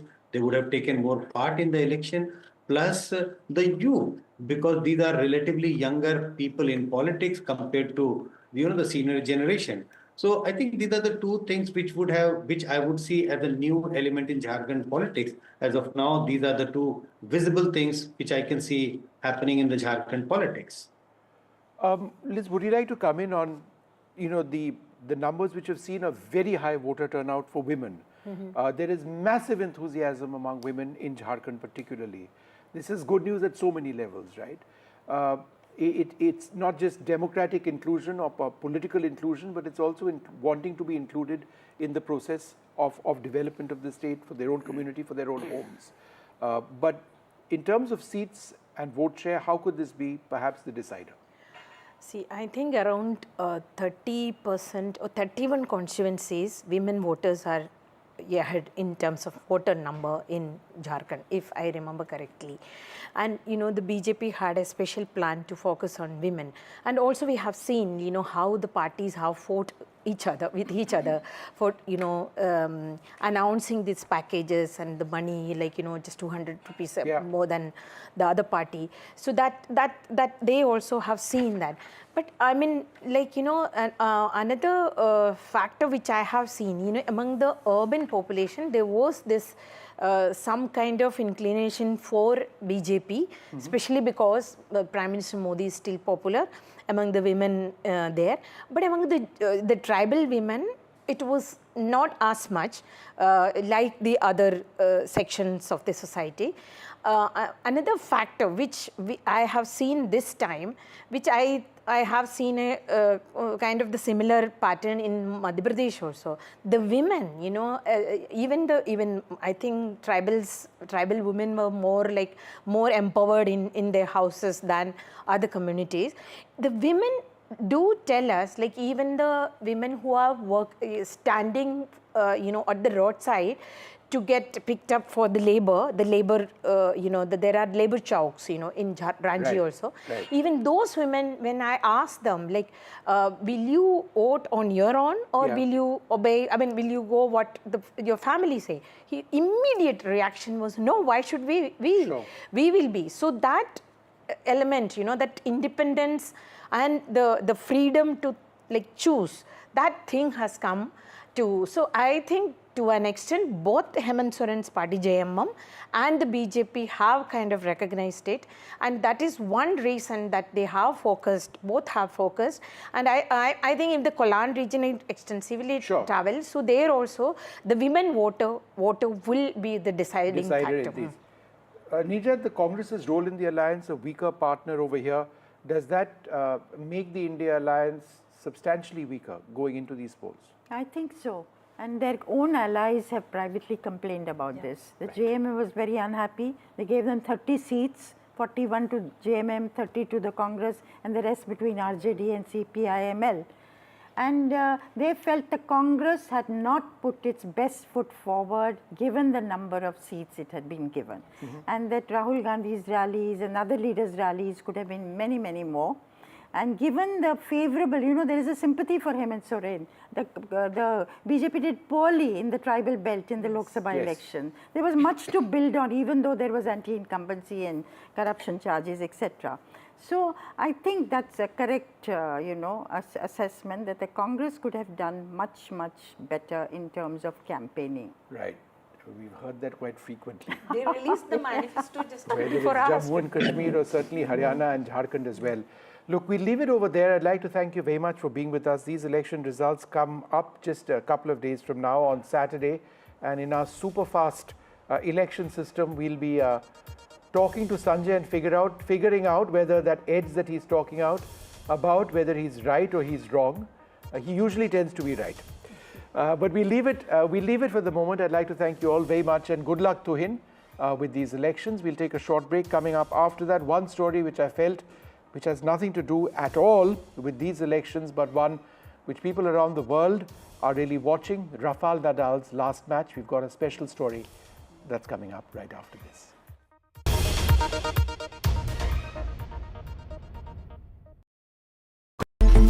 It's a web of frauds, calls, luring emails, threatening messages. Cyber frauds have cast their net wide and everyone is at risk. We track the victims, their horror stories as they get conned online, extorted and robbed of their hard-earned money. How to identify a cyber fraud and how to stay cyber safe. What are your options? Fraud.con, NDTV initiative for cyber safety. Only on NDTV 24/7. हम ये चुनाव विकास के मुद्दे पर लड़ रहे हैं. Let them come for an open debate with me. I've challenged Eknath Shinde multiple times. Congress is in the worst situation in this state. Mahayuti में भी इससे ज़्यादा dispute है. Everything is fair in love and politics. Vote देने वाले ही जिताने वाले हैं ना. So we worked on 4 options.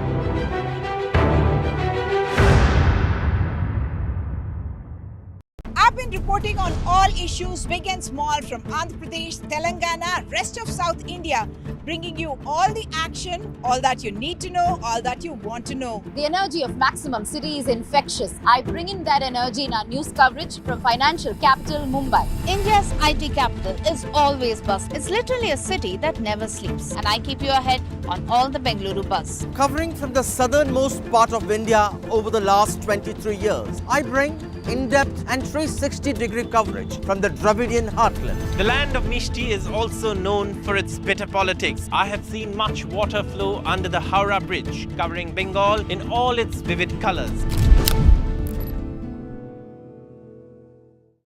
In today's interconnected world, India's voice is more crucial than ever. When India speaks, the world listens.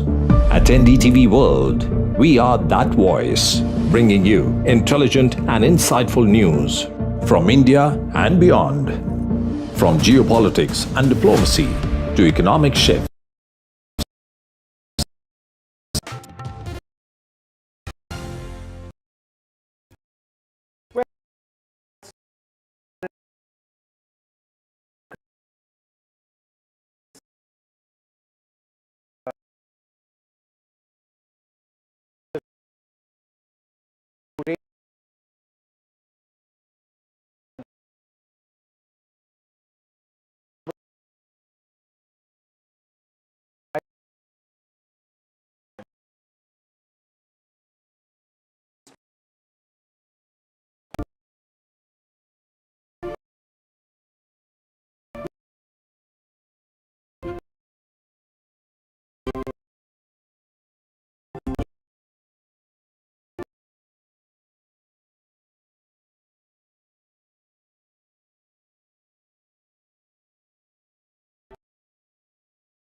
Agenda फक्त corruption first, आमचा agenda आहे nation first. घोषणा आणि जनतेचे पैसे लुटणं. कट कमिशन आणि करप्शनला आमच्याकडे थारा नाही. त्यांचा परिवारवाद आमचा महाराष्ट्रवाद. महाराष्ट्रामध्ये 1,75,000 जागा रिक्त आहेत, पण का भरत नाही? राज्याची जनतेच्या घमाच्या पैशाची तिजोरी लुटण्यासाठी हे सरकार आहे. पूर्वीच्या सरकारच्या काळामध्ये निधी देताना त्यांना असं वाटायचं की त्यांच्याच खिशातले पैसे चालले. शेतकऱ्यांना मोफत वीज देण्याचं काम आपल्या सरकारने सुरू केलं.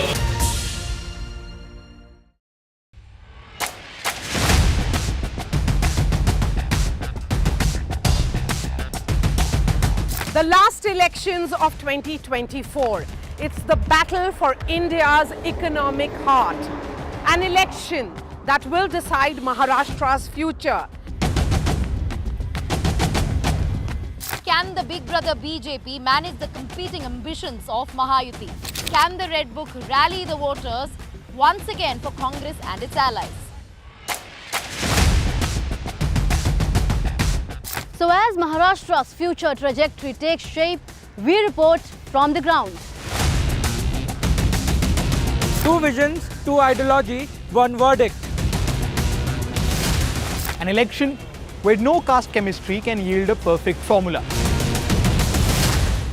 It's a state that is splintered with power battles. The big question, will Maharashtra poll outcome unify parties or divide them further?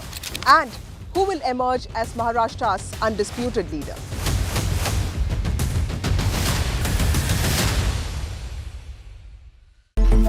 It's a web of frauds, calls, luring emails, threatening messages. Cyber frauds have cast their net wide and everyone is at risk. We track the victims, their horror stories as they get conned online, extorted and robbed of their hard-earned money. How to identify a cyber fraud and how to stay cyber safe. What are your options? Fraud.con, NDTV initiative for cyber safety. Only on NDTV 24/7.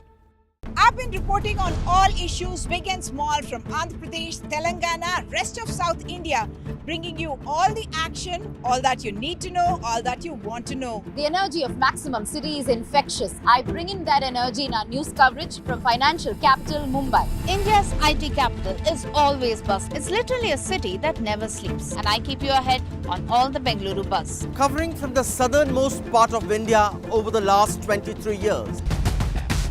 So as Maharashtra's future trajectory takes shape, we report from the ground. Two visions, two ideology, one verdict. An election where no caste chemistry can yield a perfect formula. It's a state that is splintered with power battles. The big question, will Maharashtra poll outcome unify parties or divide them further? And who will emerge as Maharashtra's undisputed leader?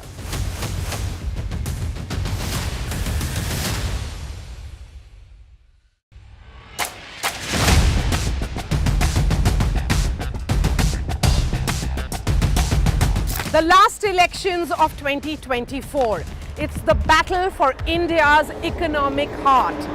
An election that will decide Maharashtra's future. Can the big brother BJP manage the competing ambitions of Mahayuthi? Can the Red Book rally the voters once again for Congress and its allies? So as Maharashtra's future trajectory takes shape, we report from the ground. Two visions, two ideology, one verdict. An election where no caste chemistry can yield a perfect formula. It's a state that is splintered with power battles. The big question, will Maharashtra poll outcome unify parties or divide them further? And who will emerge as Maharashtra's undisputed leader?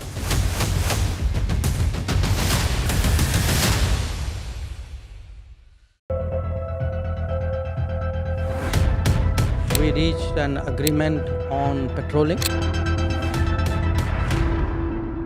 We have gone back to where the situation was in 2020. And we can say with that the disengagement process with China, you can say, has been completed. The understanding, to my knowledge, is that we will be able to do the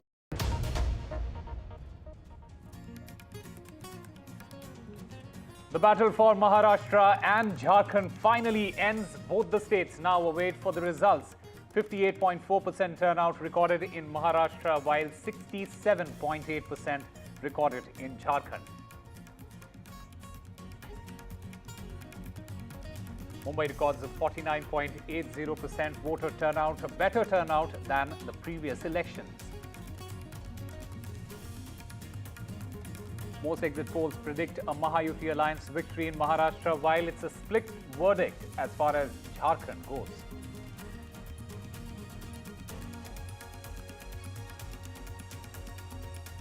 Defence Minister Rajnath Singh meets his Chinese counterpart in Laos. Rajnath Singh tells China to reflect on the lessons learned.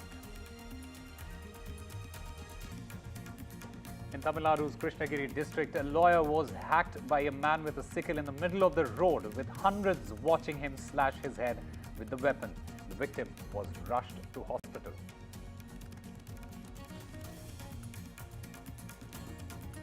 And it's an end of an era for Rafael Nadal as he bids goodbye to tennis.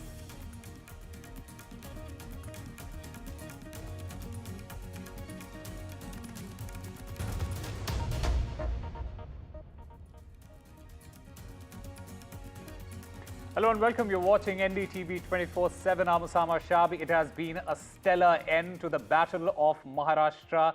Voting ended for the state on Wednesday. The exit polls are out now, and the state, where complication was a given in the assembly election, has left pollsters befuddled, with 3 out of 9 predicting a hung house, 4 leaning towards the ruling alliance and 2 hedging their bets. In the other state, Jharkhand, where most expected a clear outcome, did not offer much clarity, with poll analysts being divided sharply down the middle. There are three are of the opinion that the ruling alliance will retain the state. 3 others equally convinced that the NDA will wrest the state from the India bloc. In fact, what does this actually mean? My colleague Maria Shakil breaks it down for us. Most of the exit polls are predicting a Mahayuthi victory in Maharashtra. There are a number of them which are saying that it could be a hung house as well. There is one exit poll which is suggesting that it could be a Maha Vikas Aghadi government on 23rd.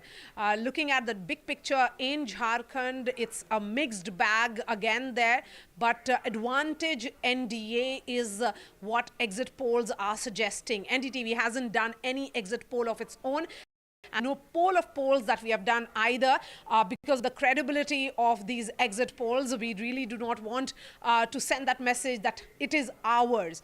But having said that, if these numbers actually hold, then the Mahayuthi or the NDA, I should say, the BJP plus, could end this year on a very, very positive note. It could be a great year end with the return of the Modi government in the month of May, June in the Lok Sabha. And now if they actually translate, if these exit polls predictions translate into actual results, then it could very well mean that the big crown, the economic heart of India, the wealthiest state of India, could be heading for governance by the BJP and its alliance partners. All eyes, of course, will be on 23rd when the real results come out. For the moment, though, the Maha Vikas Aghadi also striking a confident note. I did speak to Tole, who is the Congress in charge of Maharashtra.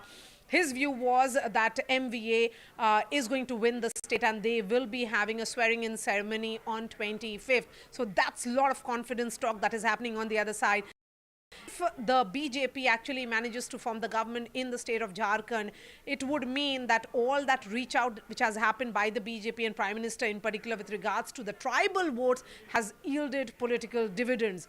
But overall, if it turns out to be good news for the BJP, then it would be seen that the Lok Sabha results, which gave some kind of momentum to India bloc, that would take a hit, and the and the results would be seen as an aberration. The Lok Sabha results will be seen as an aberration. Haryana, again, which set the tone in favor of the BJP, that political discourse only going ahead if these numbers actually translate into actual results. And it would be certainly good news for Eknath Shinde, who is seen as a popular man on ground, who would have managed to settle this legacy debate in the Shiv Sena versus Sena battle in Maharashtra. Meanwhile, as the curtain falls, NDTV caught up with all the heavyweights who are in the fray in Maharashtra. Listen in to what they have to say.